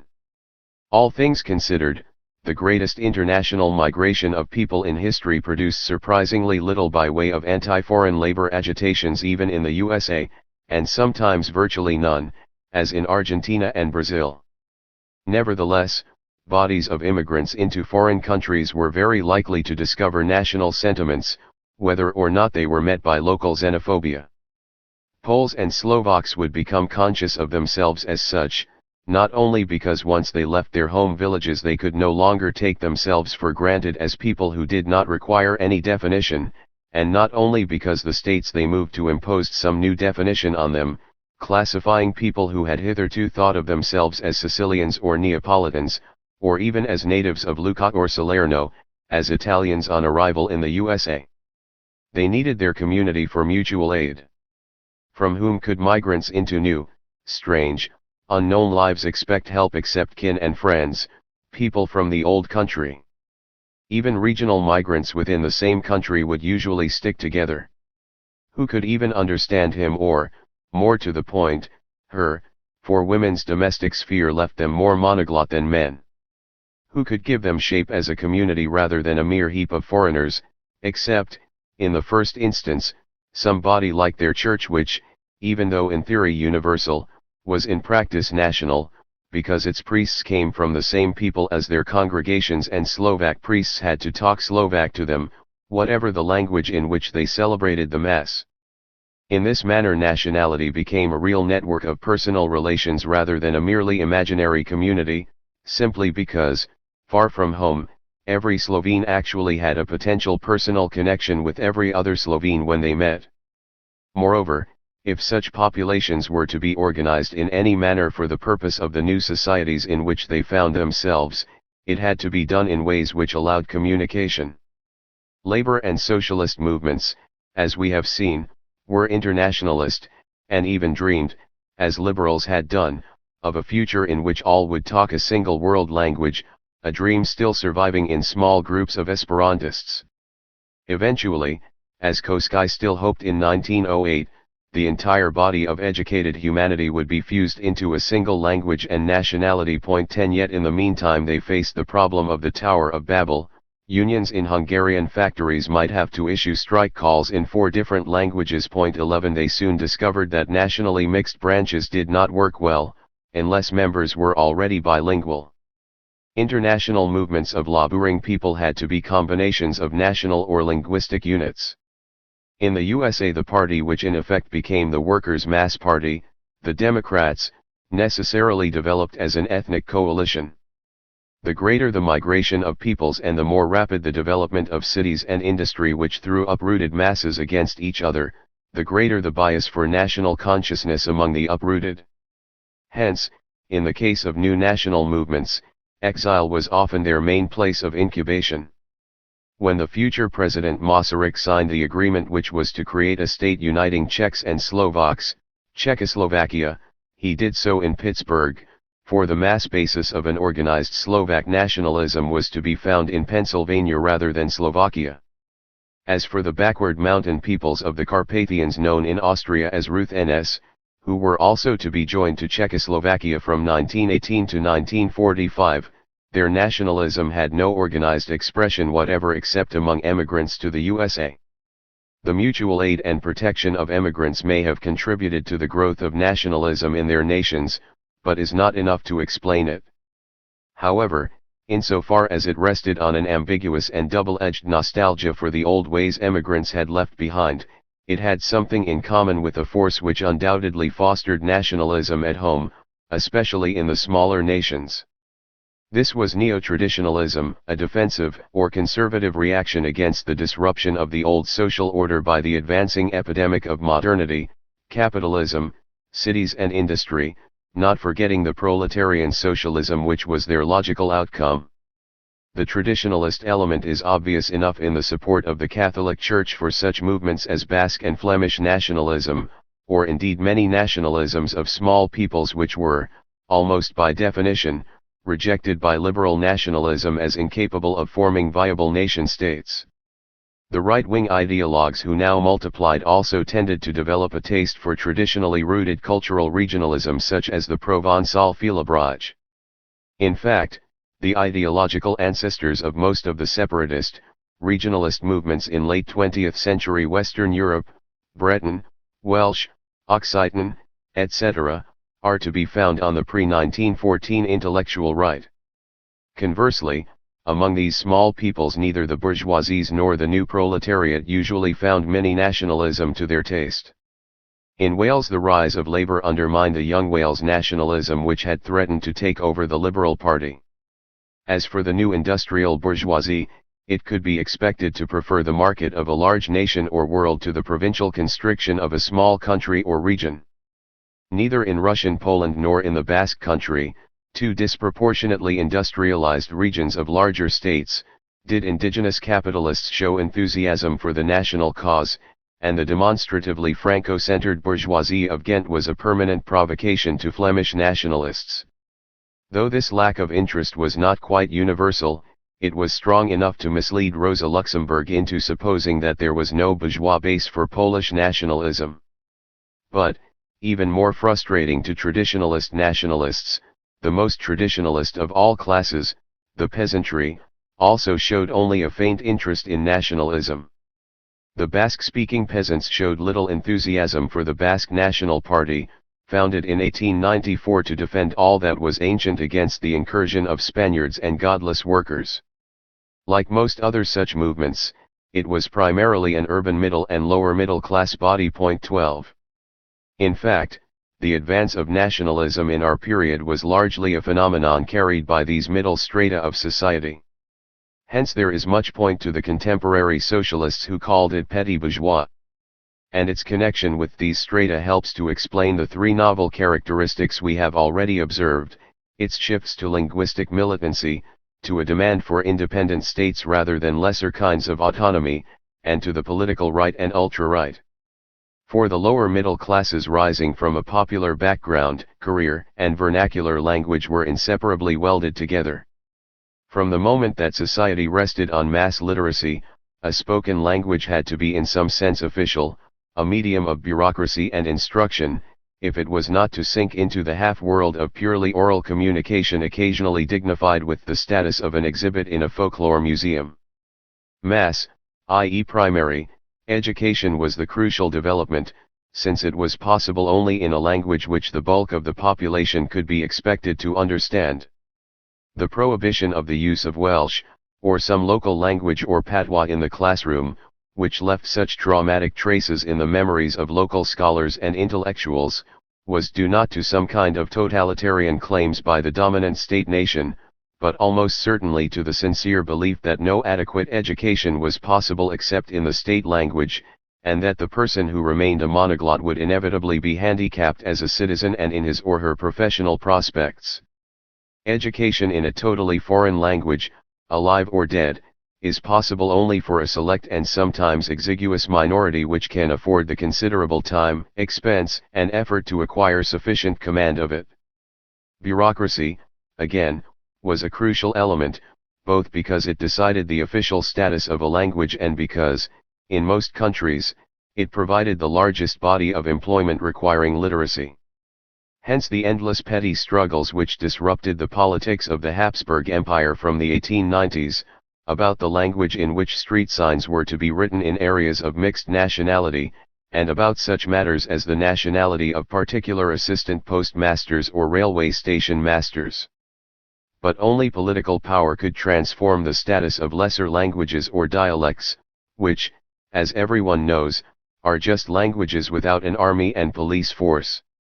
Hence the pressures and counter-pressures behind the elaborate linguistic censuses of the period, e.g. most notably, those of Belgium and Austria in 1910, on which the political claims of this or that idiom depended. And hence, at least in part, the political mobilization of nationalists for language at the very moment when, as in Belgium, the number of bilingual Flemings grew very strikingly or, as in the Basque country, the use of the Basque language was virtually dying out in the rapidly growing cities. 13 For political pressure alone could win a place for what were in practice uncompetitive languages as a medium of education or written public communication. This, and this alone, made Belgium officially bilingual, 1870, and Flemish a compulsory subject in the secondary schools of Flanders, as late as 1883. But once the unofficial language had thus won official standing, it automatically created a substantial political constituency of vernacular literates for itself. The 4.8 million pupils in the primary and secondary schools of Habsburg Austria in 1912 obviously contained a great many more potential and actual nationalists than the 2.2 million of 1874, not to mention the 100,000 or so extra teachers who now instructed them in various rival languages. And yet in multilingual societies those educated in the vernacular, and able to use this education for professional advancement, probably still felt themselves to be inferior and unprivileged. For while they were in practice at an advantage in competing for the lesser jobs, because they were much more likely to be bilingual than the snobs of the elite language, they might justifiably feel that they were at a disadvantage in the search for the top jobs. Hence the pressure to extend vernacular teaching from primary to secondary education, and eventually to the crown of a full educational system, the vernacular university. In both Wales and Flanders the demand for such a university was intensely, and exclusively, political for this reason.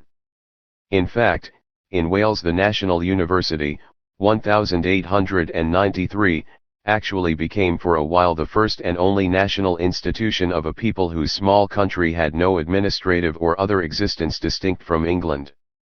Those whose first language was an unofficial vernacular would almost certainly still be excluded from the higher ranges of culture and private or public affairs, unless as speakers of the official and superior idiom in which they would certainly be conducted.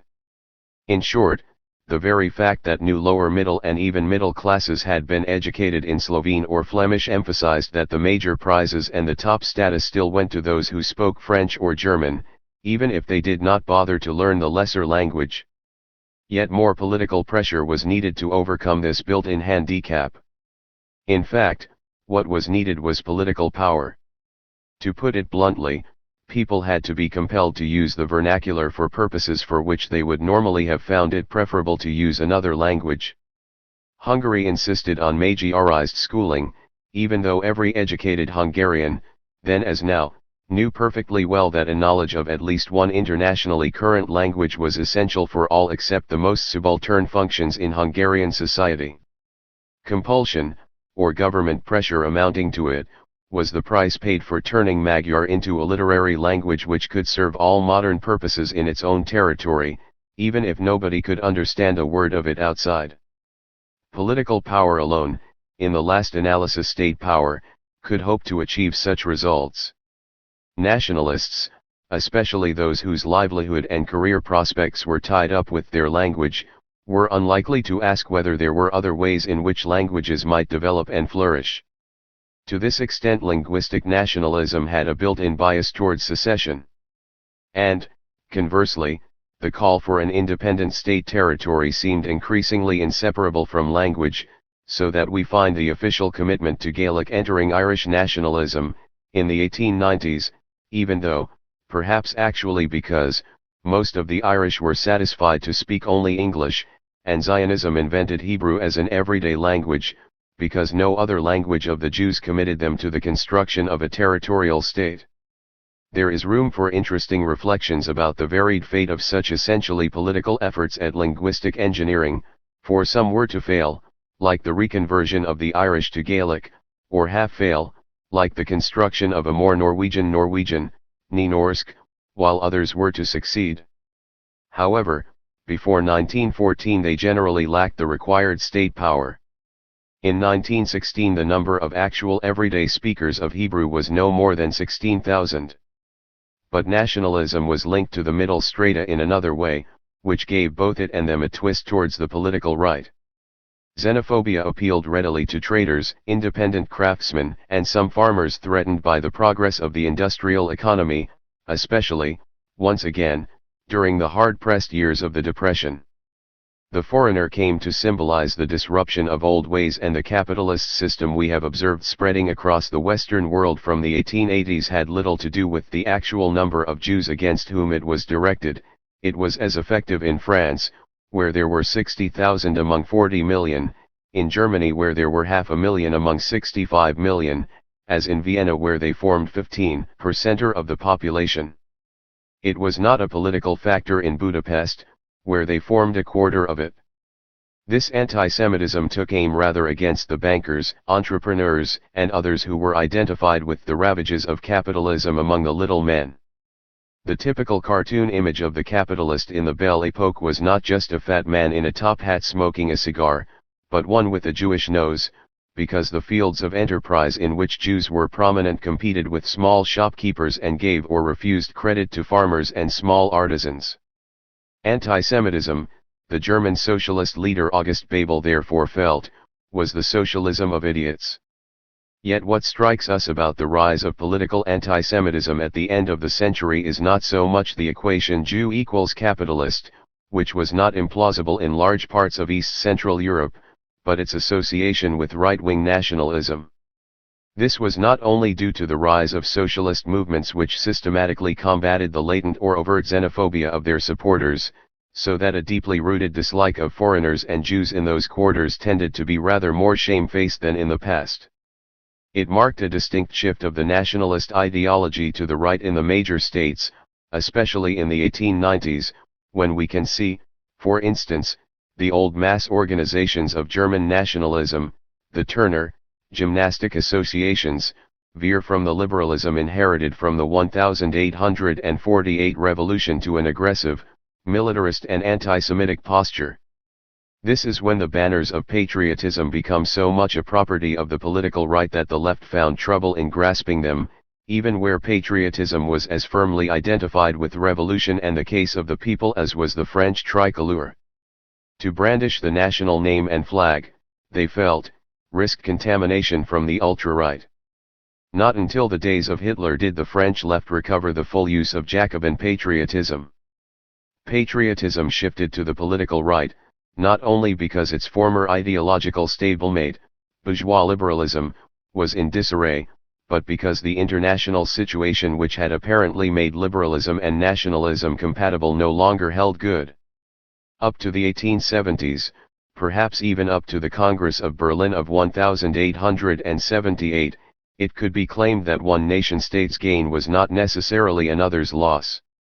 Indeed, the map of Europe had been transformed by the creation of two major new nation-states, Germany and Italy, and the formation of several minor ones in the Balkans, without either war or intolerable disruption of the international state system. Until the Great Depression, something very like global free trade, while perhaps benefiting Britain rather more than others, had been in the interest of all. Yet from the 1870s on, such claims ceased to ring true, and as a global conflict came, once more, to be considered as a serious, if not an impending possibility, the sort of nationalism which saw other nations frankly as menace or victims gained ground. It both bred and was encouraged by the movements of the political right which emerged out of the crisis of liberalism. Indeed, the men who first called themselves by the novel name of nationalists were frequently stimulated into political action by the experience of their state's defeat in war, like Maurice Barrès, 1862–1923, and Paul Dérault, 1846–1914, after the German victory over France in 1870–1, and Enrico Corradini, 1865–1931, after Italy's even more galling defeat at the hands of Ethiopia in 1896. And the movements they founded, which brought the word nationalism into the general dictionaries, were quite deliberately set up in reaction against the democracy then in government, i.e. against parliamentary politics. 14 The French movements of this kind remained marginal, like the Action Française, EST 1898, which lost itself in a politically irrelevant monarchism and in vituperative prose. The Italian ones eventually merged with fascism after the First World War. They were characteristic of a new breed of political movements built on chauvinism, xenophobia and, increasingly, the idealization of national expansion, conquest, and the very act of war. Such nationalism lent itself exceptionally well to expressing the collective resentments of people who could not explain their discontents precisely. It was the foreigner's fault. The Dreyfus case gave French anti-Semitism a special edge, not only because the accused was a Jew, what business had an alien in the French General Staff, but because his alleged crime was espionage on behalf of Germany. Conversely, the blood of good Germans curdled at the thought that their country was being systematically encircled by the alliance of its enemies, as their leaders frequently reminded them. Meanwhile, the English were getting ready to celebrate the outbreak of the World War, like other belligerent peoples, by an outburst of anti-alien hysteria which made it advisable to change the German family name of the royal dynasty to the Anglo-Saxon Windsor. No doubt every native citizen, apart from a minority of internationalist socialists, a few intellectuals, cosmopolitan businessmen, and members of the International Club of Aristocrats and Royals, felt the appeal of chauvinism to some extent. No doubt almost all, including even many socialists and intellectuals, were so deeply imbued with the fundamental racism of 19th-century civilization that they were also indirectly vulnerable to the temptations which come from believing one's own class or people to have a built-in natural superiority over others. Imperialism could not but reinforce these temptations among members of imperial states. Yet there is little doubt that those who responded most eagerly to the nationalist bugles were to be found somewhere between the established upper classes of society and the peasants and proletarians at the bottom. For this widening body of middle strata, nationalism also had a wider and less instrumental appeal. It provided them with a collective identity as the true defenders of the nation, which eluded them as a class, or as aspirants to the full bourgeois status they so much coveted. Patriotism compensated for social inferiority.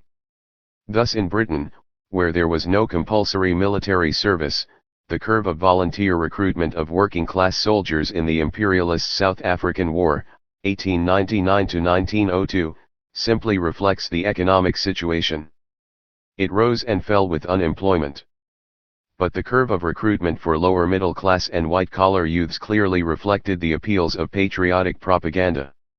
And, in a sense, patriotism in uniform could bring its social rewards. In Germany it provided the potential status as reserve officer for boys who had undergone secondary education to the age of 16, even if they went no further.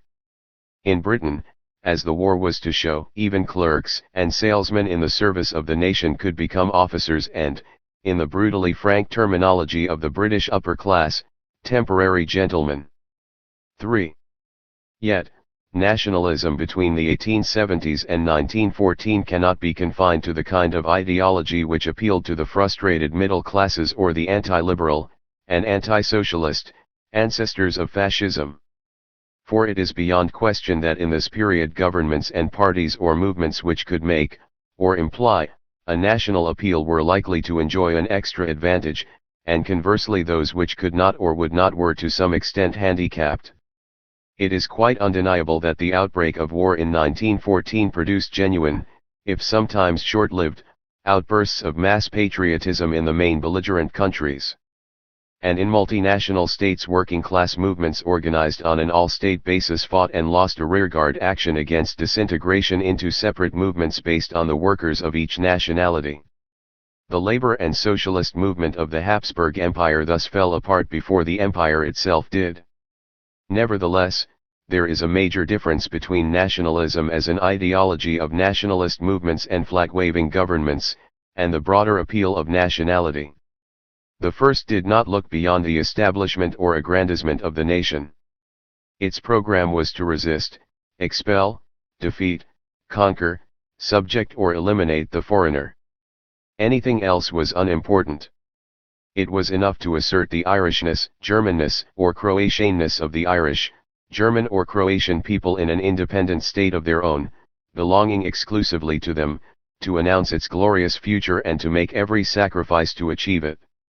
It was this which, in practice, limited its appeal to a cadre of impassioned ideologists and militants, to shapeless middle classes searching for cohesion and self-justification, for such groups, again mainly among the struggling little men, as could ascribe all their discontents to the damned foreigners, and, of course, to governments which welcomed an ideology which told citizens that patriotism was enough.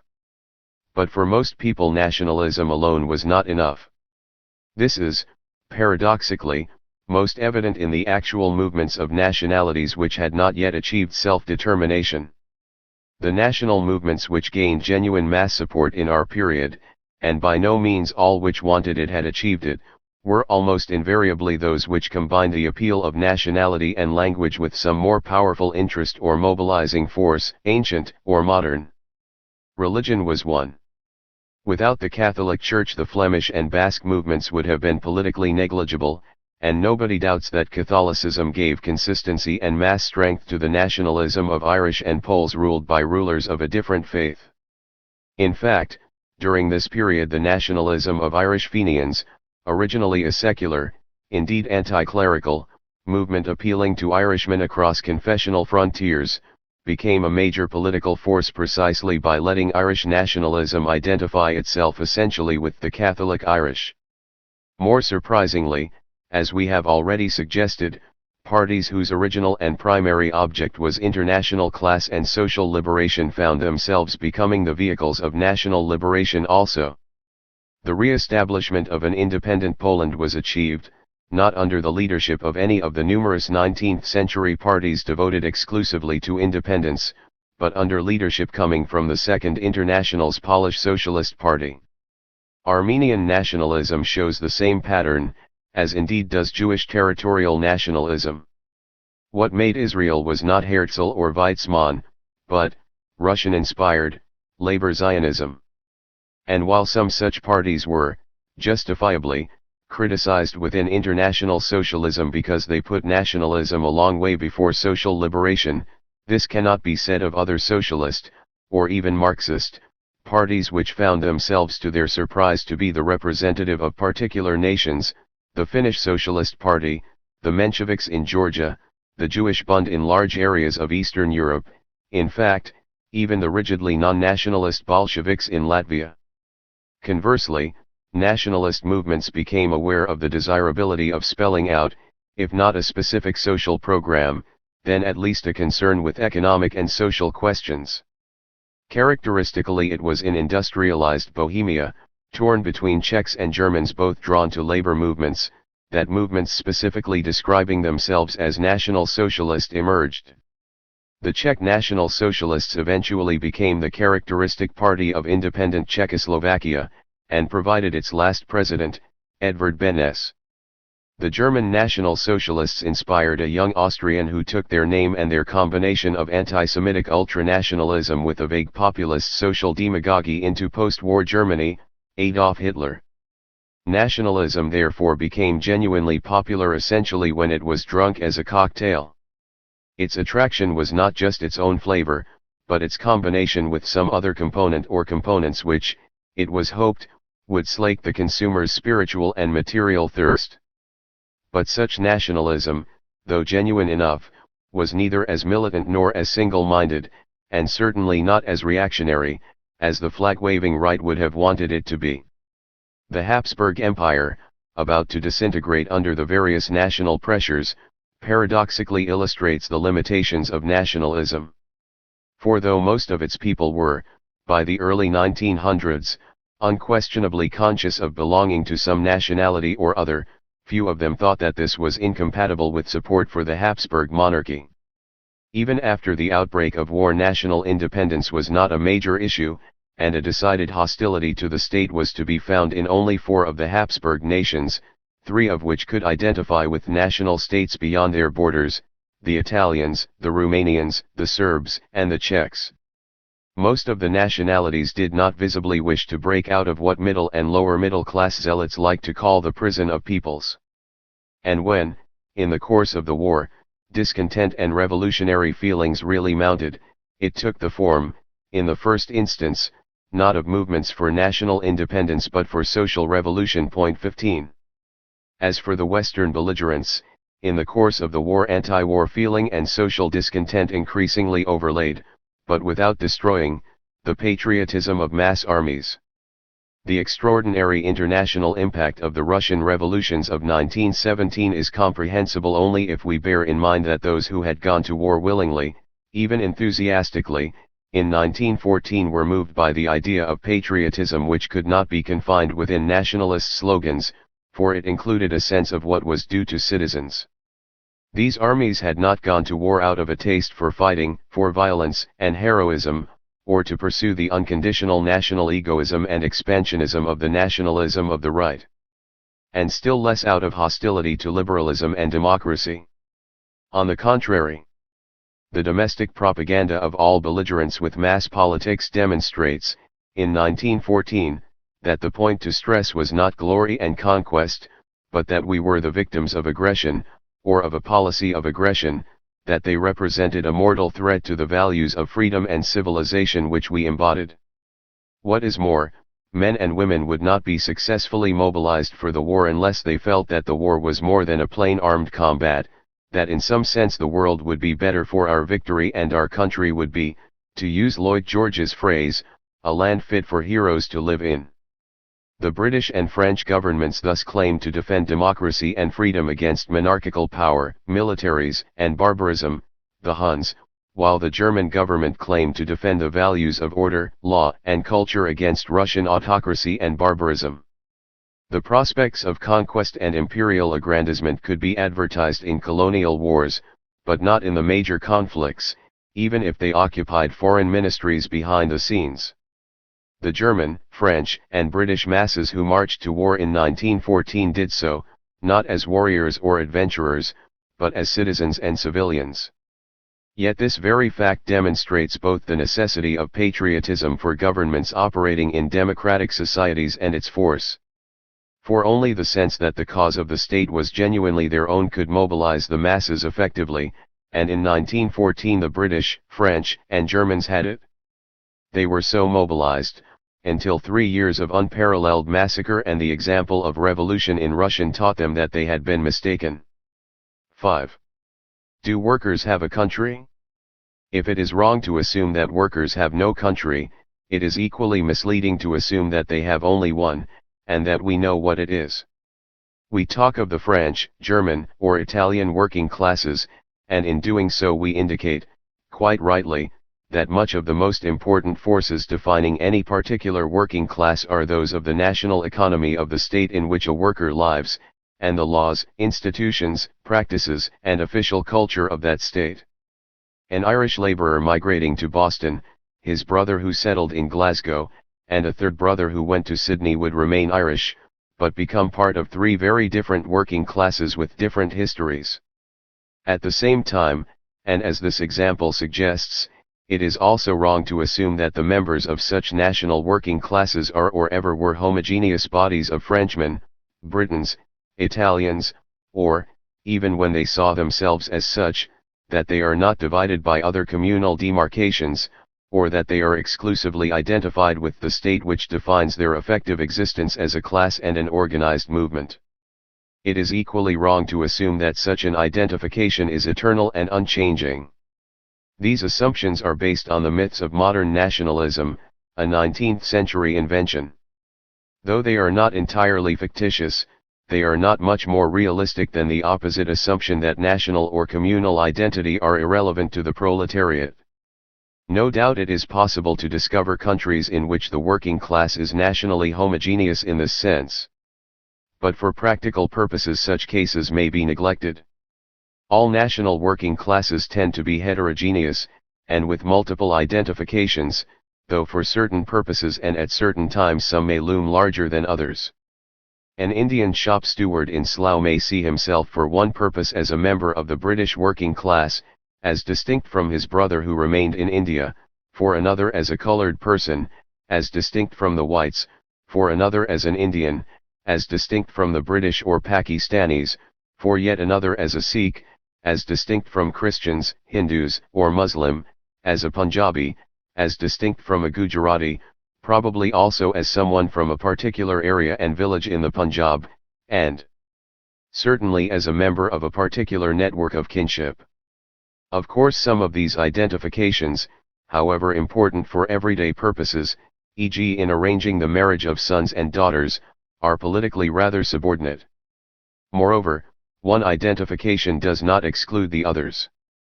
The Andalusians, Basques, and Catalans who fought Napoleon did so as Spaniards, without in the least losing the sense of the differences which separated them from each other.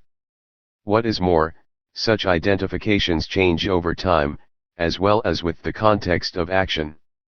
Sicilian and Calabrian laborers went to America and became Americans, but in doing so they also came to see themselves, as they probably had not done before, as Italians who belonged, to some extent, not only to the old country but also to a nation whose members were scattered across the world from Argentina and Brazil to Australia. Conversely, workers who once saw themselves primarily as Belgians, in spite of talking two quite different and mutually incomprehensible languages, today identify themselves primarily as Flemings and French-speaking Walloons. These multiple identities give rise to something like a national problem within working classes only when they seriously get in each other's way. So far as one can tell, there was no serious national problem before 1914 in the minds of South Wales, where English immigrants, English and Welsh-speaking Welshmen, a handful of Spaniards and doubtless a few other minorities worked together, joining the South Wales Miners' Federation and supporting labour. There was in the Ruhr, where a mass of immigrant Polish miners, separated from the Germans by language and from the free-thinking Social Democratic Party by Catholicism, showed a marked reluctance to support the party of their class. Again, to take the extreme case of the United States, where the working class consisted largely of immigrants incapable initially of understanding the language of the country or of other groups of immigrants. Their national and linguistic differences undoubtedly made the formation of a working class consciousness more difficult, though they did not entirely inhibit it, and certainly did not prevent the formation of a general political consciousness of the immigrant poor, the ethnic Americans, who, much as they fought with each other collectively, formed the basis of the Democratic Party in the big cities. But they certainly created no major political problems for the country which officially welcomed them and was neutral about their religions. The very same people who in their home states, as Irishmen in the United Kingdom, as Poles in Russia and Germany, as Czechs in Austria, constituted a national problem which threatened the political unity or even the existence of these states were of little more significance across the ocean than in the choice of candidates for municipal elections. Indeed, the example of the Irish in Britain illustrates the same point. Most of them were both workers and, very consciously, Catholic and Irish. Until the 26 counties separated from the United Kingdom, most of them found a formula which combined national and class identification by supporting, or allying with, parties and movements which claimed to be in favor of both, or at any rate hostile to both. Few Irish nationalist candidates stood in Britain, and outside the Scotland division of Liverpool, none was elected. Unions with a strong Irish tinge, the National Union of Dock Labourers was commonly known as the Irish Union, behaved much like other unions. No doubt this was facilitated by the fact that the movement which claimed to stand for the people or the working class, Liberals, Labour and Socialists, opposed the oppression of Ireland, joined in protests against it, and indeed supported the Irish nationalist demand for Home Rule for a united Ireland. After Irish separation had been achieved, the bulk of the Catholic Irish in Britain, insofar as they organised and voted at all, undoubtedly gravitated to the parties of their class. Nor did the fact that they enjoyed dual political rights seem to create any major difficulties. Even today Irishmen who vote Labour in Britain will not necessarily feel obliged to vote for a Labour or working class party when they return to the Republic of Ireland. The relatively smooth integration is all the more striking when we recall that at the grassroots anti-Catholic and anti-Irish sentiments were powerful and sometimes savage in Britain, and by no means only in Liverpool and Glasgow. Moreover, in the case of Ulster or British Orange workers, Protestant identification unquestionably cut across both class and national identification. Nevertheless, for the majority group among the Irish, perhaps just because they were so evidently a majority, the double identification as Irish and, when in Britain, British workers seems to have been relatively unproblematic. Thus practically all so-called national working classes consist of a jigsaw of heterogeneous groups. On the one hand, historical development has tended to weld these together into more or less nationwide blocks, so that differences between Kerrymen and Tipperary men are subordinated to a general Irishness, except, perhaps, for purposes of sporting contests, or between Catholic and Lutheran Germans into a general Germanness, except for purposes of electoral identification. Such nationwide national consciousness is historically recent, though some examples, perhaps Englishness, date back rather longer. But on the other hand, the mobility and the shifting of people in contemporary society, which may be essentially described as a world on the move, create new bonds and new frictions breaking up these blocks. Thus mass migration into the mines of South Wales, mainly from England, created a strongly Welsh working class, but one which ceased to speak Welsh, thus intensifying the silent tensions between the English-speaking majority of the Welsh and the regionally concentrated and diminishing Welsh-speaking minority. A much smaller migration into North Wales, but one not absorbed into the fabric of the local social structure, has, as we know, produced considerable friction between the Welsh and the English in that region, and, in some parts, a transfer of political loyalties from the All-British Labour Party, inheritor of the All-British Liberal Party, to Plaid Cymru. Similarly, even without migration, changes in the economy, in society, and in politics may disturb the established stable pattern of relations between different groups, with unpredictable and sometimes catastrophic results. We have seen this happen in Cyprus, where Greeks and Turks had long coexisted, and in the Lebanon, a notorious jigsaw puzzle of Maronite, Orthodox and variously Catholic Christians, Sunni and Shiite Muslim, Arabs, Armenians, Druzes and various others. Still, the major disturbances have almost certainly come from mass mobility, our economic and social transformations implying mass migration within and between states. Neither capitalist nor socialist industrialization is conceivable without it, and this produces the special problems of strangers or foreigners, a problem already created in many regions by pre-capitalist patterns of settlement and colonization. This clearly affects the working class very directly. There are two aspects to the intermingling of different communities, of which the relation between natives and immigrants is a particularly clear example. First, there is the fourfold pattern of the balance between the two. We may neglect case A, a country without working class emigration or immigration as too rare to be significant. Case B, a country with little emigration but significant immigration, is comparatively rare, though France might fit the bill. The French, while receiving masses of foreign workers since industrialization, have never moved outside their frontiers themselves. Case C is rather more common. Countries with little immigration but a good detail of emigration, in the 19th century Norway and the territory of the present Republic of Ireland were obvious examples. Case D, which is probably the most common in industrial Europe, consists of countries with both substantial emigration and immigration, as in 19th century Britain and Germany. Both immigration and emigration have a bearing on the history of national working classes, for, as every Irishman knows, emigration does not snap the links between the exiles and the home country, not least in the history of its labor movement. Martin Tranmæl, the leader of the Norwegian labor movement during and after the First World War, had been in the industrial workers of the world in the United States, whither the Norwegians migrated. Tom Mann migrated to Australia and returned to Britain. As for the Irish movement, its history is filled with returned emigrants, Michael Davitt, James Larkin, James Connolly. The second aspect concerns the complexity of the pattern of migration and the distribution of migrant groups. Emigrants from one state or national group may either flow in a single stream to one region and nowhere else, as the peasant from the Creuse in central France moved as building laborers to Paris, or they may fan out to produce a temporary or permanent diaspora which may be worldwide. Wherever there was hard rock mining on the globe in the 19th century, groups of Cornishmen were to be found. The converse of this phenomenon is even more relevant for our purposes. In some regions or countries, the game of foreigners has only two players, Poles and Germans in the Ruhr, Basques and Spaniards in the Basque country.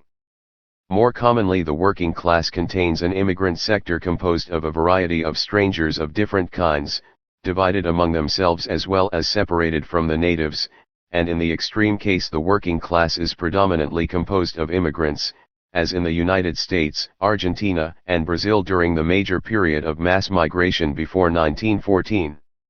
Yet, while the number of players in the game is greater or smaller, the pattern which usually develops is one of occupational specialization, or a sort of national stratification. Thus in 1914 there were a few mines in the Ruhr which did not have a majority of Polish miners, and even today everyone in Britain expects construction sites to be full of Irishmen. What tends to set one national or religious or racial group of workers against another, is not so much occupational specialization in itself, as the tendency for one group to occupy, and seek to monopolize, the most highly skilled, better paid and more desirable jobs. Such divisions and stratifications occur even in nationally homogeneous working classes, but it is certain that they are enormously exacerbated when they coincide with differences of language, color, religion, or nationality. Belfast is an unhappy and obvious case in point. Yet communal differences alone have not prevented labor movements from organizing workers successfully across such divisions. A powerful social democratic party in Vienna united Czech and German workers. Before 1914 the differences between Flemish and Walloon workers in Belgium were politically so insignificant that a standard work on socialism in Belgium by two leaders of the Labour Party there did not bother to so much as mention the Flemish question. Today, when all Belgian parties are linguistically divided, the motto "Workers of all lands, unite" incised in Flemish on the Labour Hall in Ghent remains as a melancholy reminder of this lost unity. Highly unified working classes with a powerful class consciousness have been forged out of a mixture of natives and various immigrant groups, as in Argentina. Single working class movements have even been created, as in India, out of a conglomerate of mutually hostile and linguistically incomprehensible castes, language groups, and religions. For that matter, even in Ulster men who feared for their lives from Catholic or Protestant proletarians outside the shipyard or dock gates were, and perhaps still are, prepared to act together inside them for purposes of industrial disputes. The historical as well as practical problem is to discover under what circumstances such class unity can come into being, work, or cease to work. Three circumstances may be suggested, in which natural or communal divisions may fatally disrupt working classes. Such disruption may arise from the influence of nationalist or other political movements outside the working class, from rapid and major changes in the composition of that class, or more generally, in society, which established patterns cannot absorb, and from the attempt to maintain disproportionately favorable conditions by strict limitations of entry into the working class. The last case is probably the least common, for while the tendency to form labor aristocracies is fairly general, blanket exclusion is rather uncommon, except on the grounds of color and sex, two barriers which, because of their visibility, are very difficult to cross.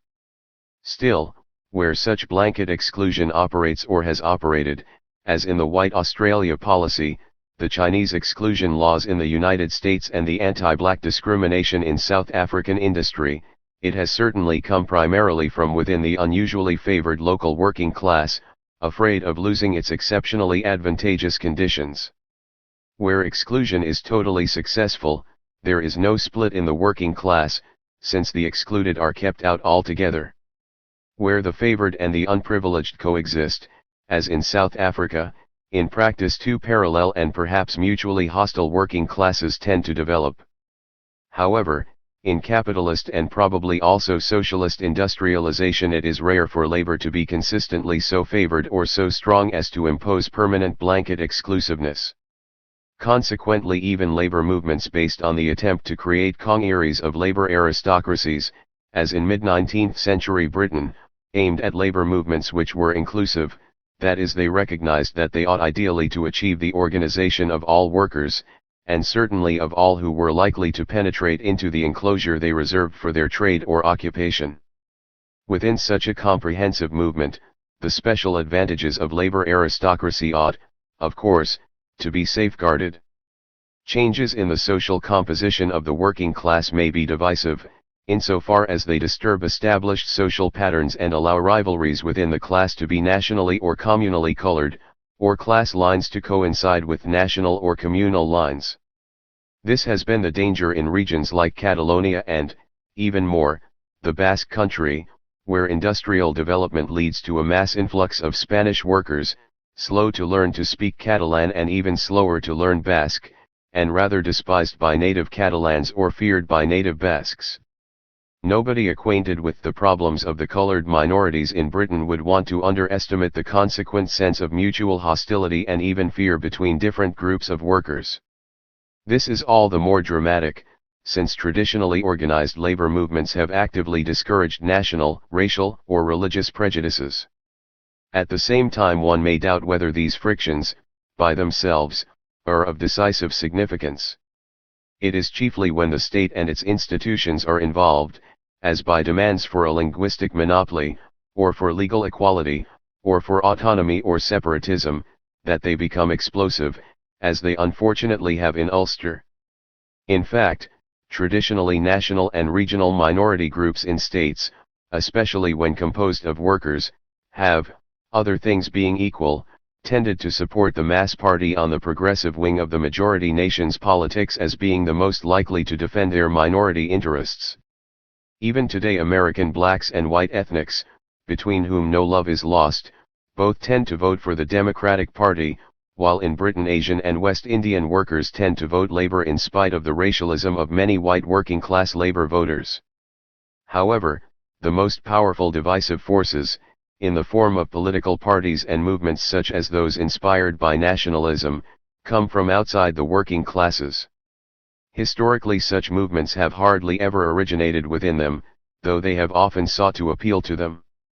They were divisive, not only because they naturally accentuated the linguistic, religious, physical, and other distinctions between their sector of a heterogeneous working class and the rest, but also because their objects were by definition at odds with those of class consciousness.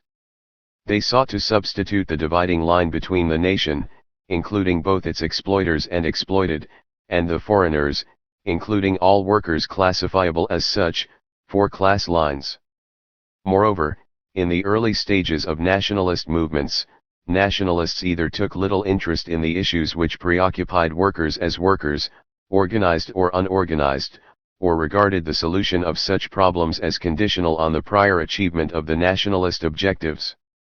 The discovery that national and social liberation must go together was not usually made by the pioneers of nationalist movements, which is why some of the most effective nationalist parties and organizations emerged out of socialist agitations, e.g. the Polish Socialist Party whose leader, Pilsudski, became the head of independent Poland after the First World War, and Labor Zionism, which became the real architect of Israel.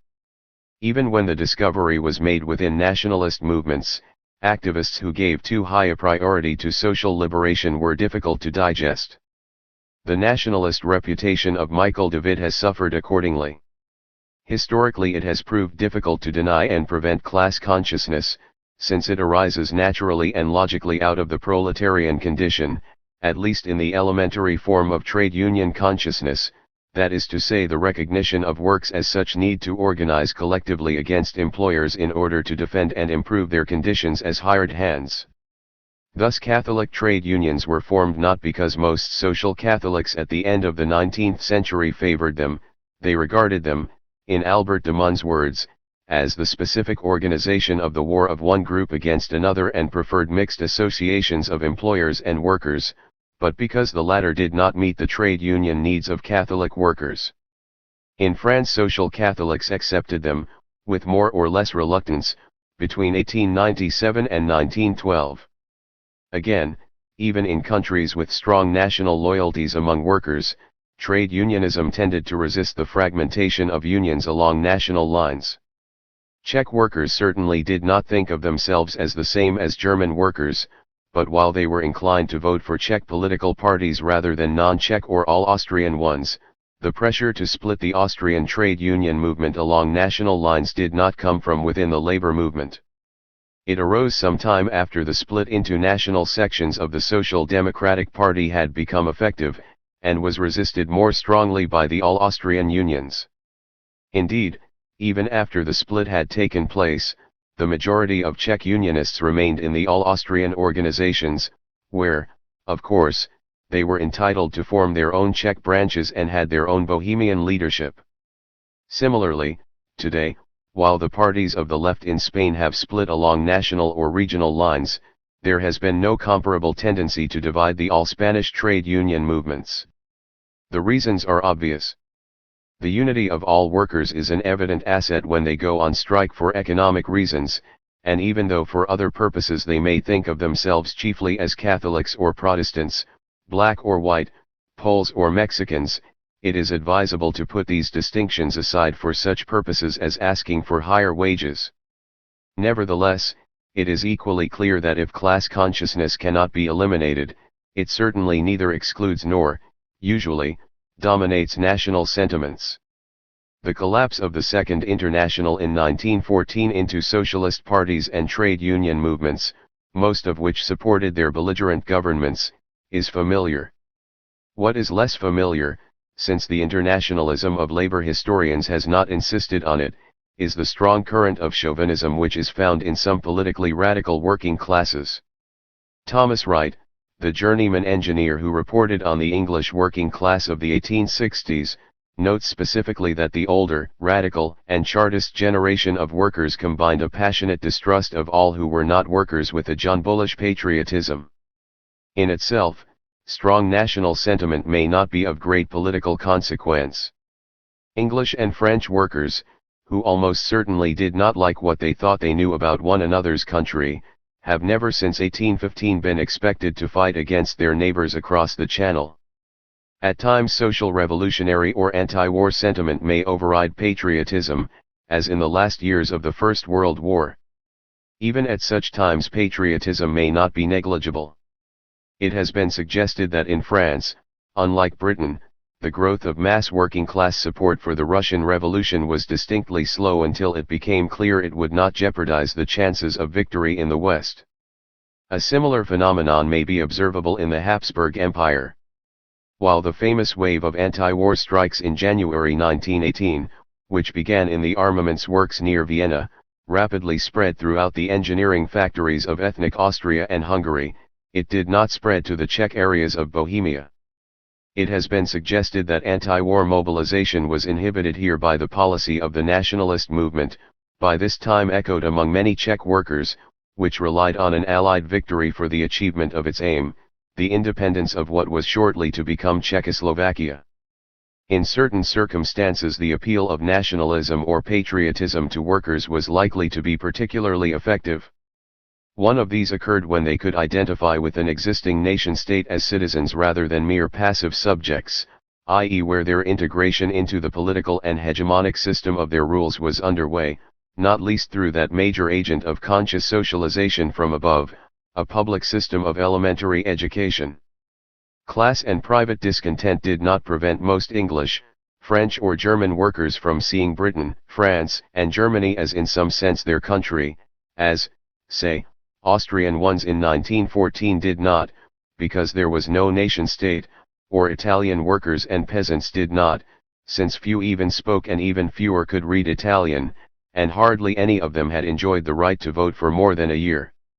Another occurred, where nationalist agitation, often building memories of a former political state or autonomy, or organizations embodying the separateness of a nationality, e.g. the Catholicism of the dependent people as against the Protestantism or orthodoxy of the ruling state, were in existence before an industrial working class developed. This was the case among people like the Irish, the Poles and the Czechs. However, as already suggested, what made national sentiments explosive and capable of destroying the cross-national unity of the working class was that they were intertwined with issues directly affecting the state and its institutions. Thus linguistic nationalism becomes explosive when language ceases to be merely a medium of communication between people, but one language or dialect rather than another becomes official, e.g. the language of law courts, schools and public notices. All this implies that working class consciousness, however inevitable and essential, is probably politically secondary to other kinds of consciousness. As we know, where it has come into conflict in our century with national, or religious, or racial consciousness, it has usually yielded and retreated. It is clear that, for certain limited purposes, working class consciousness and the labor movements it generates, at all events at the elementary trade unionist level, are very strong indeed. They are not indestructible, for sheer force has frequently destroyed such movements, but even these are potentially permanent and revivable. We have recently seen such consciousness and such movements revive in the very different circumstances of two rapidly industrializing countries, Brazil and Poland. They may well be the decisive lever for major political changes, as looked likely in 1980-1 in Poland. But historians must note that it is equally clear that working class consciousness alone coexists with other forms of collective identification and neither eliminates nor replaces them. And, as Lenin rightly observed, while it will spontaneously and everywhere generate trade unionist practices and, where it is allowed to, organizations or other movements for corporate pressure and self-defense, it does not automatically generate mass parties with a socialist consciousness. That such parties were generated almost as a matter of course during a certain historical period, mainly between the 1880s and 1930s, is significant, but requires more historical explanation than it has generally received. These parties, or their lineal successors, are still in being and often influential, but where they did not already exist, or the influence of socialists/communists were significant in labor movements before the Second World War, hardly any such parties have emerged out of the working classes since then, notably in the so-called Third World. This may have implications for traditional socialist expectations about the role of the working class and working class parties in bringing about socialism, which need not be discussed here. What bearing has all this on the making of the Irish working class? The major fact which requires explanation, at least for outsiders, is why labour as an independent political force has in the past been relatively negligible in Ireland, compared with the countries of the United Kingdom. Neither in North or South have class movements of the workers made a more than marginal political mark. This is not adequately explained by the lack, until recently, of much industrialization in Ulster. Moreover, from the days when Dublin was a stronghold of trade societies to the period before the First World War, when both Belfast and Dublin were the scene of some of the largest and most dramatic industrial disputes in the United Kingdom, Ireland has been familiar with labour battles. The most obvious explanation is that, except at moments or for rather limited trade unionist purposes, the potential Irish constituency for such working-class movements have identified themselves in politics as Catholic nationalists or Protestant unionists rather than as Labour. It is difficult to think of any other country in Western Europe in which this has been so marked and persistent a characteristic of the working class. Without pushing the analogy too far, a comparison of Ireland with Belgium, a more recently partitioned country and working class, may be instructive. As Northeast Ulster and the rest of Ireland followed their divergent economic evolution, so did Wallonia and Flanders. Wallonia industrialized heavily, while Flanders, though containing a major port, Antwerp, and a significant industrial centre, Ghent, remained predominantly agrarian and saw itself as underprivileged.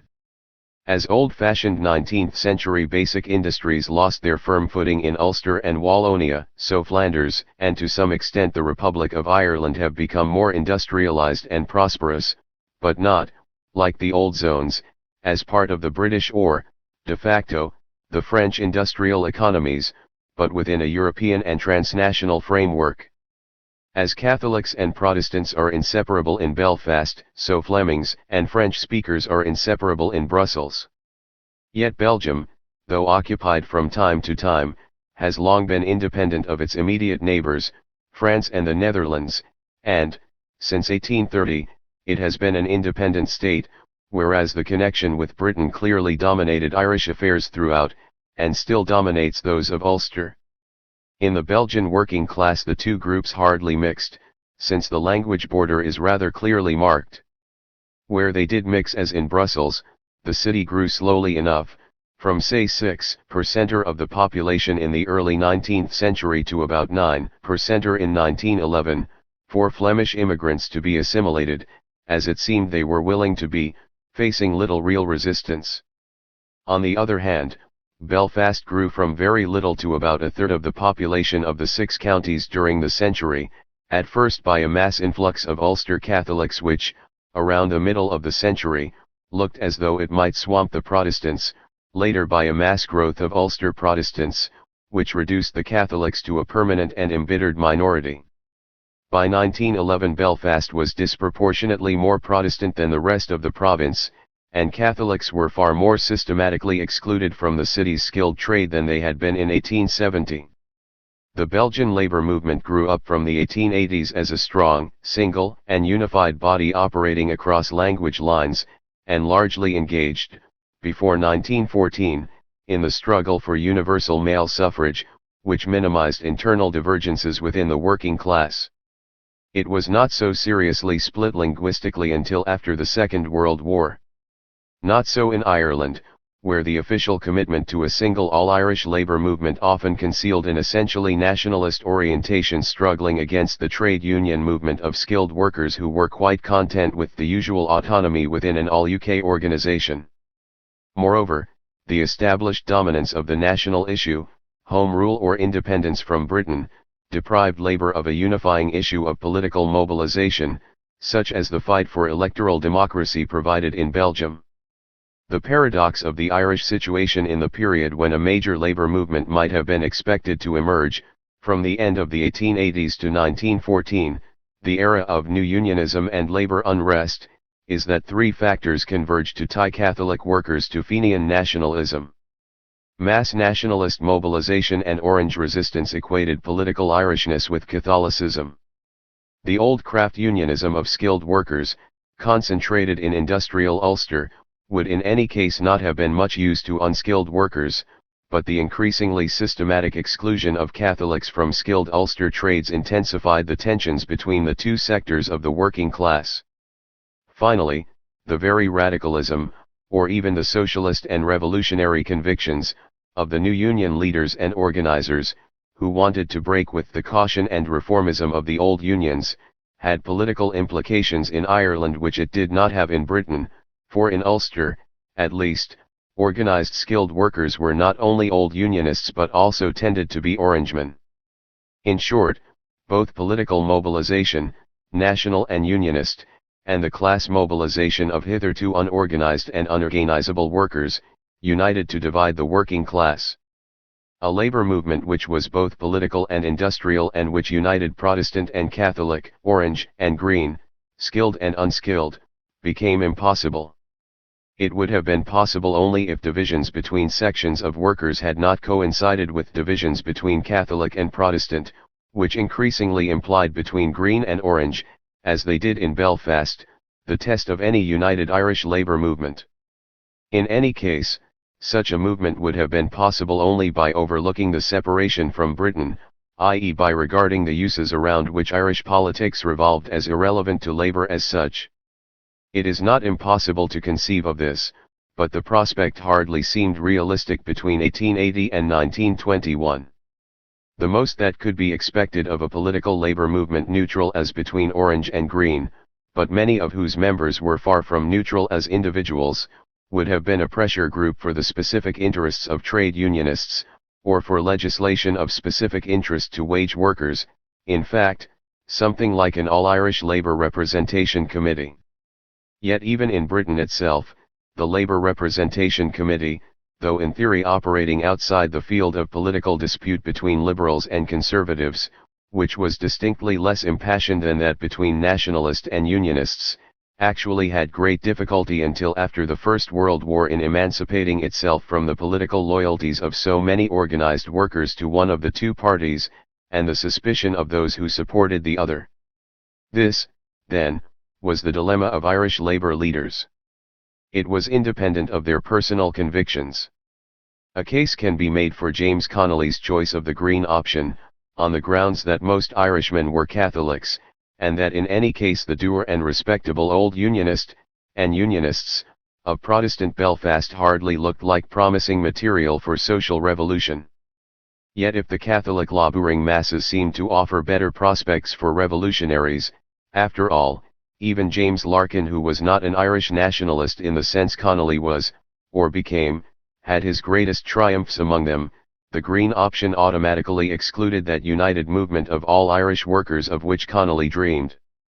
But Connolly's decision for an Irish labour movement which would not merely appeal essentially to Southerners and Catholics in practice, but was nationalist in aspiration, had even more serious consequences.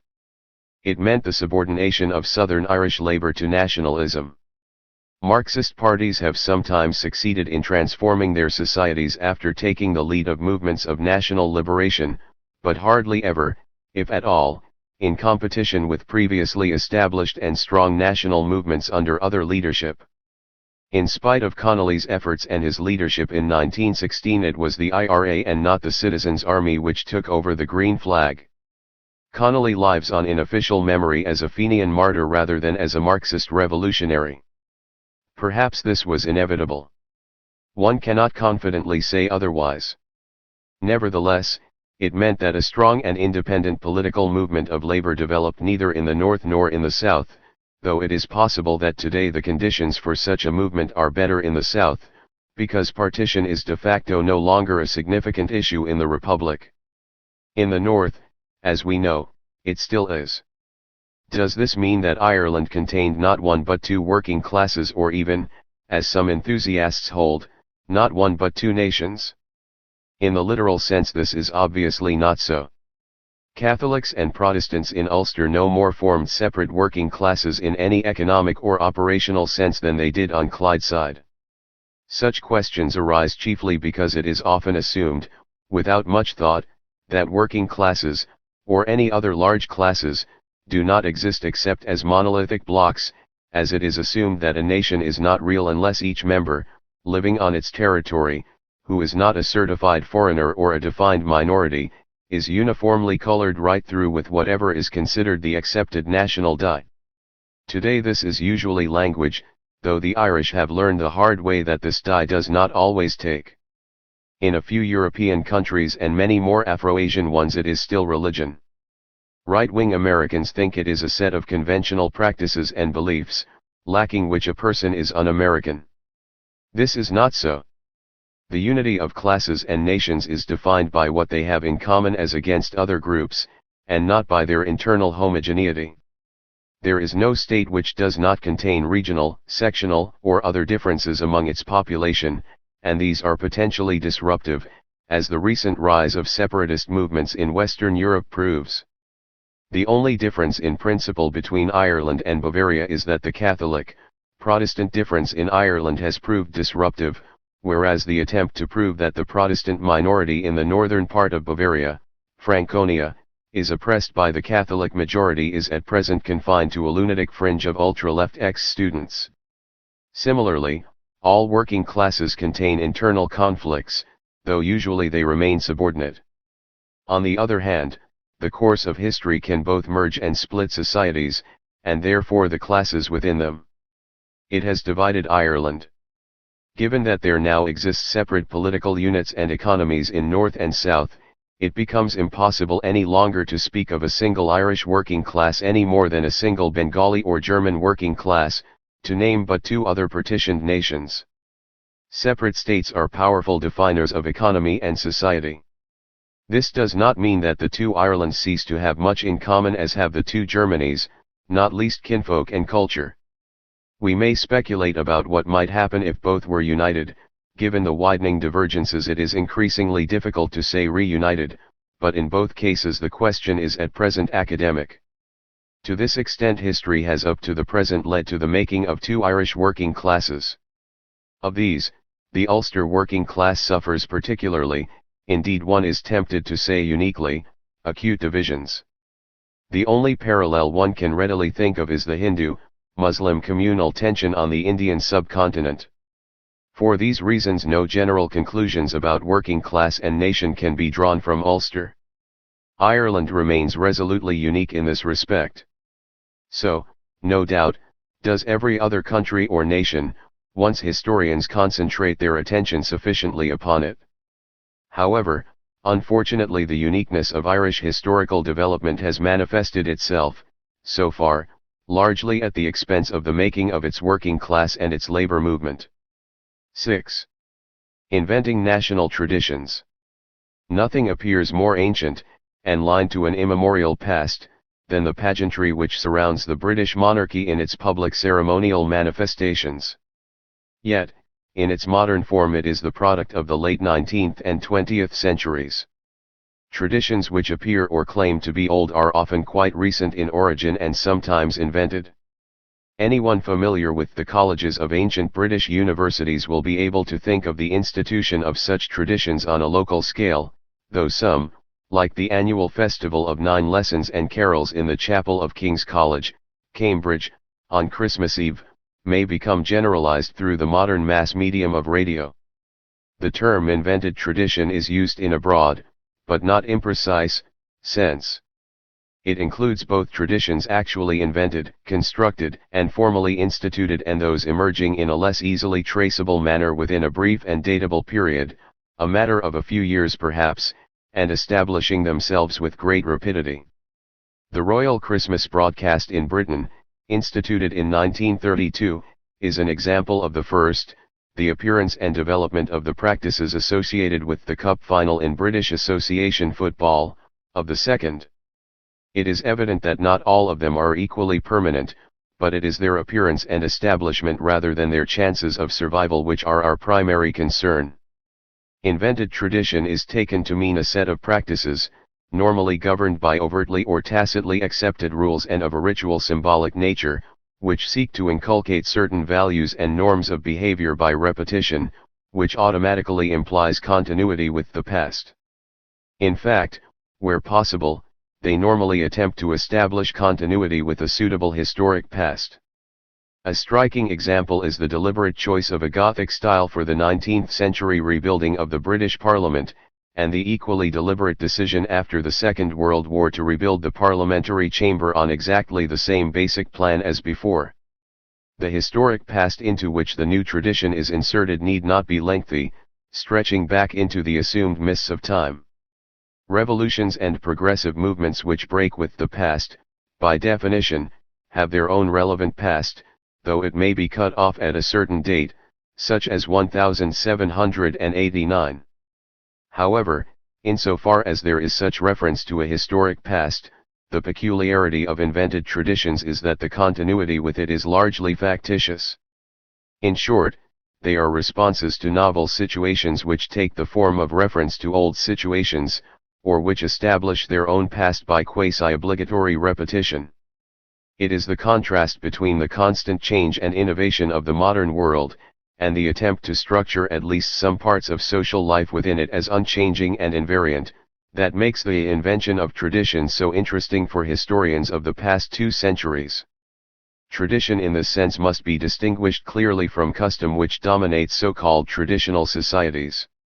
The object and characteristic of traditions, including invented ones, is invariance. The past, real or invented, to which they refer imposes fixed, normally formalized, practices, such as repetition.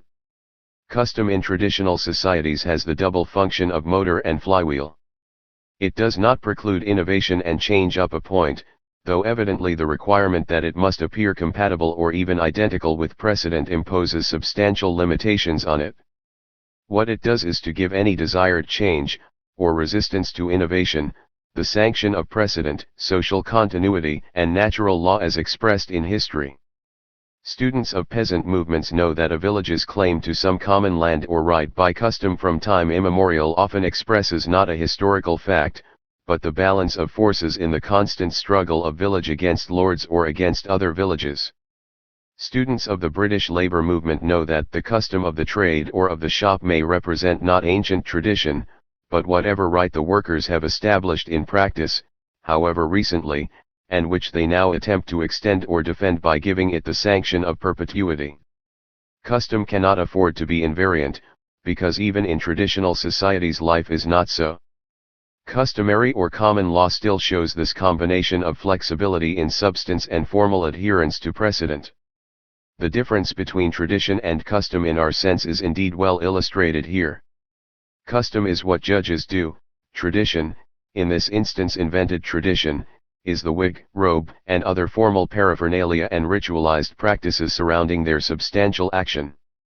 The decline of custom inevitably changes the tradition with which it is habitually intertwined. A second, less important, distinction that must be made is between tradition in our sense and convention or routine, which has no significant ritual or symbolic function as such, though it may acquire it incidentally.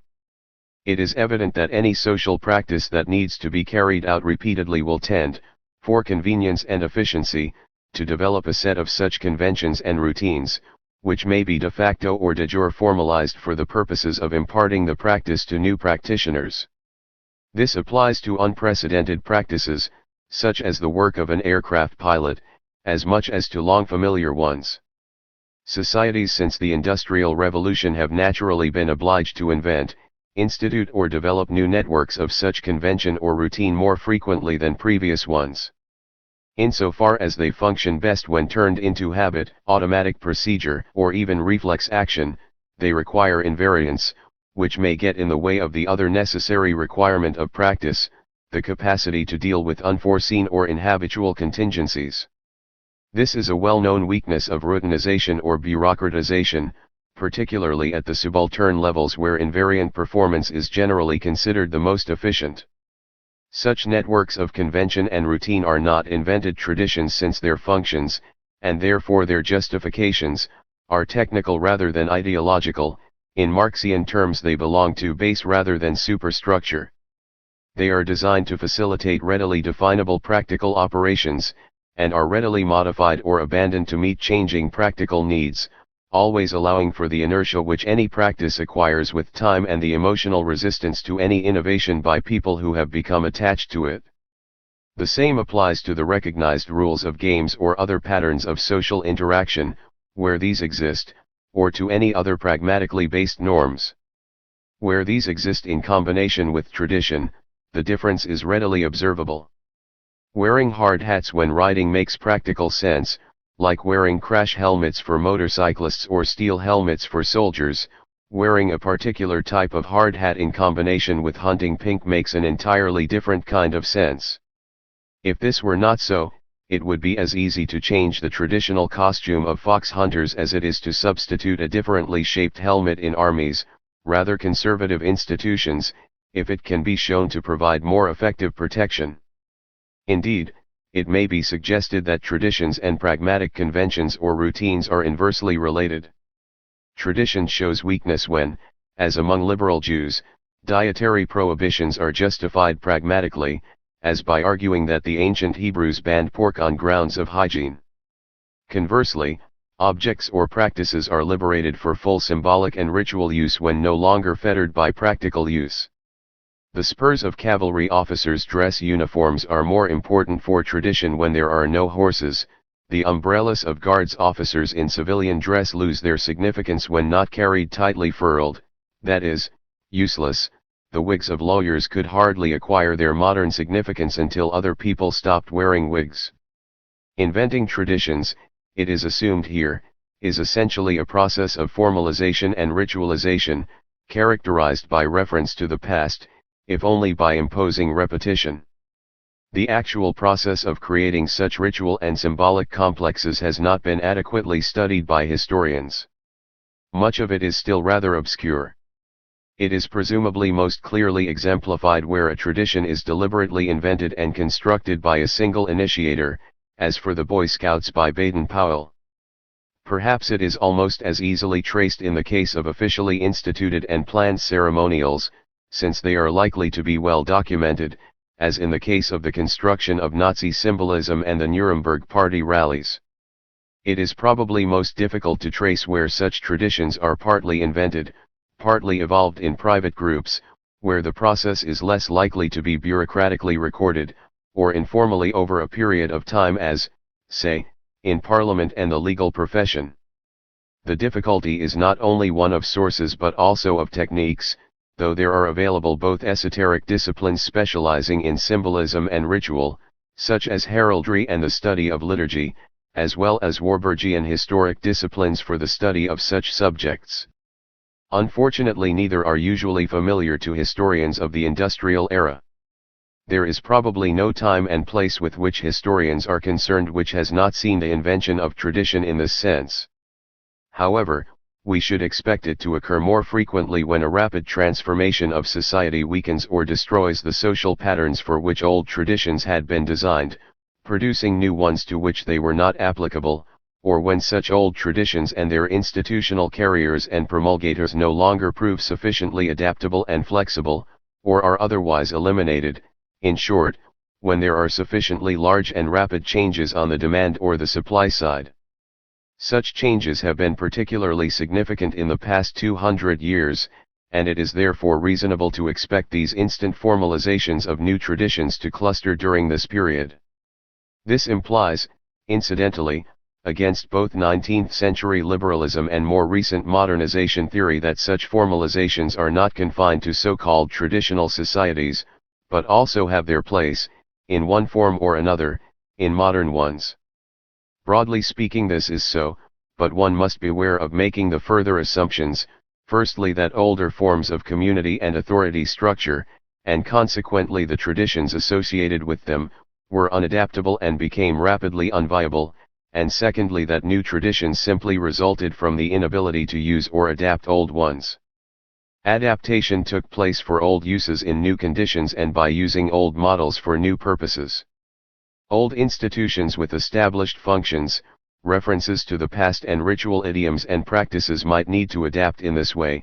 The Catholic Church faced with new political and ideological challenges and major changes in the composition of the faithful, such as the notable feminization both of lay piety and of clerical personnel, professional armies faced with conscription, ancient institutions such as law courts now operating in a changed context and sometimes with changed functions in new contexts.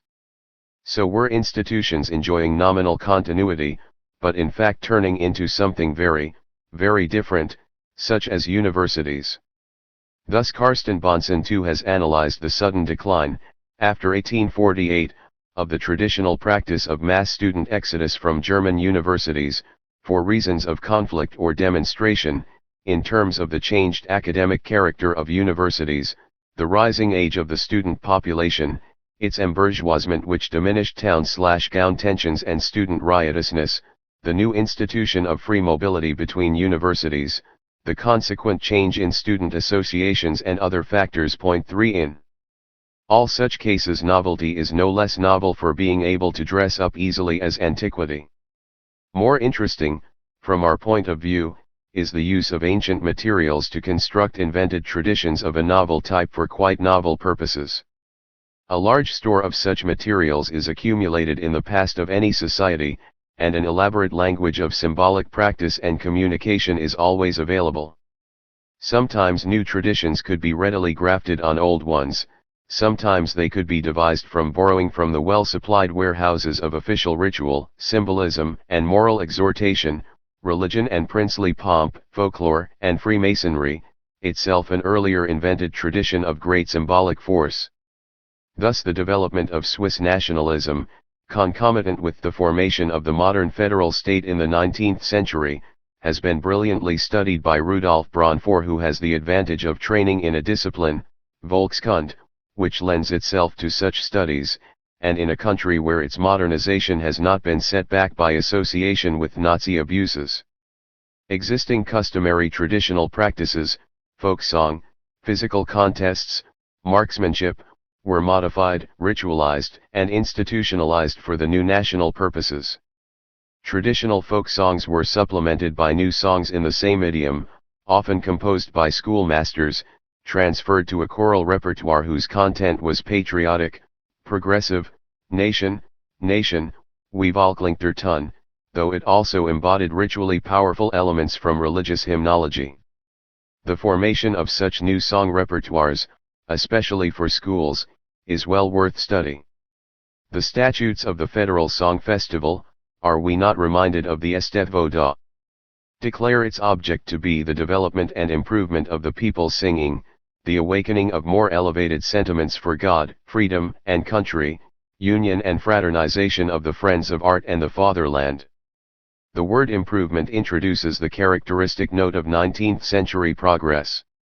A powerful ritual complex formed round these occasions, festival pavilions, structures for the display of flags, temples for offerings, processions, bell ringing, tableaux, gun salutes, government delegations in honor of the festival, dinners, toasts and oratory.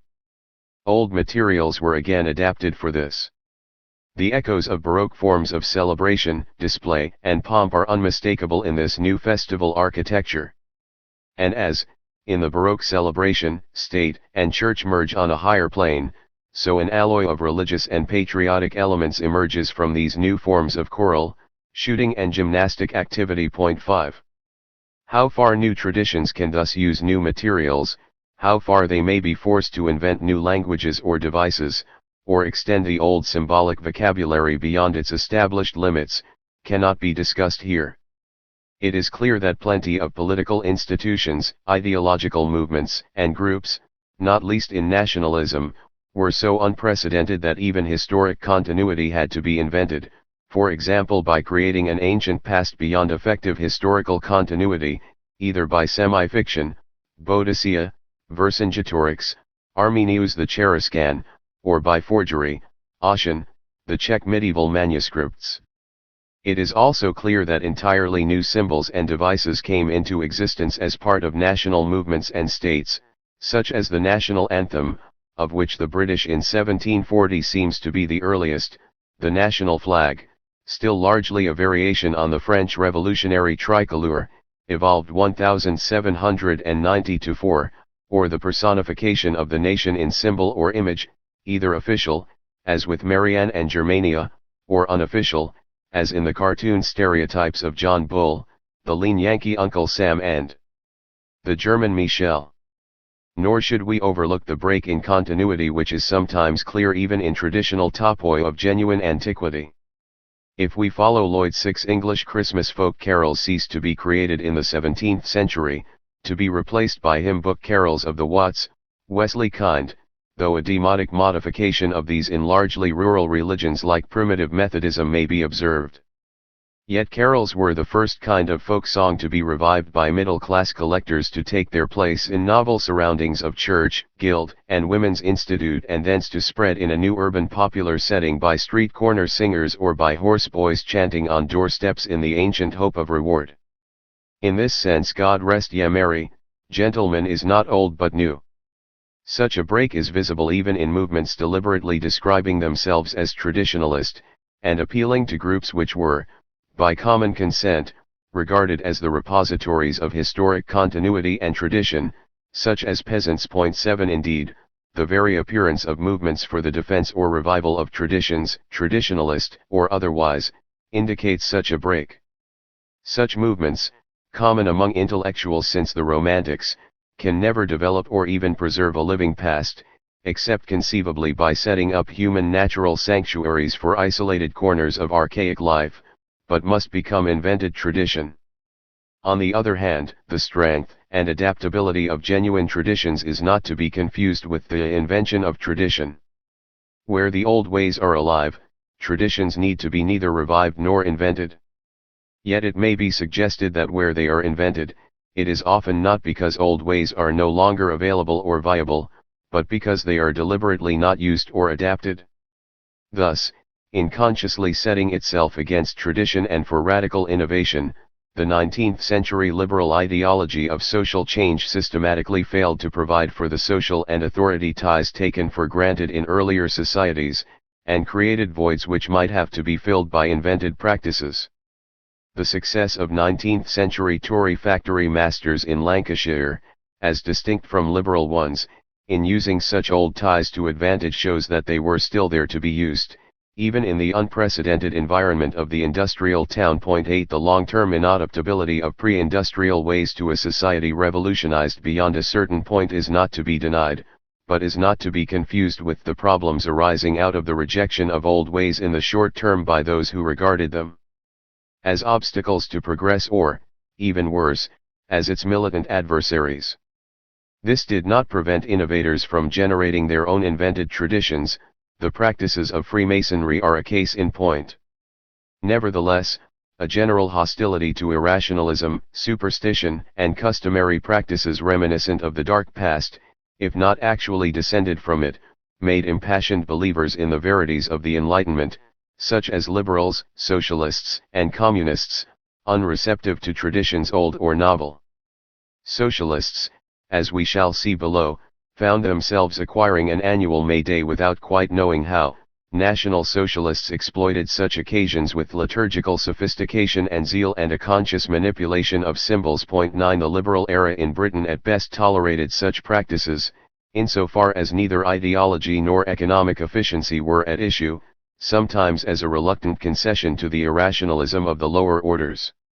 Its attitude to the sociable and ritual activities of friendly societies was a combination of hostility, unnecessary expenses such as payments for anniversaries, processions, bands, regalia were legally forbidden, and toleration of events such as annual feasts on the grounds that the importance of this attraction, especially as respects the country population, cannot be denied. 10 But a rigorous individualist rationalism dominated not only as an economic calculus but as a social ideal. We may conclude with some general observations about the invented traditions of the period since the Industrial Revolution. They seem to belong to three overlapping types. A. Those establishing or symbolizing social cohesion or the membership of groups, real or artificial communities. B. Those establishing or legitimizing institutions, status, or relations of authority. C. Those whose main purpose was socialization, the inculcation of beliefs, value systems, and conventions of behavior.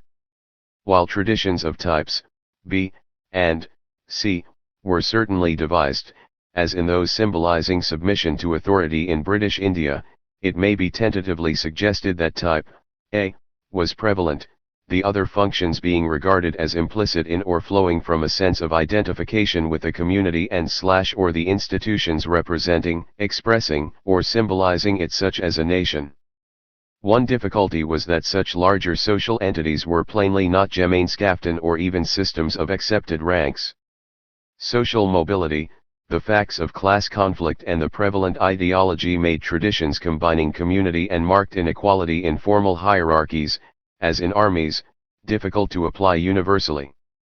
This did not much affect traditions of type C, since general socialization inculcated the same values in every citizen, member of the nation and subject of the crown, and the functionally specific socializations of different social groups, such as public school pupils as distinct from others, did not usually get in each other's way. On the other hand, insofar as invented traditions reintroduced, as it were, status into a world of contract, superior and inferior into a world of legal equals, they could not do so directly.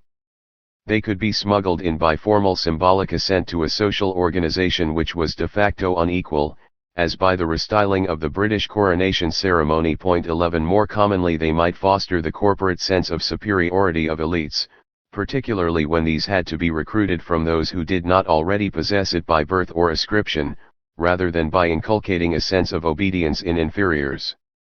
Some were encouraged to feel more equal than others. This might be done by assimilating elites to pre-bourgeois ruling groups or authorities, whether in the militarist/bureaucratic form characteristic of Germany, as with the dueling student corps, or the non-militarized moralized gentry model of the British public schools. Alternatively, perhaps the esprit de corps, self-confidence, and leadership of elites could be developed by more esoteric traditions marking the cohesiveness of a senior official mandarinate, as in France or among whites in the colonies. Granted that communitarian invented traditions were the basic type, their nature remains to be studied. Anthropology may help to elucidate the differences, if any, between invented and old traditional practices. Here we may merely note that while rites of passage are normally marked in the traditions of particular groups, initiation, promotion, retirement, death, this was not usually the case in those designed for all-embracing pseudo-communities, nations, countries, presumably because these underline their eternal and unchanging character, at least since the community's foundation. However, both new political regimes and innovatory movements might seek to find their own equivalents for the traditional rites of passage associated with religion, civil marriage, funerals. One marked difference between old and invented practices may be observed. The former were specific and strongly binding social practices, the latter tended to be quite unspecific and vague as to the nature of the values, rights, and obligations of the group membership they inculcate: patriotism, loyalty, duty, playing the game, the school spirit and the like. But if the content of British patriotism or Americanism was notably ill-defined, though usually specified in commentaries associated with ritual occasions, the practices symbolizing it were virtually compulsory, as in standing up for the singing of the national anthem in Britain, the flag ritual in American schools. The crucial element seems to have been the invention of emotionally and symbolically charged signs of club membership rather than the statutes and objects of the club. Their significance lay precisely in their undefined universality. The national flag, the national anthem and the national emblem are the three symbols through which an independent country proclaims its identity and sovereignty, and as such they command instantaneous respect and loyalty. In themselves they reflect the entire background, thought and culture of a nation. 12. In this sense, as an observer noted in 1880, Soldiers and policemen wear badges for us now, though he failed to predict their revival as adjuncts to individual citizens in the era of mass movements which was about to begin. Point 13. The second observation is that it seems clear that, in spite of much invention, new traditions have not filled more than a small part of the space left by the secular decline of both old tradition and custom, as might indeed be expected in societies in which the past becomes increasingly less relevant as a model or precedent for most forms of human behavior. In the private lives of most people, and in the self-contained lives of small subcultural groups, even the invented traditions of the 19th and 20th centuries occupied or occupy a much smaller place than the old traditions do in, say, old agrarian societies. Point 14. What is done structures the days, seasons, and life cycles of 20th century Western men and women very much less than it did their ancestors, and very much less than the external compulsions of the economy, technology, bureaucratic state organization, political decision, and other forces which neither rely or nor develop tradition in our sense. However, this generalization does not apply in the field of what might be called the public life of the citizen, including to some extent public forms of socialization, such as schools, as distinct from private ones such as the mass media. There is no real sign of weakening in the neo-traditional practices associated either with bodies of men in the public service, armed forces, the law, perhaps even public servants, or in practices associated with the citizens' membership of states. Indeed, most of the occasions when people become conscious of citizenship as such remain associated with symbols and semi-ritual practices, for instance, elections, most of which are historically novel and largely invented, flags, images, ceremonies and music. Insofar as the invented traditions of the era since the Industrial and French revolutions have filled a permanent gap, at all events up to the present, it would seem to be in this field. Why, it may be asked finally, should historians devote their attention to such phenomena? The question is in one sense unnecessary, since a growing number of them plainly do. So it is better rephrased. What benefit can historians derive from the study of the invention of tradition? First and foremost, it may be suggested that they are important symptoms and therefore indicators of problems which might not otherwise be recognized, and developments which are otherwise difficult to identify and to date. They are evidence. The transformation of German nationalism from its old liberal to its new imperialist expansionist pattern is more exactly illuminated by the rapid replacement of the old black, red, gold colors by the new black, white, red ones, especially by the 1890s, among the German gymnastic movement, than by official statements of authorities or spokesmen for organizations. The history of the British Football Cup finals tells us something about the development of an urban working-class culture which more conventional data and sources do not. By the same token, the study of invented traditions cannot be separated from the wider study of the history of society, nor can it expect to advance much beyond the mere discovery of such practices unless it is integrated into a wider study. Second, it throws a considerable light on the human relation to the past, and therefore on the historian's own subject and craft. For all invented traditions, so far as possible, use history as a legitimator of action and cement of group cohesion. Frequently it becomes the actual symbol of struggle, as in the battles over the monuments to Walther von der Vogelweide and Dante in South Tyrol in 1889 and 1896.15. Even revolutionary movements back their innovations by reference to a people's past, Saxons versus Normans, Nos Ancitrale Gaulois against the Franks, Spartacus, to traditions of revolution.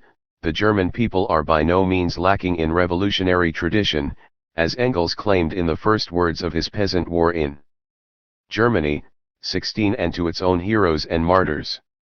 James Connolly's labor in Irish history exemplifies this union of themes excellently. The element of invention is particularly clear here, since the history which became part of the fund of knowledge or the ideology of the nation, state, or movement is not what has actually been preserved in popular memory, but what has been selected, written, pictured, popularized, and institutionalized by those whose function it is to do so. Oral historians have frequently observed how in the actual memories of the old the general strike of 1926 plays a more modest and less dramatic part than interviewers anticipated. 17 The formation of such an image of the French Revolution in and by the Third Republic has been analyzed. 18 Yet all historians, whatever else their objectives, are engaged in this process inasmuch as they contribute, consciously or not, to the creation, dismantling and restructuring of images of the past which belong not only to the world of specialist investigation but to the public sphere of man as a political being. They might as well be aware of this dimension of their activities.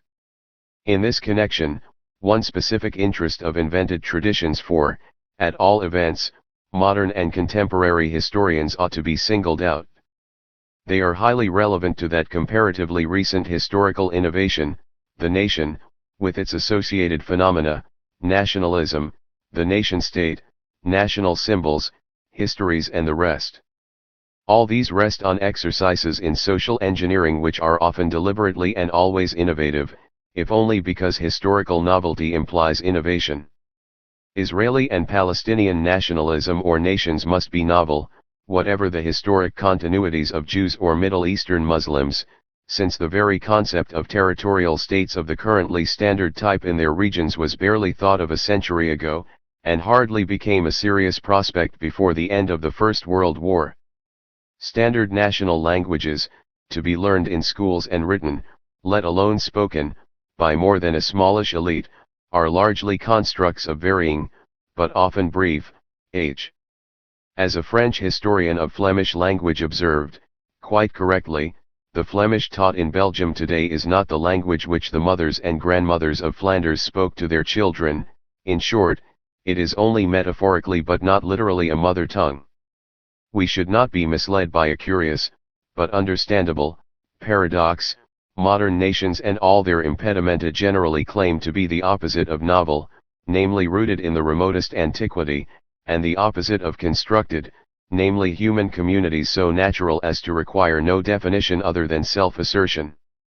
Whatever the historic or other continuities embedded in the modern concept of France and the French, and which nobody would seek to deny, these very concepts themselves must include a constructed or invented component.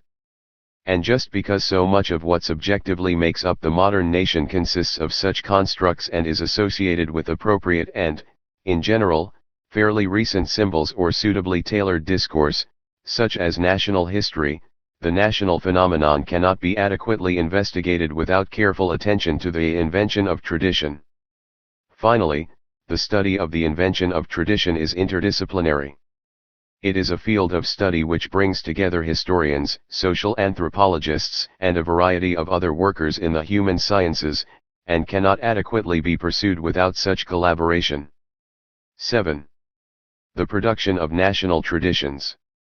Once we are aware how commonly traditions are invented, it can easily be discovered that one period which saw them spring up with particular assiduity was in the 30 or 40 years before the First World War. One hesitates to say with greater assiduity than at other times, since there is no way of making realistic quantitative comparisons.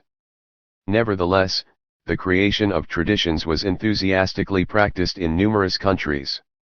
It was both practiced officially and unofficially.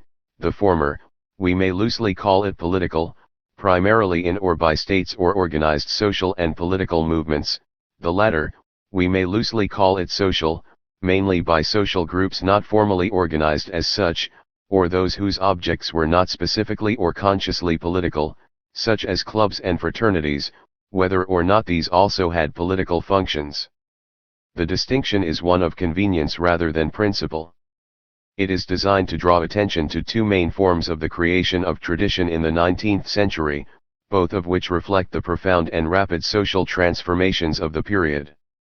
Quite new, or old but dramatically transformed, social groups, environments and social contexts called for new devices to ensure or express social cohesion and identity and to structure social relations. At the same time, a changing society made the traditional forms of ruling by states and social or political hierarchies more difficult or even impracticable.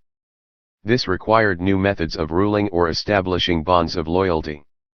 In the nature of things, the consequent invention of political traditions was more conscious and deliberate, since it was largely undertaken by institutions with political purposes in mind. Yet we may as well note immediately that conscious invention succeeded mainly in proportion to its success in broadcasting on a wavelength to which the public was ready to tune in. Official new public holidays, ceremonies, heroes, or symbols, which commanded the growing armies of the state's employees and the growing captive public of school children, might still fail to mobilize the citizen volunteers if they lacked genuine popular resonance. The German Empire did not succeed in its efforts to turn the Emperor William I into a popularly accepted founding father of a united Germany, nor in turning his birthday into a genuine national anniversary. Who, by the way, now remembers the attempt to call him William the Great? Official encouragement did secure the building of 327 monuments to him by 1902, but within 1 year of Bismarck's death in 1898, 470 municipalities had decided to erect Bismarck columns. 1. Nevertheless, the state linked both formal and informal, official and unofficial, political and social inventions of tradition, at least in those countries where the need for it arose. Seen from below, the state increasingly defied the largest stage on which the crucial activities determining human lives as subjects and citizens were played out. Indeed, it increasingly defined as well as registered their civil existence, état civil. It may not have been the only such stage, but its existence, frontiers, and increasingly regular and probing interventions in the citizen's life were in the last analysis decisive. In developed countries, the national economy, its area defined by the territory of some state or its subdivisions, was the basic unit of economic development. A change in the frontiers of the state or in its policy had substantial and continuous material consequences for its citizens. The standardization of administration and law within it, and, in particular state education, transformed people into citizens of a specific country, peasants into Frenchmen. 2. The state was the framework of the citizens' collective actions, insofar as these were officially recognized. To influence or change the government of the state, or its policy, was plainly the main objective of domestic politics, and the common man was increasingly entitled to take part in it. Indeed, politics in the new 19th century sense was essentially nationwide politics. In short, for practical purposes, society, civil society, and the state within which it operated became increasingly inseparable. It was thus natural that the classes within society, and in particular the working class, should tend to identify themselves through nationwide political movements or organizations, parties, and equally natural that de facto these should operate essentially within the confines of the nation. 3. Nor is it surprising that movements seeking to represent an entire society or people should envisage its existence essentially in terms of that of an independent or at least an autonomous state. State, nation, and society converged. For the same reason, the state, seen from above in the perspective of its former rules or dominant groups, raised unprecedented problems of how to maintain or even establish the obedience, loyalty, and cooperation of its subjects or members, or its own legitimacy in their eyes. The very fact that its direct and increasingly intrusive and regular relations with the subjects and citizens as individuals, or at most, heads of families, became increasingly central to its operations, tended to weaken the older devices by means of which social subordination had largely been maintained, relatively autonomous collectivities or corporations under the ruler, but controlling their own members, pyramids of authority linked to higher authorities at their apexes, stratified social hierarchies in which each stratum recognized its place, and so on. In any case, social transformations such as those which replaced ranks by classes undermined them. The problems of states and rulers were evidently much more acute where their subjects had become citizens, that is, people whose political activities were institutionally recognized as something that had to be taken note of, if only in the form of elections. They became even more acute when the political movements of citizens as masses deliberately challenged the legitimacy of the systems of political or social rule, and or threatened to prove incompatible with the state's order by setting the obligations to some other human collectivity, most usually class, church, or nationality, above it? The problem appeared to be most manageable where social structure had changed least, where men's fates appeared to be subject to no other forces than those which an inscrutable divinity had always unleashed among the human race, and where the ancient ways of hierarchical superiority and stratified, multiform and relatively autonomous subordination remained in force. If anything could mobilize the peasantry of South Italy beyond their localities, it was church and king. And indeed the traditionalism of peasants, which must not be confused with passivity, though there are not many cases where they challenged the actual existence of the lords, so long as these belonged to the same faith and people, was constantly praised by 19th-century conservatives as the ideal model of the subject's political comportment. Unfortunately, the states in which this model worked were by definition backward and therefore feeble, and any attempt to modernize them was likely to make it less workable. A modernization which maintained the old ordering of social subordination, possibly with some well-judged invention of tradition, was not theoretically inconceivable, but apart from Japan it is difficult to think of an example of practical success. And it may be suggested that such attempts to update the social bonds of a traditional order implied a demotion of social hierarchy, a strengthening of the subject's direct bonds to the central rule who, whether this was intended to or not, increasingly came to represent a new kind of state. God save the king was increasingly, if sometimes symbolically, a more effective political injunction than God bless the squire and his relations and keep us in our proper stations. The problem was most intractable in states which were completely new, where the rulers were unable to make effective use of already existing bonds of political obedience and loyalty, and in states whose legitimacy, or that of the social order they represented, was effectively no longer accepted. In the period 1870 to 1914 there were, as it happens, unusually few new states. Most European states, as well as the American republics, had by then acquired the basic official institutions, symbols, and practices which Mongolia, establishing a sort of independence from China in 1912, quite rightly regarded as novel and necessary. They had capitals, flags, national anthems, military uniforms and similar paraphernalia, based largely on the model of the British, whose national anthem, datable c. 1740, is probably the first, and of the French, whose tricolor flag was very generally imitated.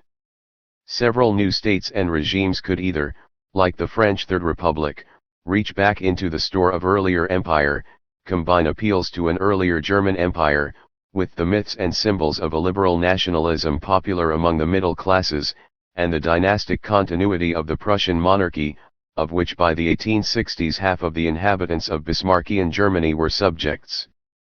Among the major states only Italy had to start from scratch in solving the problem summarized by D'Azeglio in the phrase, "We have made Italy, now we must make Italians." The tradition of the Kingdom of Savoy was no political asset outside the northwestern corner of the country, and the Church opposed the new Italian state. It is perhaps not surprising that the new Kingdom of Italy, however enthusiastic about making Italians, was notably unenthusiastic about giving the vote to more than 1 or 2% of them until this seemed quite unavoidable. Yet if the establishment of the legitimacy of new states and regimes was relatively uncommon, its assertion against the challenge of popular politics was not. As noted above, that challenge was chiefly represented, singly or in combination, by the sometimes linked, sometimes competing, political mobilization of masses through religion, mainly Roman Catholicism, class consciousness, social democracy, and nationalism, or at least xenophobia. Politically these challenges found their most visible expression in the vote, and were at this period inextricably linked either with the existence of, or struggle for, mass suffrage, waged against opponents who were mainly by now resigned to fighting a delaying rearguard action. By 1914 some form of extensive if not universal manhood suffrage was operating in Australia, 1901, Austria, 1907, Belgium, 1894, Italy, 1913, Norway, 1898, Sweden, 1907, Switzerland, 1848-79, the United Kingdom, 1867–84, and the USA, though it was still only occasionally combined with political democracy. Yet even where constitutions were not democratic, the very existence of a mass electorate dramatized the problem of maintaining its loyalty. The unbroken rise of the social democratic vote in Imperial Germany was no less worrying to its rulers because the Reichstag in fact had very little power. The widespread progress of electoral democracy and the consequent emergence of mass politics therefore dominated the invention of official traditions in the period 1870 to 1914. What made it particularly urgent was the dominance both of the model of liberal constitutional institutions and of liberal ideology. The former provide no theoretical, but only at best empirical, barriers against electoral democracy. Indeed, it was difficult for the liberal not to expect an extension of civic rights to all citizens, or at least to male ones, sooner or later. The latter had achieved its most spectacular economic triumphs and social transformations by systematically opting for the individual against the institutionalized collectivity, for market transactions, the cash nexus, against human ties, for class against rank hierarchy, for Gesellschaft against Gemeinschaft. It had thus systematically failed to provide for those social bonds and ties of authority taken for granted in earlier societies, and had indeed set out to and succeeded in weakening them. So long as the masses remained outside politics, or were prepared to follow the liberal bourgeoisie, this created no major political difficulties. Yet from the 1870s onwards it became increasingly obvious that the masses were becoming involved in politics and could not be relied upon to follow their masters. After the 1870s, therefore, and almost certainly in connection with the emergence of mass politics, rulers and middle-class observers rediscovered the importance of irrational elements in the maintenance of the social fabric and the social order. As Graham-Wallas was to observe in Human Nature in Politics, 1908, whoever sets himself to base his political thinking on a re-examination of the working of human nature, must begin by trying to overcome his own tendency to exaggerate the intellectuality of mankind. For a new generation of thinkers had no difficulty in overcoming this tendency. They rediscovered irrational elements in the individual psyche, Freud, in social psychology, L. E. Bohn, through anthropology in primitive peoples whose practices no longer seemed to preserve merely the childhood traits of modern humanity. Did not Durkheim see the elements of all religion in the rites of the Australian Aborigines? 5. Even in that quintessential fortress of ideal human reason, classical Hellenism, James Fraser, Francis Cornford. 6. The intellectual study of politics and society was transformed by the recognition that whatever held human collectivities together, it was not the rational calculation of their individual members. An alternative civic religion had to be constructed. The need for it was the core of Durkheim's sociology, the work of a devoted non-socialist Republican. Yet it had to be instituted by less eminent thinkers, if more practical politicians. It would be foolish to suggest that the men who ruled the Third Republic relied mainly on inventing new traditions in order to achieve social stability. Rather, they relied on the hard political fact that the right was in a permanent electoral minority, that the social revolutionary proletariat and the inflammable Parisians could be permanently outvoted by the overrepresented villages and small towns, and that the Republican rural voters' genuine passion for the French Revolution and hatred of the moneyed interest could usually be assuaged by roads suitably distributed around the arrondissements, by the defense of high farm prices and, almost certainly, by keeping taxes low. The radical socialist grandee knew what he was about when he worked his electoral address, through appeals to the spirit of 1789, nay 1793, and a hymn to the Republic to the climax in which he pledged his loyalty to the interests of the viticultures of his Languedoc constituency. 7. Nevertheless, the invention of tradition played an essential role in maintaining the Republic, if only by safeguarding it against both socialism and the right. By deliberately annexing the revolutionary tradition, the Third Republic either domesticated social revolutionaries, like most socialists, or isolated them, like the anarcho-syndicalists. In turn, it was now able to mobilize even a majority of its potential adversaries on the left in defense of a republic and a past revolution, in a common front of the classes which reduced the right to a permanent minority in the nation. Indeed, as that textbook of Third Republican politics, Clochemerle, 1934, makes clear, the main function of the right was to provide something for good Republicans to mobilize against. The socialist labor movement resisted its co-option by the bourgeois republic to some extent, hence the establishment of the annual commemoration of the Paris Commune at the Mur de Fetters, 1880, against the institutionalization of the republic, hence also the substitution of the new Internationale for the traditional, but now official, Marseillaise as its anthem, during the Dreyfus affair, and especially during the controversies on socialist participation in bourgeois governments. Again, the radical Jacobin Republicans continued, within the official symbolism, to mark their separation from the moderate and dominant ones. Maurice Agulhon, who has studied the characteristic mania for putting up monuments, notably of the Republic itself, during the period 1875 to 1914, acutely notes that in the more radical municipalities Marianne, the personification of revolutionary France, bared at least one breast, while in the more moderate ones she was decently clothed. 8 Yet the basic fact was that those who controlled the imagery, the symbolism, the traditions of the Republic were the men of the center masquerading as men of the extreme left, the radical socialists, proverbially like the radish, red outside, white inside, and always on the side the bread is buttered. Once they ceased to control the Republic's fortunes, from the days of the Popular Front onwards, the days of the Third Republic were numbered. There is considerable evidence that the moderate Republican bourgeoisie recognized the nature of its main political problem, no enemies on the left, from the late 1860s onwards, and set about solving it as soon as the Republic was firmly in power. 9 In terms of the invention of tradition, three major innovations are particularly relevant. The first was the development of a secular equivalent of the Church, primary education, imbued with revolutionary and republican principles and content, and conducted by the secular equivalent of the priesthood, or perhaps, given their poverty, the friars, the instituteurs. 10 There is no doubt that this was a deliberate construction of the early Third Republic, and, given the proverbial centralization of French government, that the content of the manuals which were to turn not only peasants into Frenchmen but all Frenchmen into good republicans, was not left to chance. Indeed, the institutionalization of the French Revolution itself in and by the Republic has been studied in some detail. 11.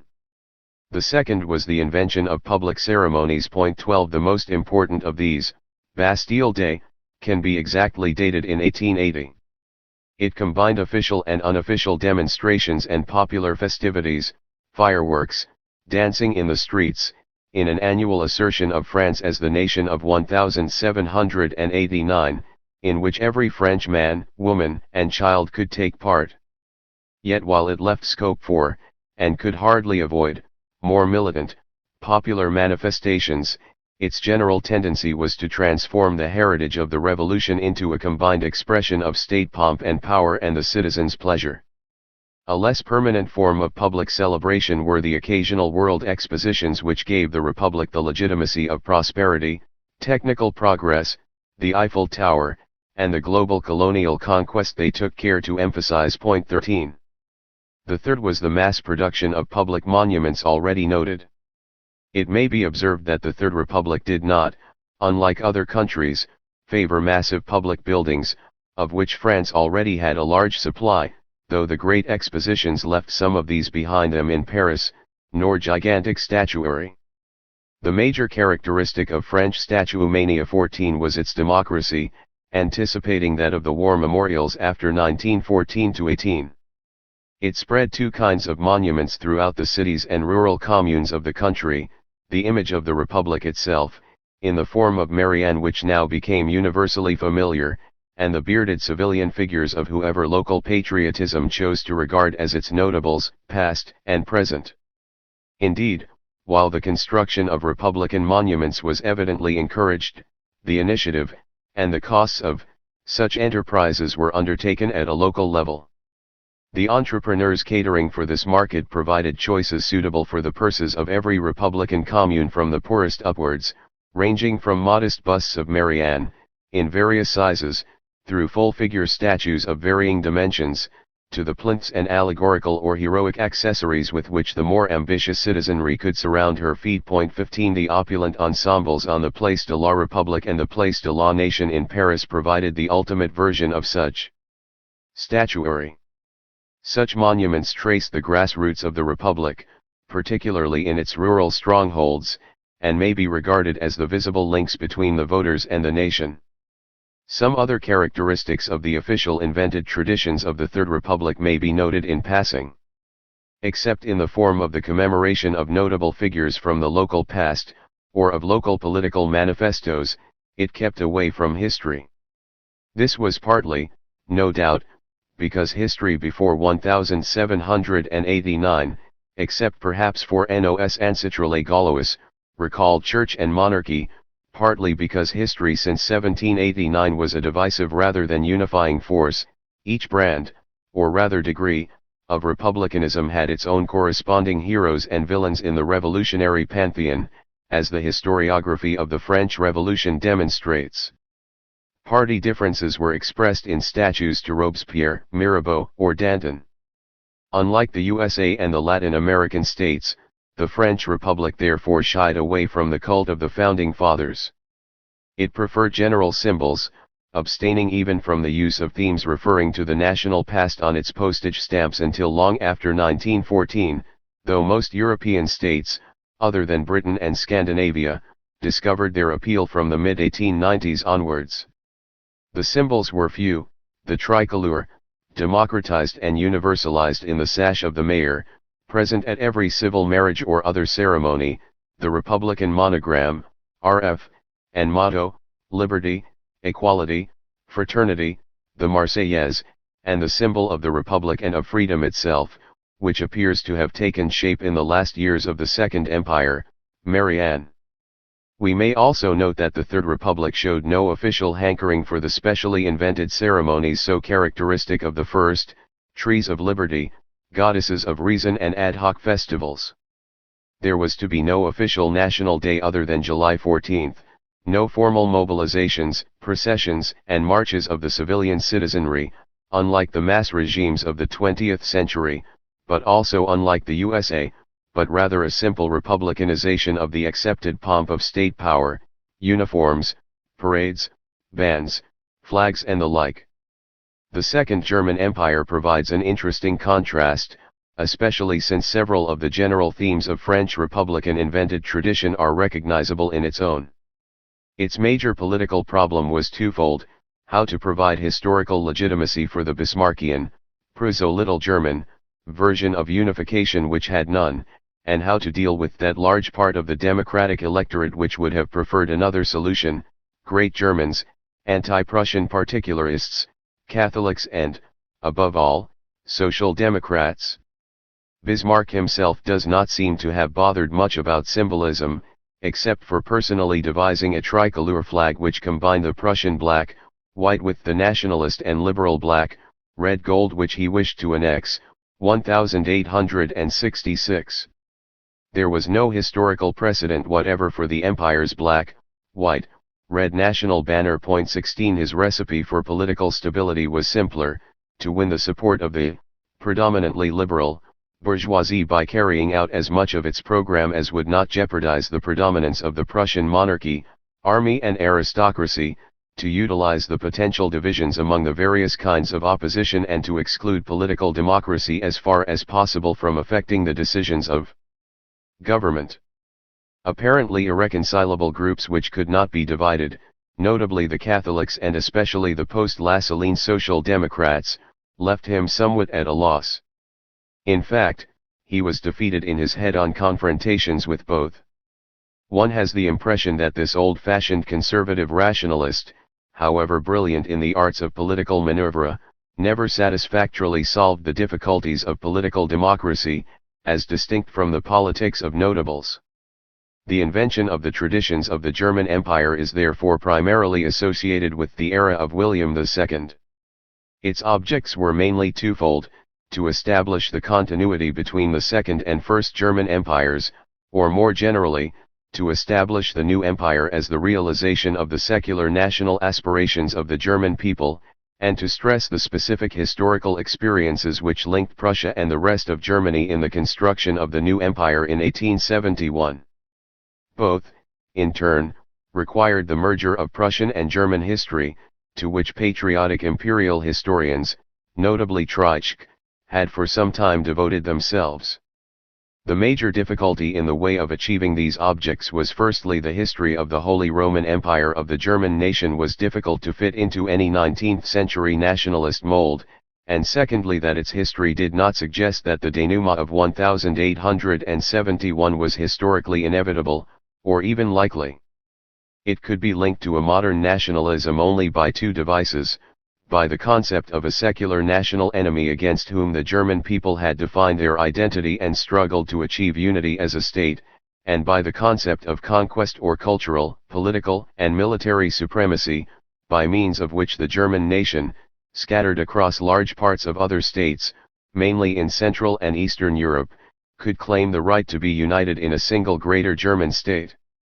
The second concept was not one which the Bismarckian Empire, specifically Little German, cared to stress, though Prussia itself, as the name implied, had been historically constructed largely by expansion into Slavonic and Baltic areas outside the range of the Holy Roman Empire. Buildings and monuments were the most visible form of establishing a new interpretation of German history, or rather a fusion between the older Romantic invented tradition of pre-1848 German nationalism and the new regime, the most powerful symbols being those where the fusion was achieved. Thus, the mass movement of German gymnasts, liberal and Great German until the 1860s, Bismarckian after 1866 and eventually pan-German and anti-Semitic, took to its heart three monuments whose inspiration was basically not official: the monument to Arminius the Cheruscan in the Teutoburg forest, much of it constructed as early as 1838-46, and inaugurated in 1875, the Niederwald monument above the Rhine, commemorating the unification of Germany in 1871, 1877-83, and the centenary memorial of the Battle of Leipzig, initiated in 1894 by a German Patriotic League for the erection of a monument to the Battle of the Peoples at Leipzig, and inaugurated in 1913. On the other hand, they appear to have shown no enthusiasm for the proposal to turn the monument to William I on the Kyffhauser mountain, on the spot where folk myth claimed the Emperor Frederick Barbarossa would appear again, into a national symbol, 1890-6, and no special reaction to the construction of the monument to William I and Germany at the confluence of the Rhine and the Moselle, the Deutsches Eck or German Corner, directed against French claims to the left bank of the Rhine. 17.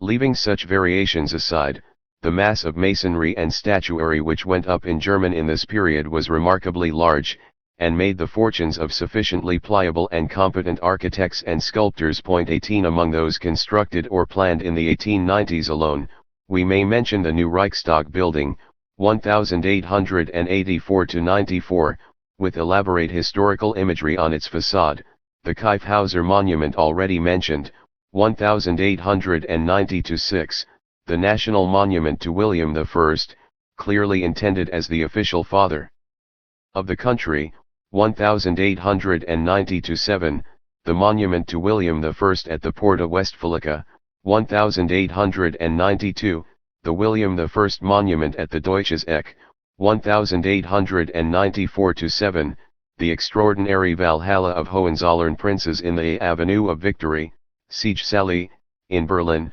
1896-1901, a variety of statues to William I in German cities, Dortmund 1894, Wiesbaden 1894, Prenzlau 1898, Hamburg 1903, Halle 1901, and, a little later, a spate of Bismarck monuments.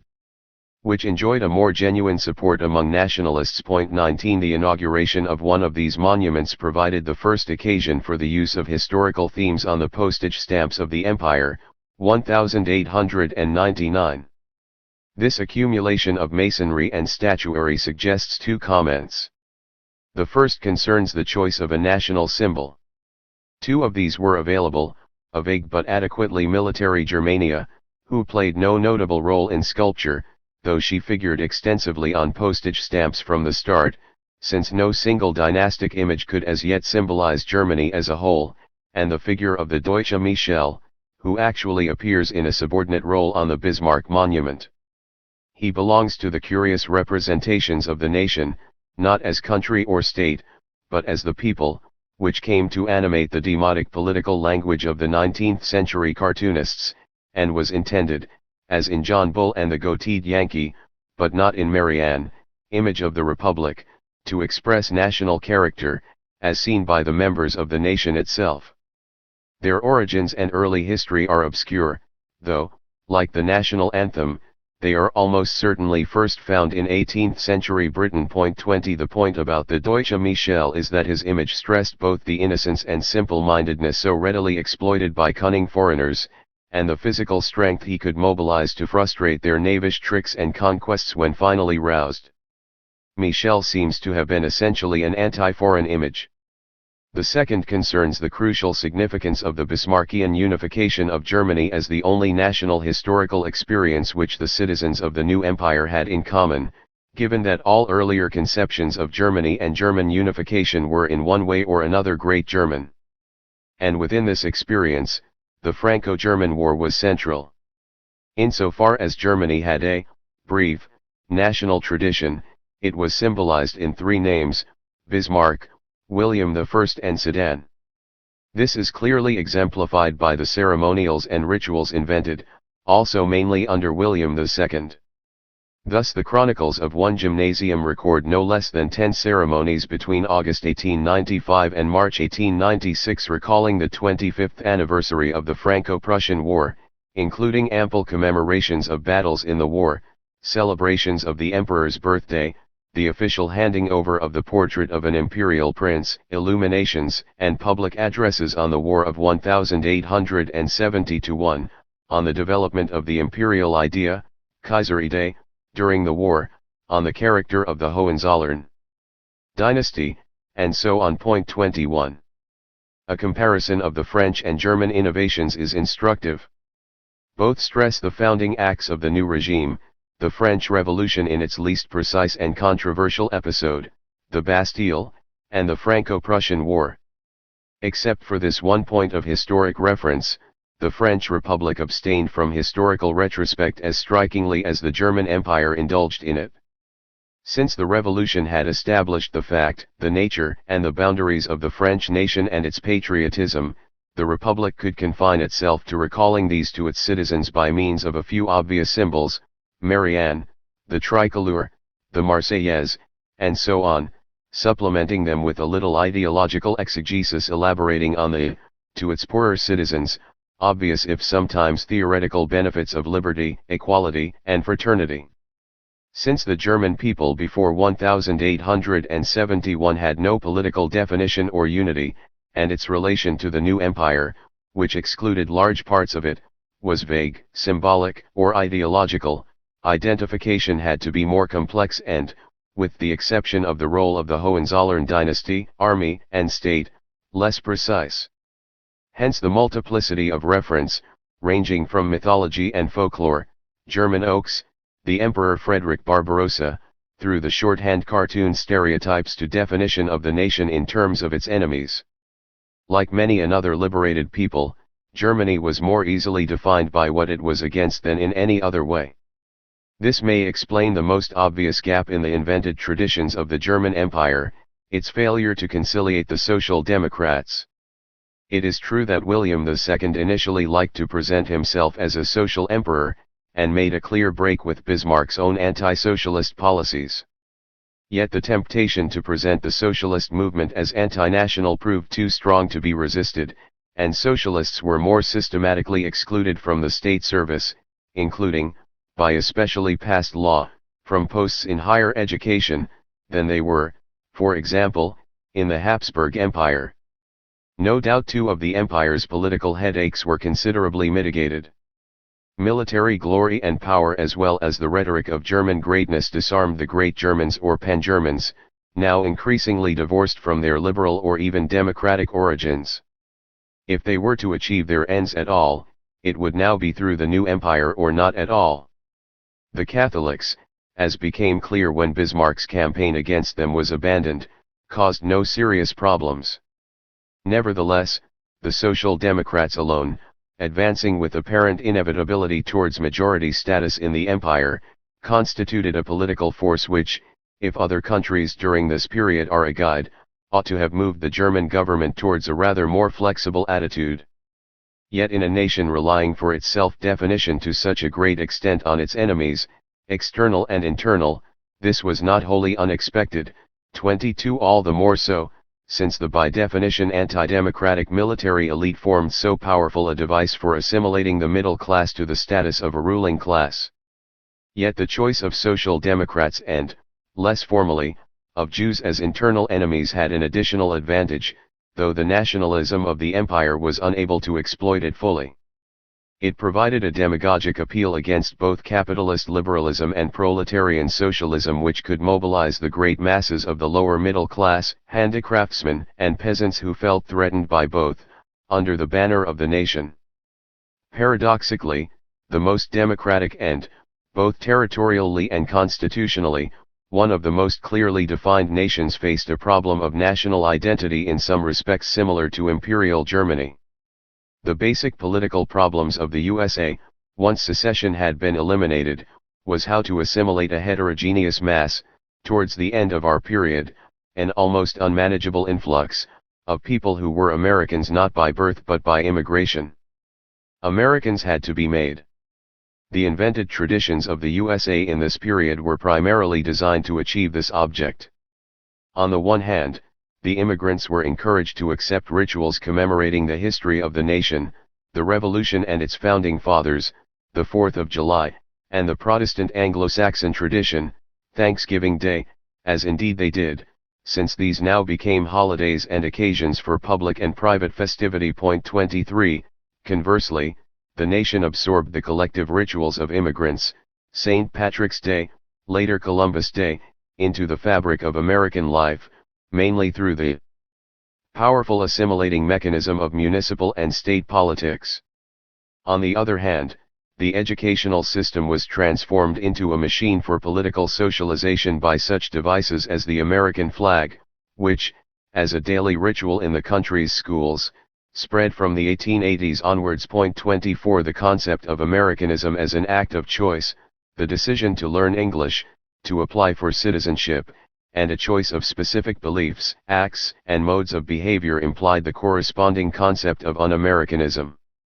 In countries defining nationality existentially there could be unpatriotic Englishmen or Frenchmen, but their status as Englishmen and Frenchmen could not be in doubt, unless they could also be identified as strangers. Yet in the USA, as in Germany, the un-American or Vaterlandslos person threw doubt on his or her actual status as member of the nation. As might be expected, the working class provided the largest and most visible body of such doubtful members of the national community, all the more doubtful because in the USA they could actually be classified as foreigners. The mass of new immigrants were workers. Conversely, since at least the 1860s, the majority of workers in virtually all the large cities of the land appear to have been foreign-born. Whether the concept of un-Americanism, which can be traced back to at least the 1870s, was more of a reaction of the native-born against the strangers or of Anglo-Saxon Protestant middle classes against foreign-born workers is unclear. At all events it provided an internal enemy against whom the good American could assert his or her Americanism, not least by the punctilious performance of all the formal and informal rituals, the assertion of all the beliefs conventionally and institutionally established as characteristic of good Americans. We may deal more cursorily with the invention of state traditions in other countries of the period. Monarchies, for obvious reasons, tended to link them to the crown, and this period saw the initiation of the now familiar public relations exercises centered on royal or imperial rituals, greatly facilitated by the happy discovery, or perhaps it would be better to say invention, of the Jubilee or ceremonial anniversary.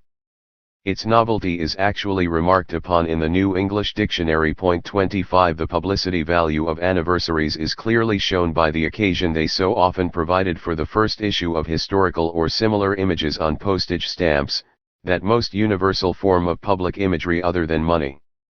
Almost certainly Queen Victoria's Jubilee of 1887, repeated 10 years later in view of its notable success, inspired subsequent royal or imperial occasions in this country and elsewhere.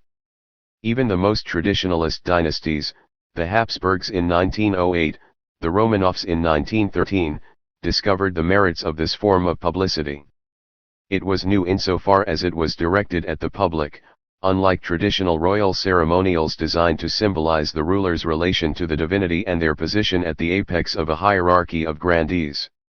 After the French Revolution, every monarch had, sooner or later, to learn to change from the national equivalent of King of France to King of the French, that is, to establish a direct relation to the collectivity of his or her subjects, however lowly.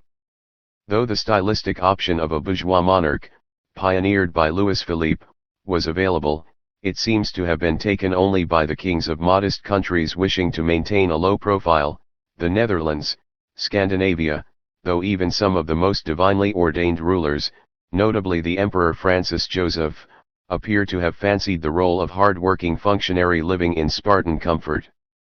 Technically there was no significant difference between the political use of monarchy for the purpose of strengthening effective rulers, as in the Habsburg, Romanov, but also perhaps in the Indian empires, and building the symbolic function of crowned heads in parliamentary states. Both relied on exploiting the royal person, with or without dynastic ancestors, on elaborate ritual occasions with associated propagandist activities and a wide participation of the people, not least through the captive audiences available for official indoctrination in the educational system. Both made the ruler the focus of his people's or people's unity, the symbolic representation of the country's greatness and glory, of its entire past and continuity with the changing present. Yet the innovations were perhaps more deliberate and systematic where, as in Britain, the revival of royal ritualism was seen as a necessary counterweight to the dangers of popular democracy. Bagehot had already recognized the value of political deference and the dignified, as distinct from the efficient, parts of the Constitution in the days of the Second Reform Act.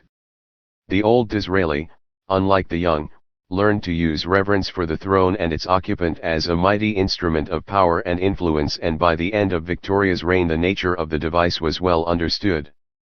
Glory and greatness, wealth and power, could be symbolically shared by the poor through royalty and its rituals. The greater the power, the less attractive, one may suggest, was the bourgeois option for monarchy. And we may recall that in Europe monarchy remained the universal state form between 1870 and 1914, except for France and Switzerland. Sport combined the invention of political and social traditions by providing a medium for national identification and factitious community.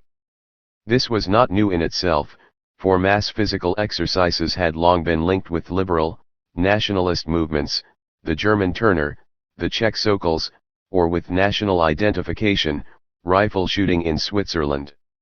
Indeed, the resistance of the German gymnastic movement, on nationalist grounds in general and anti-British ones in particular, distinctly slowed down the process of mass sport in Germany. 26 The rise of sport provided new expressions of nationalism through the choice or invention of nationally specific sports, Welsh rugby as distinct from English soccer, and Gaelic football in Ireland, 1884, which acquired genuine mass support some 20 years later. 27 However, although the specific linking of physical exercises with nationalism as part of nationalist movements remained important, as in Bengal 28, it was by now certainly less significant than two other phenomena.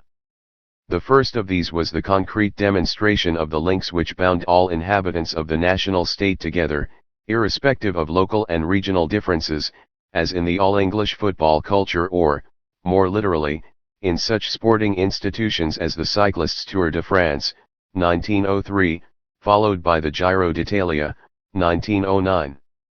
These phenomena were all the more significant as they evolved spontaneously or by commercial mechanisms. The second consisted of the international sporting contests, which very soon supplemented national ones, and reached their typical expression in the revival of the Olympics in 1896. While we are today only too aware of the scope for vicarious national identification which such contests provide, it is important to recall that before 1914 they had barely begun to acquire their modern character. Initially, international contests served to underline the unity of nations or empires much in the way inter-regional contests did. British international matches, as usual the pioneers, pitted the nations of the British Isles against each other. In football, those of Britain in the 1870s, Ireland being included in the 1880s, or various parts of the British Empire. Test matches began in 1877. The first international football match outside the British Isles confronted Austria and Hungary, 1902. International sport, with few exceptions, remained dominated by amateurism, that is by middle-class sport, even in football, where the International Association, FIFA, was formed by countries with little mass support for the game in 1904, France, Belgium, Denmark, the Netherlands, Spain, Sweden, Switzerland. The Olympics remain the main international arena for this sport. To this extent, national identification through sport against foreigners in this period seems to have been primarily a middle-class phenomenon. This may itself be significant. For the middle classes in the broadest sense found subjective group identification unusually difficult, since they were not in fact a sufficiently small minority to establish the sort of virtual membership of a nationwide club which united, for example, most of those who had passed through Oxford and Cambridge, nor sufficiently united by a common destiny and potential solidarity, like the workers. 29 Negatively, the middle classes found it easy to segregate themselves from their inferiors by such devices as rigid insistence on amateurism in sport, as well as by the lifestyle and values of respectability, not to mention residential segregation. Positively, it may be suggested, they found it easier to establish a sense of belonging together through external symbols, among which those of nationalism, patriotism, imperialism, were perhaps the most significant. It is, one might suggest, as the quintessential patriotic class that the new or aspiring middle class found it easiest to recognize itself collectively. This is speculation.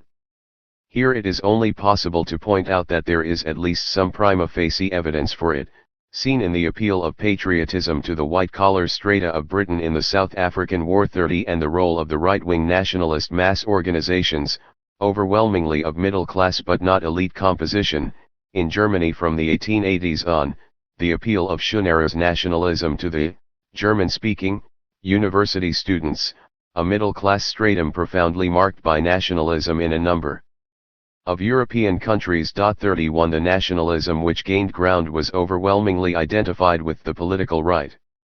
In the 1890s, the originally liberal, nationalist German gymnasts abandoned the old national colors en masse to adopt the new black, white, red banner. In 1898 only 100 out of 6,501 Turnerians still maintained the old black, red, gold. 32. What is clear is that nationalism became a substitute for social cohesion through a national church, a royal family or other cohesive traditions, or collective group self-presentations, a new secular religion, and that the class which required such a mode of cohesion most was the growing new middle class, or rather that large intermediate mass which so signally lacked other forms of cohesion. At this point, once again, the invention of political traditions coincides with that of social ones. To establish the clustering of invented traditions in Western countries between 1870 and 1914 is relatively easy. Enough examples of such innovations have been given in this chapter, from old school ties and royal jubilees, Bastille Day, May Day, the Internationale, and the Olympic Games to the Cup Final and Tour de France as popular rites, and the institution of flag worship in the USA. There remain three aspects of the invention of tradition in this period which call for some brief comment in conclusion. The first is the distinction between those new practices of the period which proved lasting, and those which did not. In retrospect, it would seem that the period which straddles the First World War marks a divide between languages of symbolic discourse. As in military uniforms, what might be called the operatic mode gave way to the prosaic mode. The uniforms invented for the interwar mass movements, which could hardly claim the excuse of operational camouflage, eschewed bright colors, preferring duller hues such as the black and brown of fascists and National Socialists. 33 No doubt fancy dress for ritual occasions was still invented for men in the period 1870 to 1914, though examples hardly come to mind, except perhaps by way of the extension of older styles to new institutions of the same type and, hopefully, status, such as academic gowns and hoods for new colleges and degrees. The old costumes were certainly still maintained. However, one has the distinct impression that in this respect the period lived on accumulated capital. In another respect, however, it clearly developed an old idiom with particular enthusiasm. The mania for statuary and allegorically decorated or symbolic public buildings has already been mentioned, and there is little doubt that it reached a peak between 1870 and 1914. Yet this idiom of symbolic discourse was destined to decline with dramatic suddenness between the wars. Its extraordinary vogue was to prove almost as short-lived as the contemporary outburst of another kind of symbolism, Art Nouveau. Neither the massive adaptation of traditional allegory and symbolism for public purposes, nor the improvisation of a new and imprecise language of vegetable or female, but in any case curvilinear, symbolism, mainly for private or semi-private purposes, appears to have been suited more than temporarily to whatever social requirements gave rise to them. We can only speculate about the reasons, and this is not the place to do so. On the other hand, it may be suggested that another idiom of public symbolic discourse, the theatrical, proved more lasting. Public ceremonies, parades and ritualized mass gatherings were far from new. Yet their extension for official purposes and for unofficial secular purposes, mass demonstrations, football matches and the like, in this period is rather striking. Some examples have been mentioned above. Moreover, the construction of formal ritual spaces, already consciously allowed for in German nationalism, appears to have been systematically undertaken even in countries which had hitherto paid little attention to it.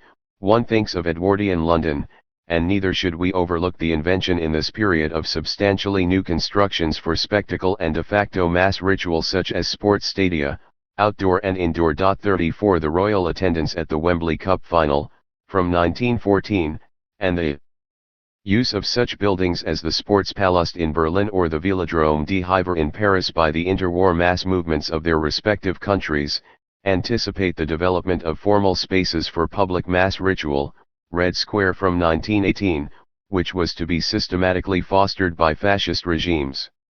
We may note in passing that, in line with the exhaustion of the old language of public symbolism, the new settings for such public ritual were to stress simplicity and monumentality rather than the allegorical decoration of the 19th-century Ringstrasse in Vienna or the Victor Emmanuel Monument in Rome.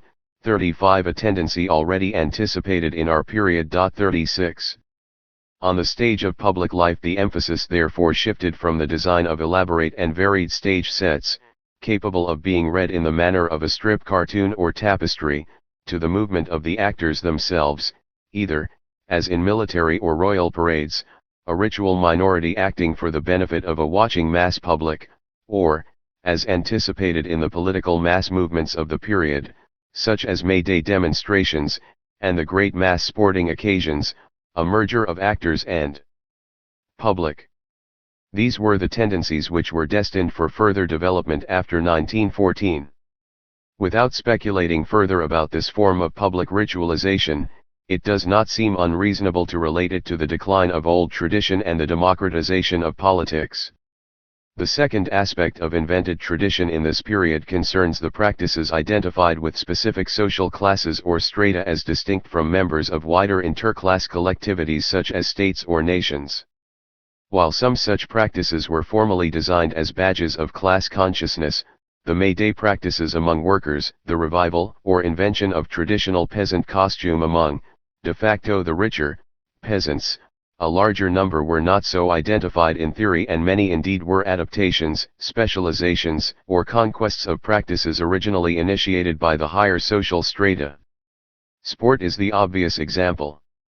From above, the class line was here drawn in three ways: by maintaining aristocratic or middle-class control of the governing institutions, by social exclusiveness or, more commonly, by the high cost or scarcity of the necessary capital equipment, real tennis courts or grouse moors, but above all by the rigid separation between amateurism, the criterion of sport among the upper strata, and professionalism, its logical corollary among the lower urban and working classes. 37 Class-specific sport among plebeians rarely developed consciously as such.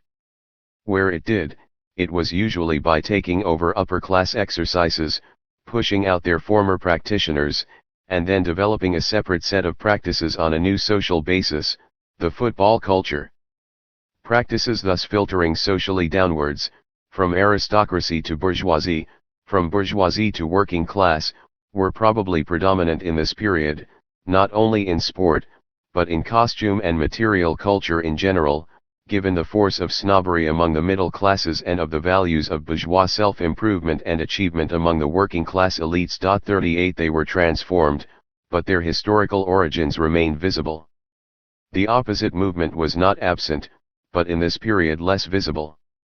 Minorities, aristocrats, intellectuals, deviants, might admire certain urban plebeian subcultures and activities, such as music hall art, but the major assimilation of cultural practices developed among the lower classes or for a mass popular public was to come later.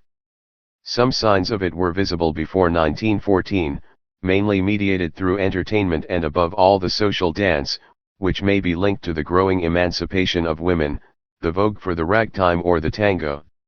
However, any survey of cultural invention in this period cannot but note the development of autochthonous lower-class subcultures and practices which owed nothing to models from higher social classes, almost certainly as a byproduct of urbanization and mass migration.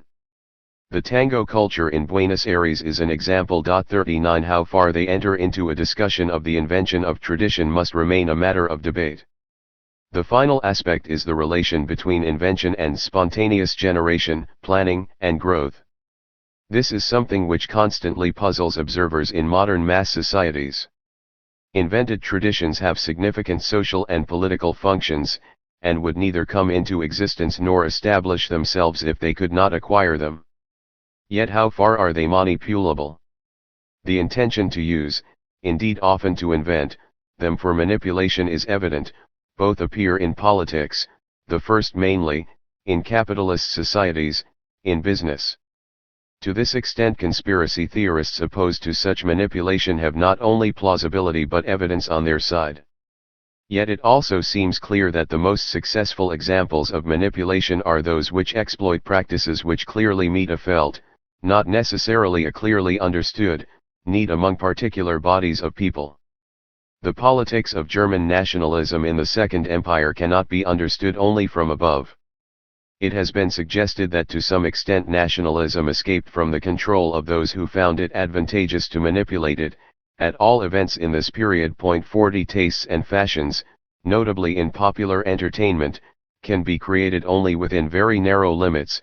They have to be discovered before being exploited and shaped. It is the historian's business to discover them retrospectively, but also to try to understand why, in terms of changing societies in changing historical situations, such needs came to be felt. 8. Ethnicity, migration, and the nation-state. President George H.W. Bush's New World Order is a New World disorder, and for the time being, no restoration of stability is visible or even conceivable.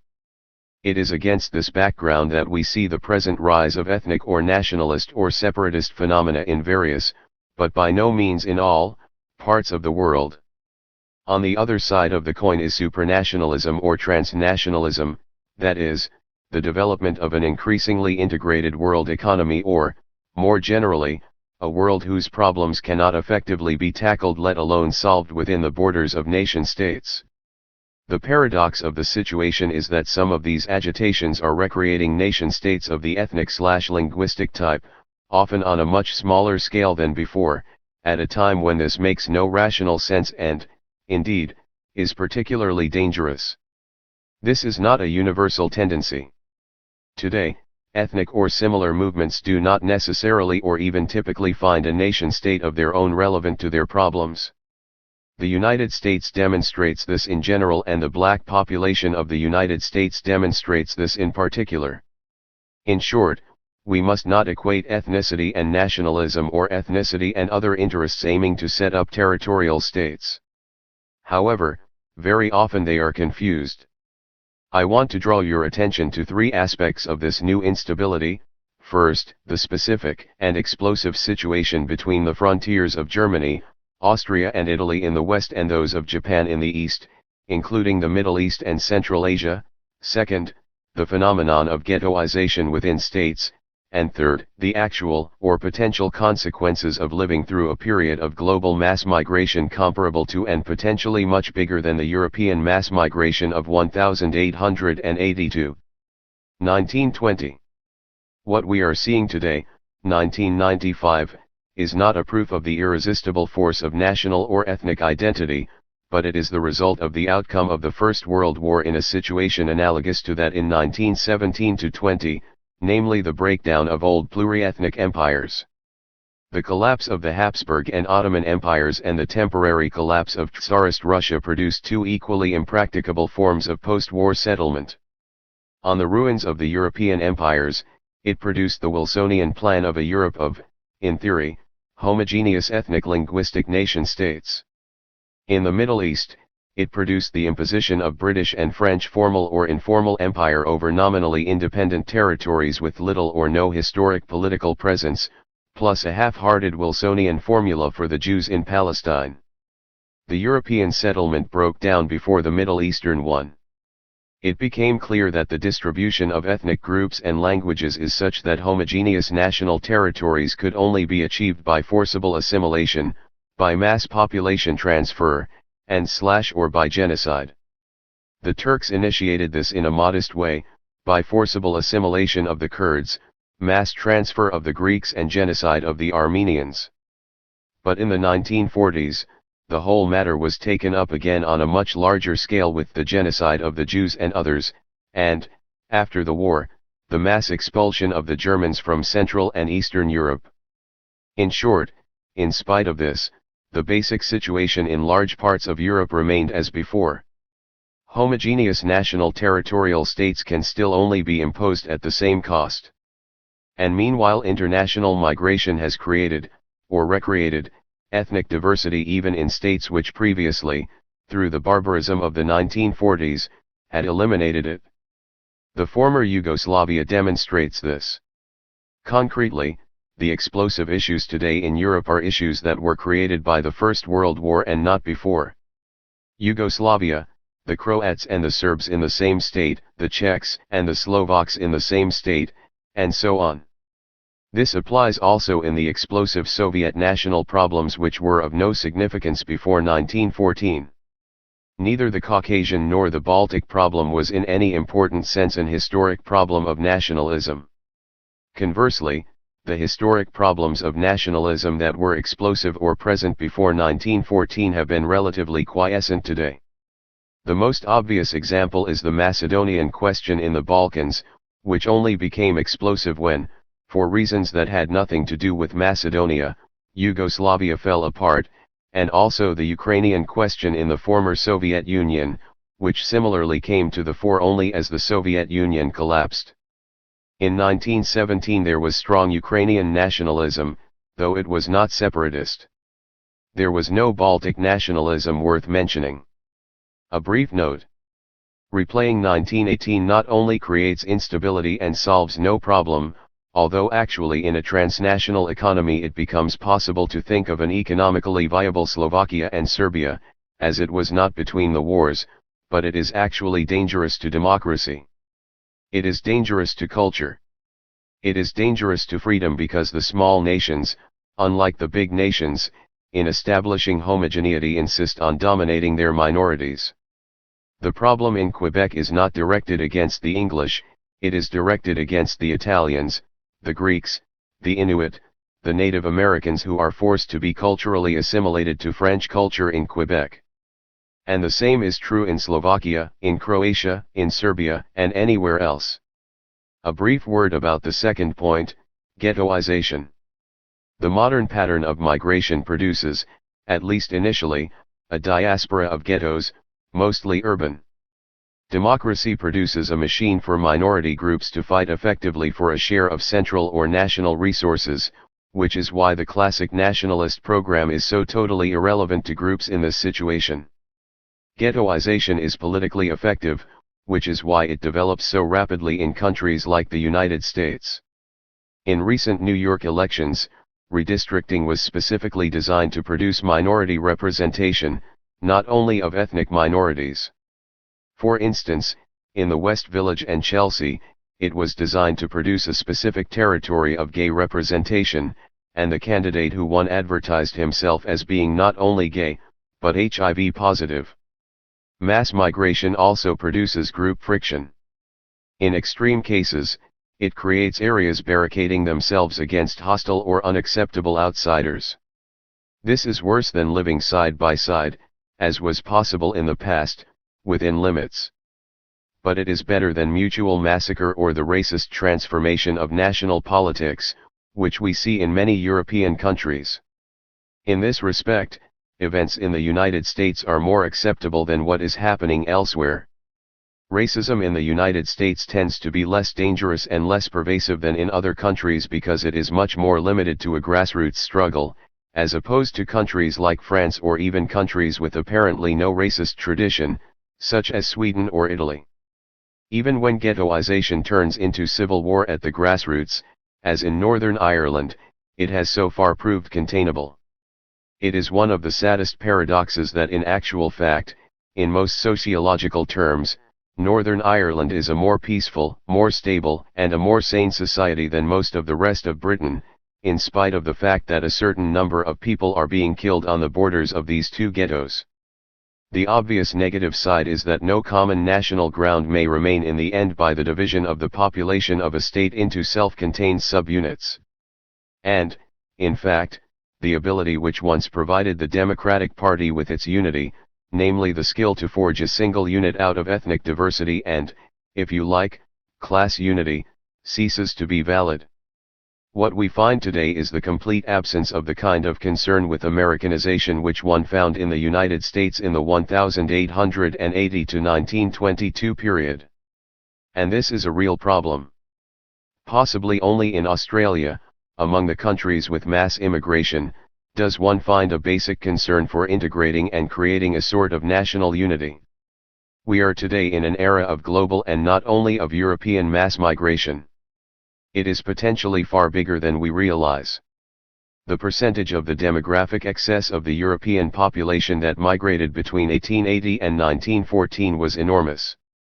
Whereas today, even in Latin America, which has the largest mass emigration, it is tiny, relatively speaking, compared to what the Italian or Norwegian or Swedish emigration was in the earlier era. The potential is far greater. The United States, Canada, and Australia are quite exceptional so far in permitting, with very little hindrance, free immigration of this kind. Everywhere else, even since the Gulf War, the response has been to close doors and barricade national gates, though this has not prevented the appearance of permanent and growing third world minorities in most developed countries. The developed world is becoming a steadily tinier percentage of the globe. Between 1750 and 1900, it grew, demographically, absolutely and relatively from about 15% of the world population to about a third of the world population.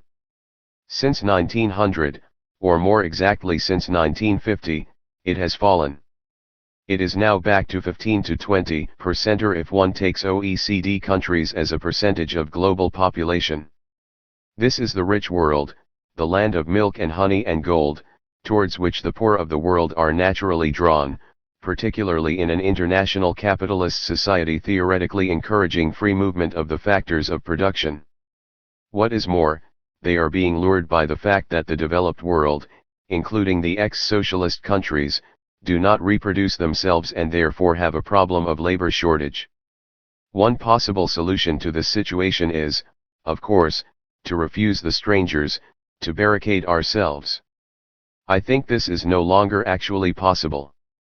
The second is an apartheid solution, to admit or accept these new immigrants, but to turn them into a permanent underclass. Whether this is possible any longer now that it has proved impossible even in South Africa is a matter of debate.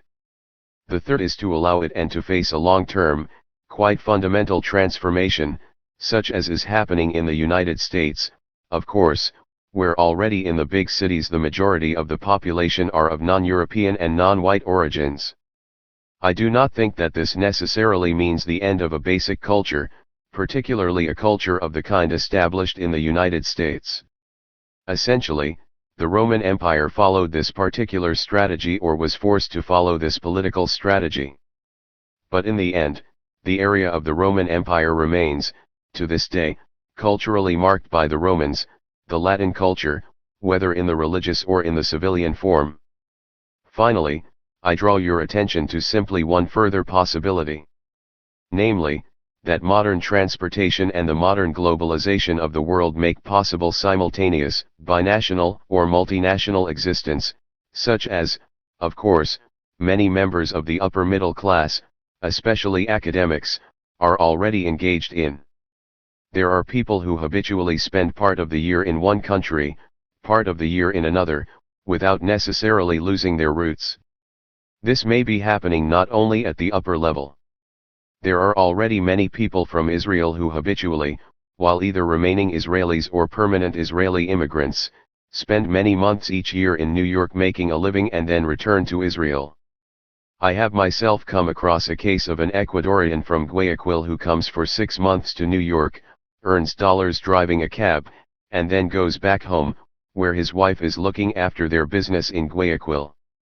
Where does this leave exclusive ethnicity, exclusive nationalism, the exclusive division of the world? I raise these questions not to answer them, because there is no answer.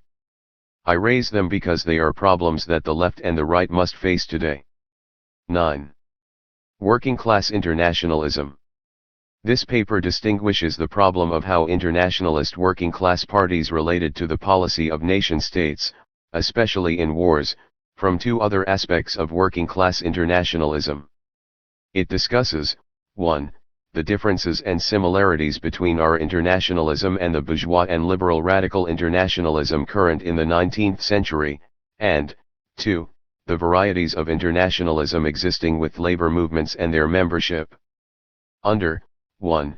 It notes the operational advantage of internationalism in labor struggles, the specifically international organization of labor movements and its lack of interest in nation building. Under 2. It warns about applying a rigid nationalist/internationalist dichotomy, while nevertheless underlining the significance of the movement's opposition to chauvinism and racism.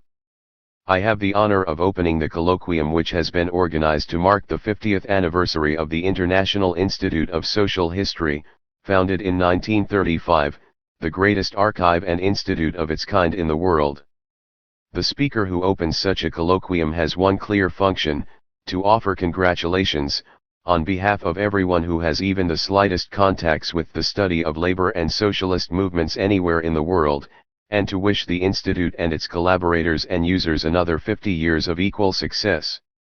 Everyone present at this colloquium knows the Institute and is profoundly indebted to its extraordinary and indispensable collections, to the work done by its collaborator or under its auspices and to the remarkable series of its publications.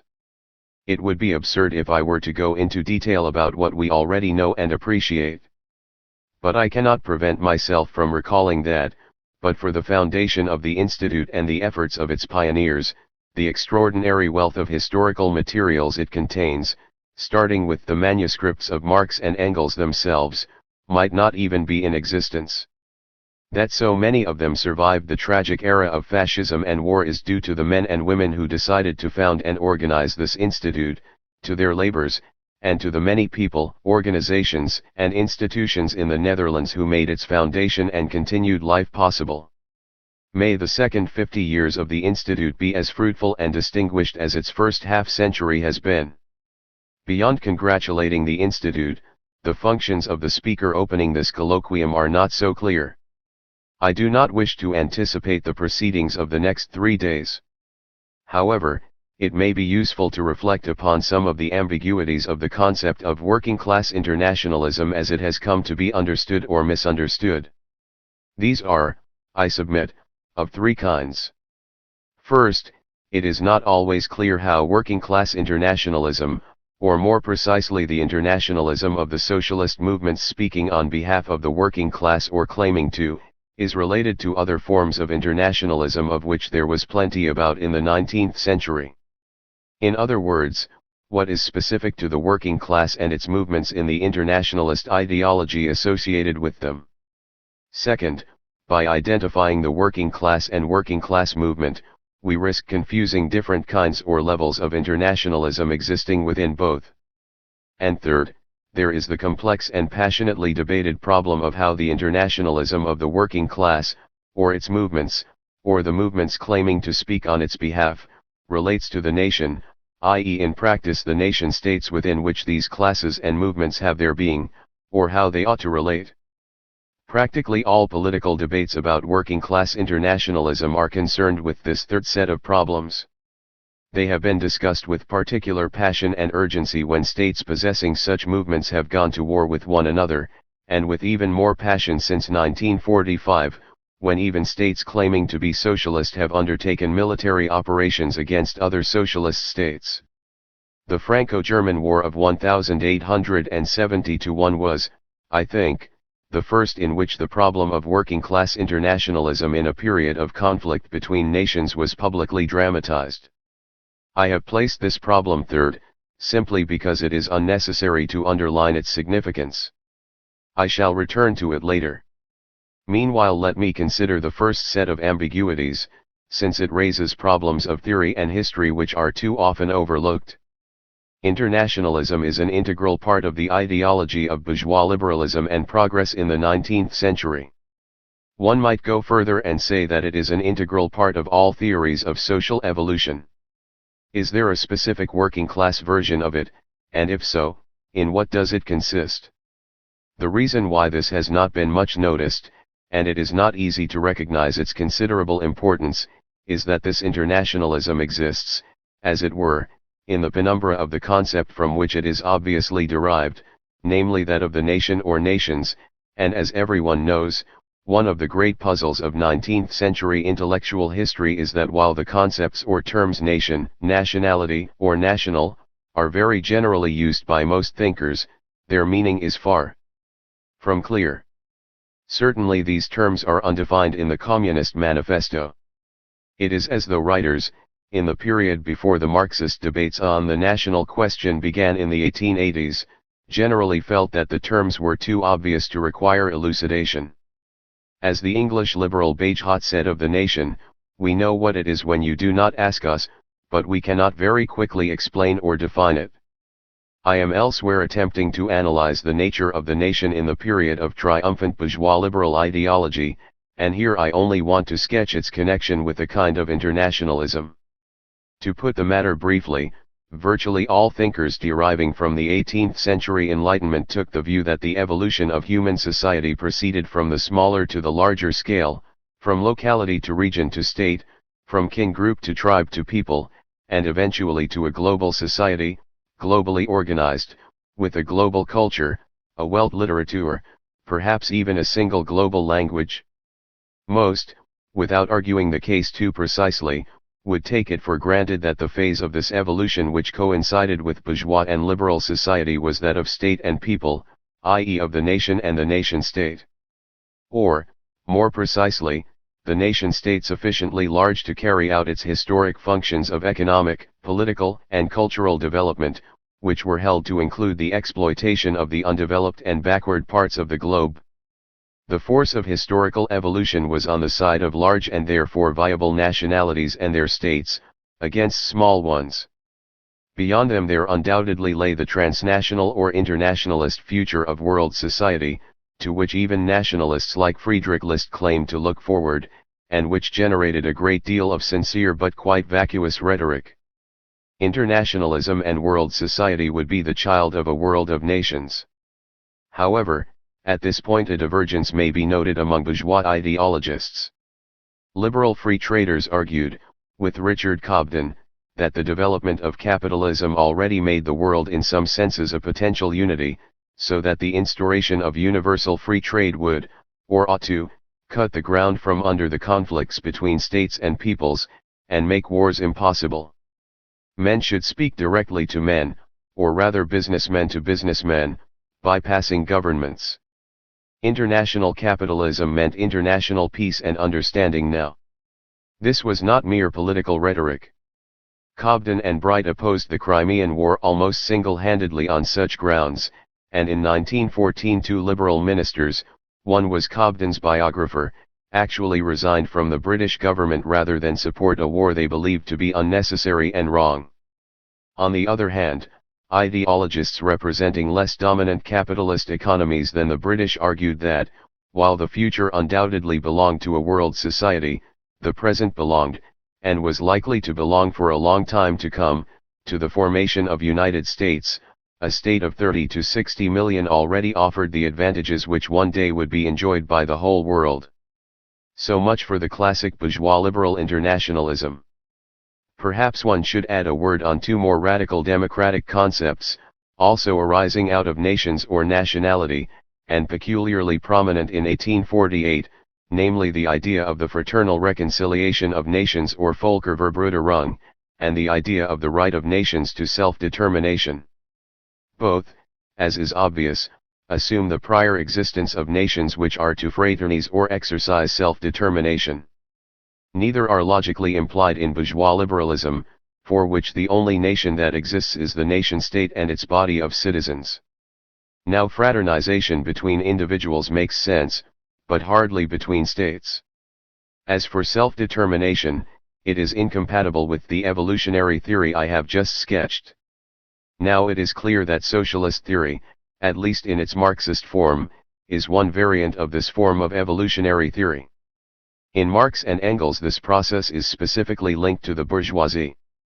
Through its industry, its commerce, and its political institutions, is already working everywhere to drag the small, self-contained localities which only live for themselves out of their isolation, to bring them into contact with one another, to merge their interests, to expand their local horizons, to destroy their local habits, strivings and ways of thinking, and to build up a great nation out of the many hitherto mutually independent localities and provinces. 1.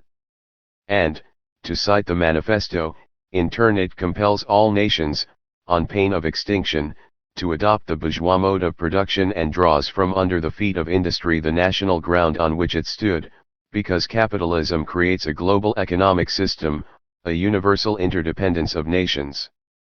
And in turn intellectual production itself must become globalist. From the numerous national and local literatures there arises a world literature. 2. What is more, to revert to Engels' reflections à propos of the Sonderbund War, the Swiss Civil War, this process of development will imply the formation of a single supranational state.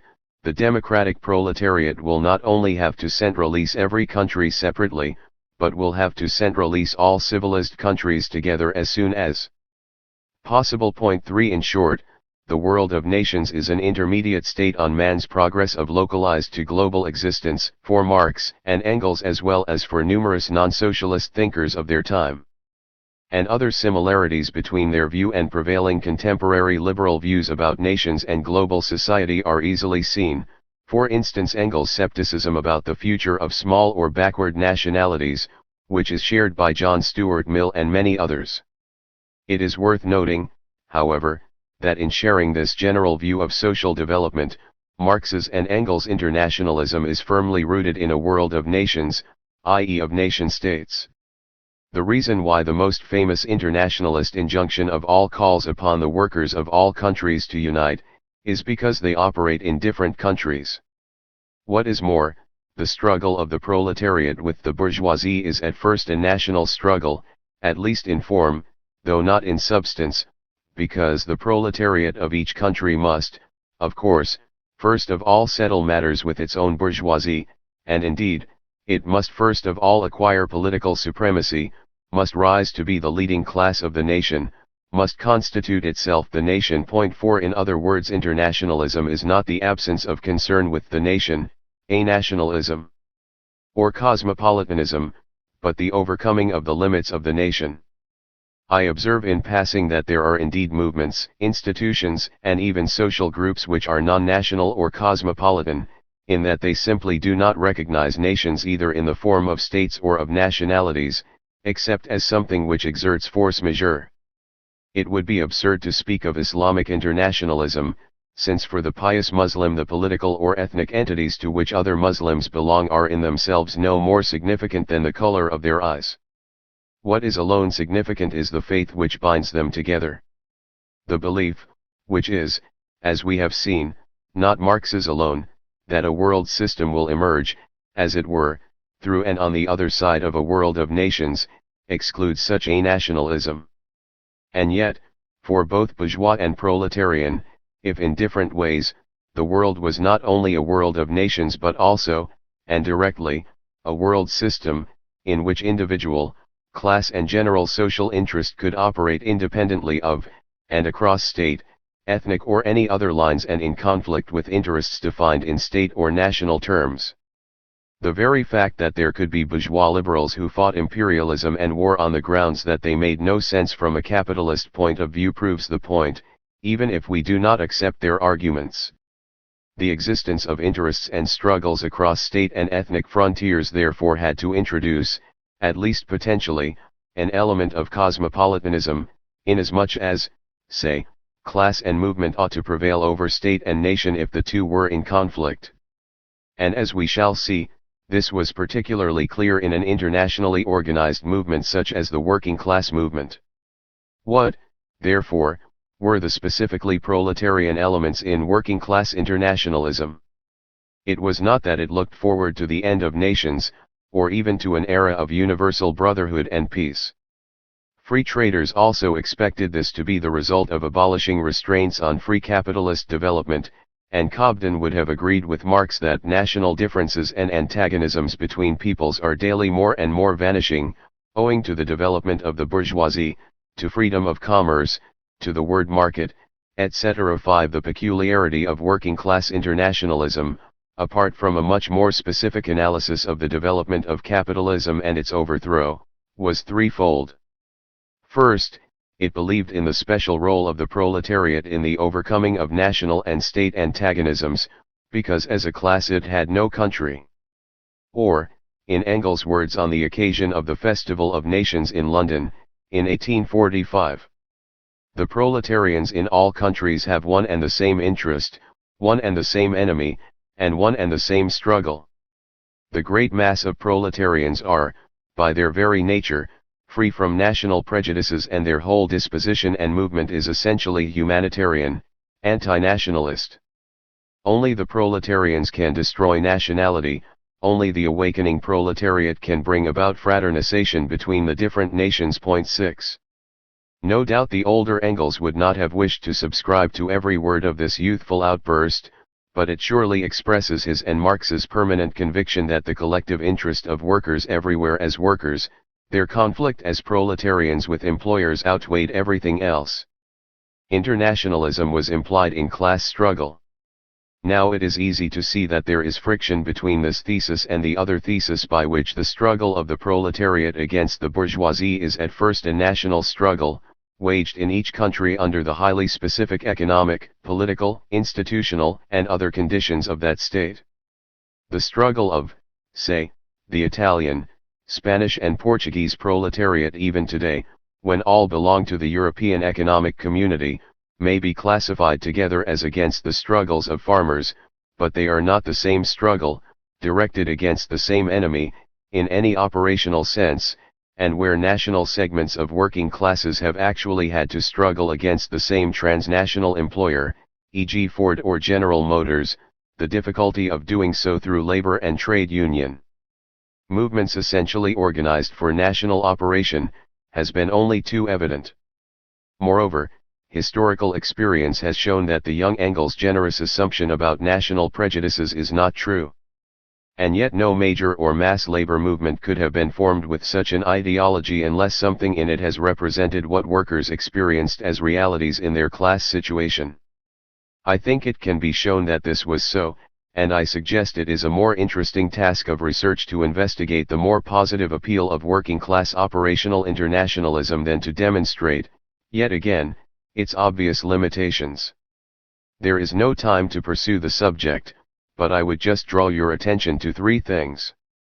First, the class struggle, in its most elementary but also spontaneous and rooted form of the trade union struggle, was internationalist, insofar as any division along national, racial, or religious or other lines inevitably weakens the collective of workers in dispute with an employer or employers. Of course, workers do not only act as trade unionists, at other times and in other roles they may well act, if I may quote a particularly sad case, as Irish nationalists or Ulster Orangemen. To this extent internationalism made sense, as it still does, especially in factories where workers of different national origins had to strike together in Vienna, Budapest as much as in the Ronda. Second, we actually know that, in certain conditions which should be investigated, national and linguistic differences which might, or subsequently did, prove fatal to unity, were apparently insignificant.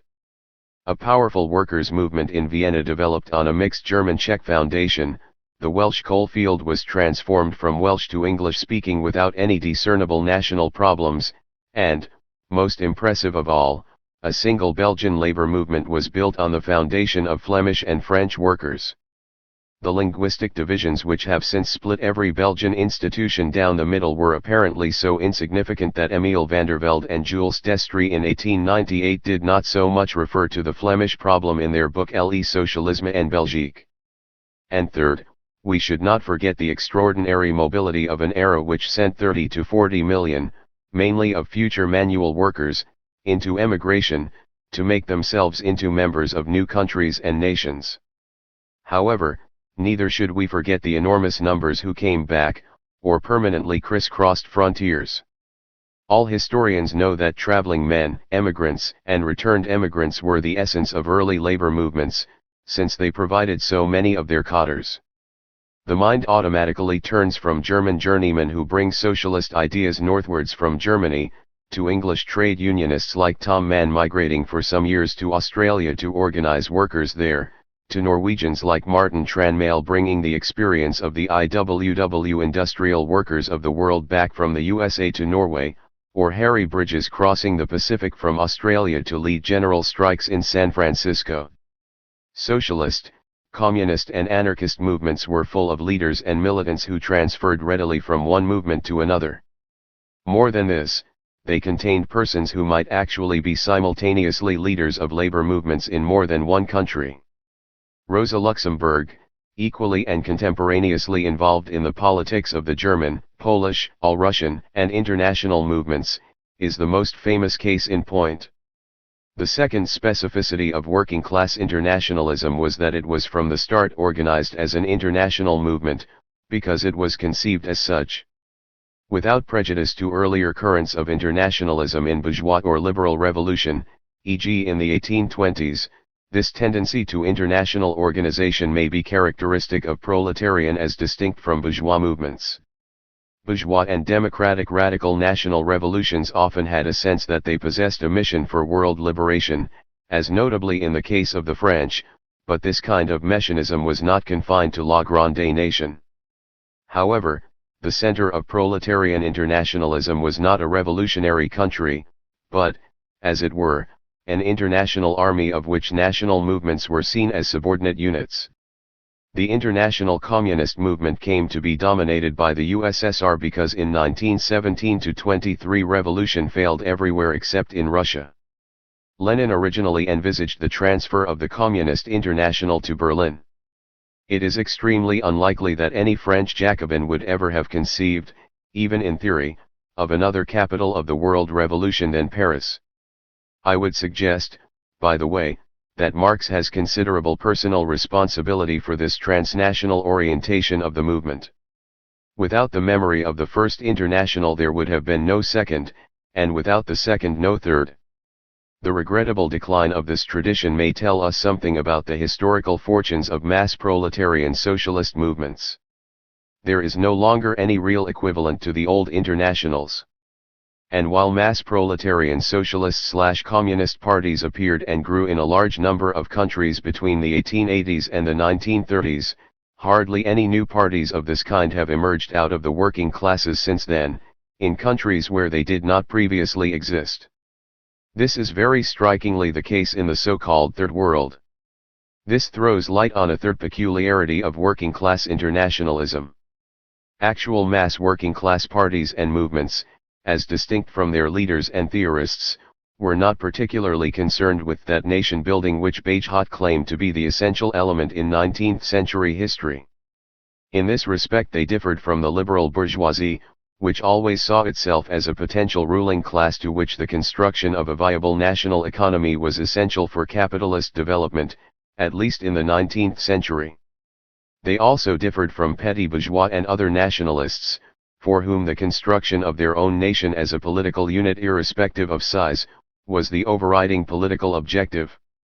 Both required some control over the state.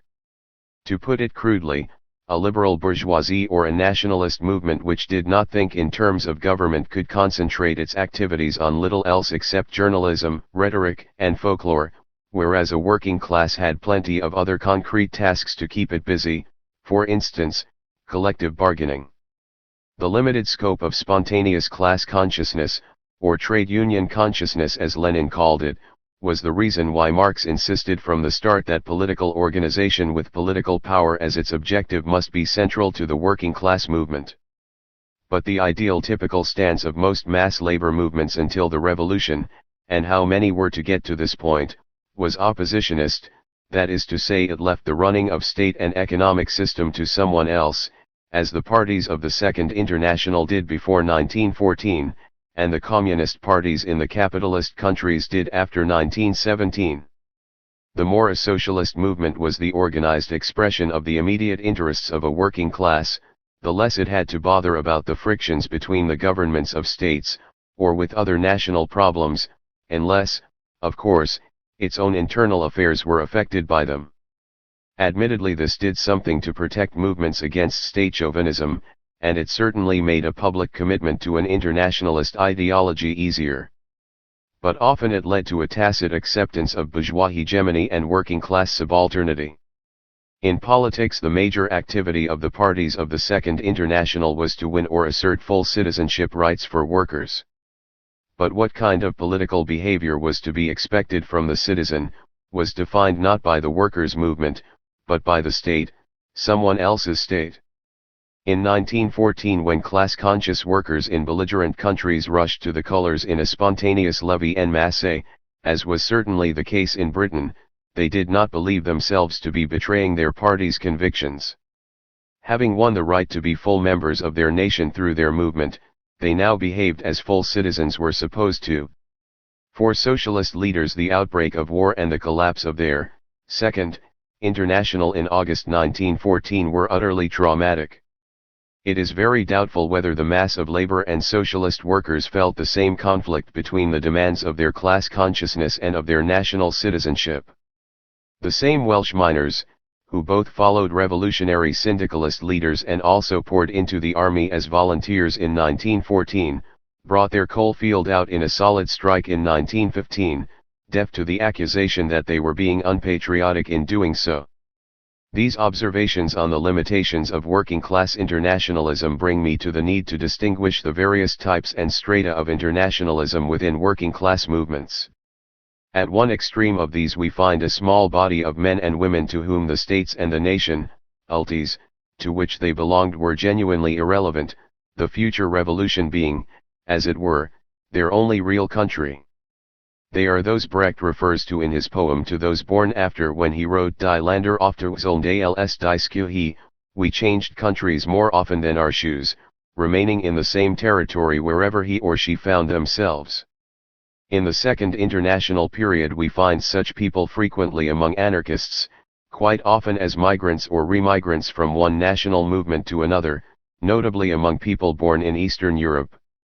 I am not thinking so much of people permanently assimilated into another national movement, like Koskai, Hilferding and other Austrian-born German Social Democrats, or even of foreigners essentially associated with a movement not their own, like Dobrogianogaro with Romania, Anna Koleschioff with Italy or Charles Rappaport with France, but of figures like Luxembourg or Rakowski who were, simultaneously or successively, important in several national movements.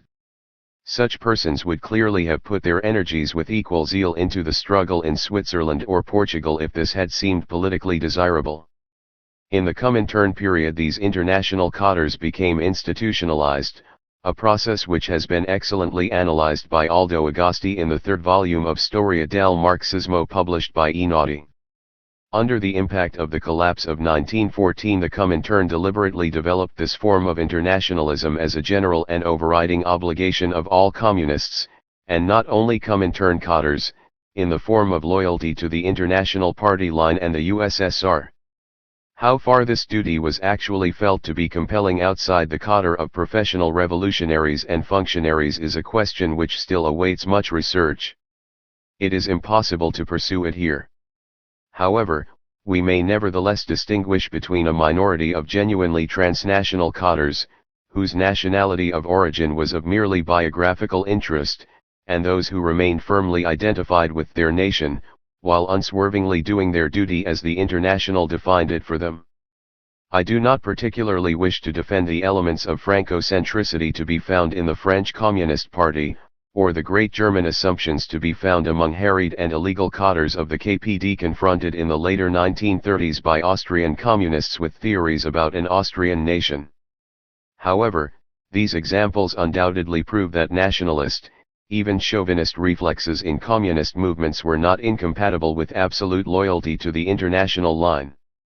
It is this combination of effective internationalism with strong national identification which seems to be characteristic of the Comintern period. Once again, one is sadly obliged to note its decline, not only in working-class parties, but even in the states of real socialism. At the other extreme of labor movements we find those whose horizons were primarily national, and whose internationalism was insignificant in practice. Józef Pilsudski's PPS Polska Partia Socjalistyczna, Polish Socialist Party and Labor Zionism are familiar examples. Since the topic of this conference is not nationalism in working-class movements but internationalism, I shall only draw your attention to one curious and not insignificant fact. It is striking how often, especially in the period of the Second International, the movements and parties which de facto turned into the major representatives of their nation, or even its nationalist parties, were organizations originally founded not under nationalist but under socialist, i.e. by definition internationalist, auspices. One need mention only the Polish Socialist Party, the Social Democratic Party in Finland, the Mensheviks in Georgia, the various Armenian nationalist bodies, and even to some extent the Bolsheviks in Latvia.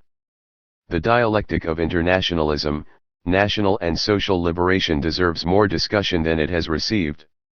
Between these two extremes we find the parties and leaders who tried to cope, as best they could, with the national question as it concerned the states within which they operated and their own parties. They have not always received their due, at least among those of us who were brought up on the official Bolshevik interpretation of the debates in which Lenin and Stalin took so prominent a part.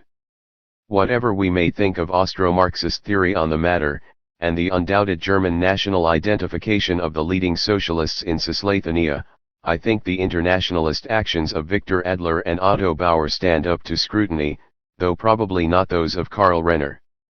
But at this point we must, briefly, return to the overlap between bourgeois and working-class internationalism which I noted at the outset of this essay. Some of the least social patriotic behavior among socialists in 1914 was to be found in Britain, where the Independent Labour Party, as distinct from Hindman's Marxist Social Democrats, refused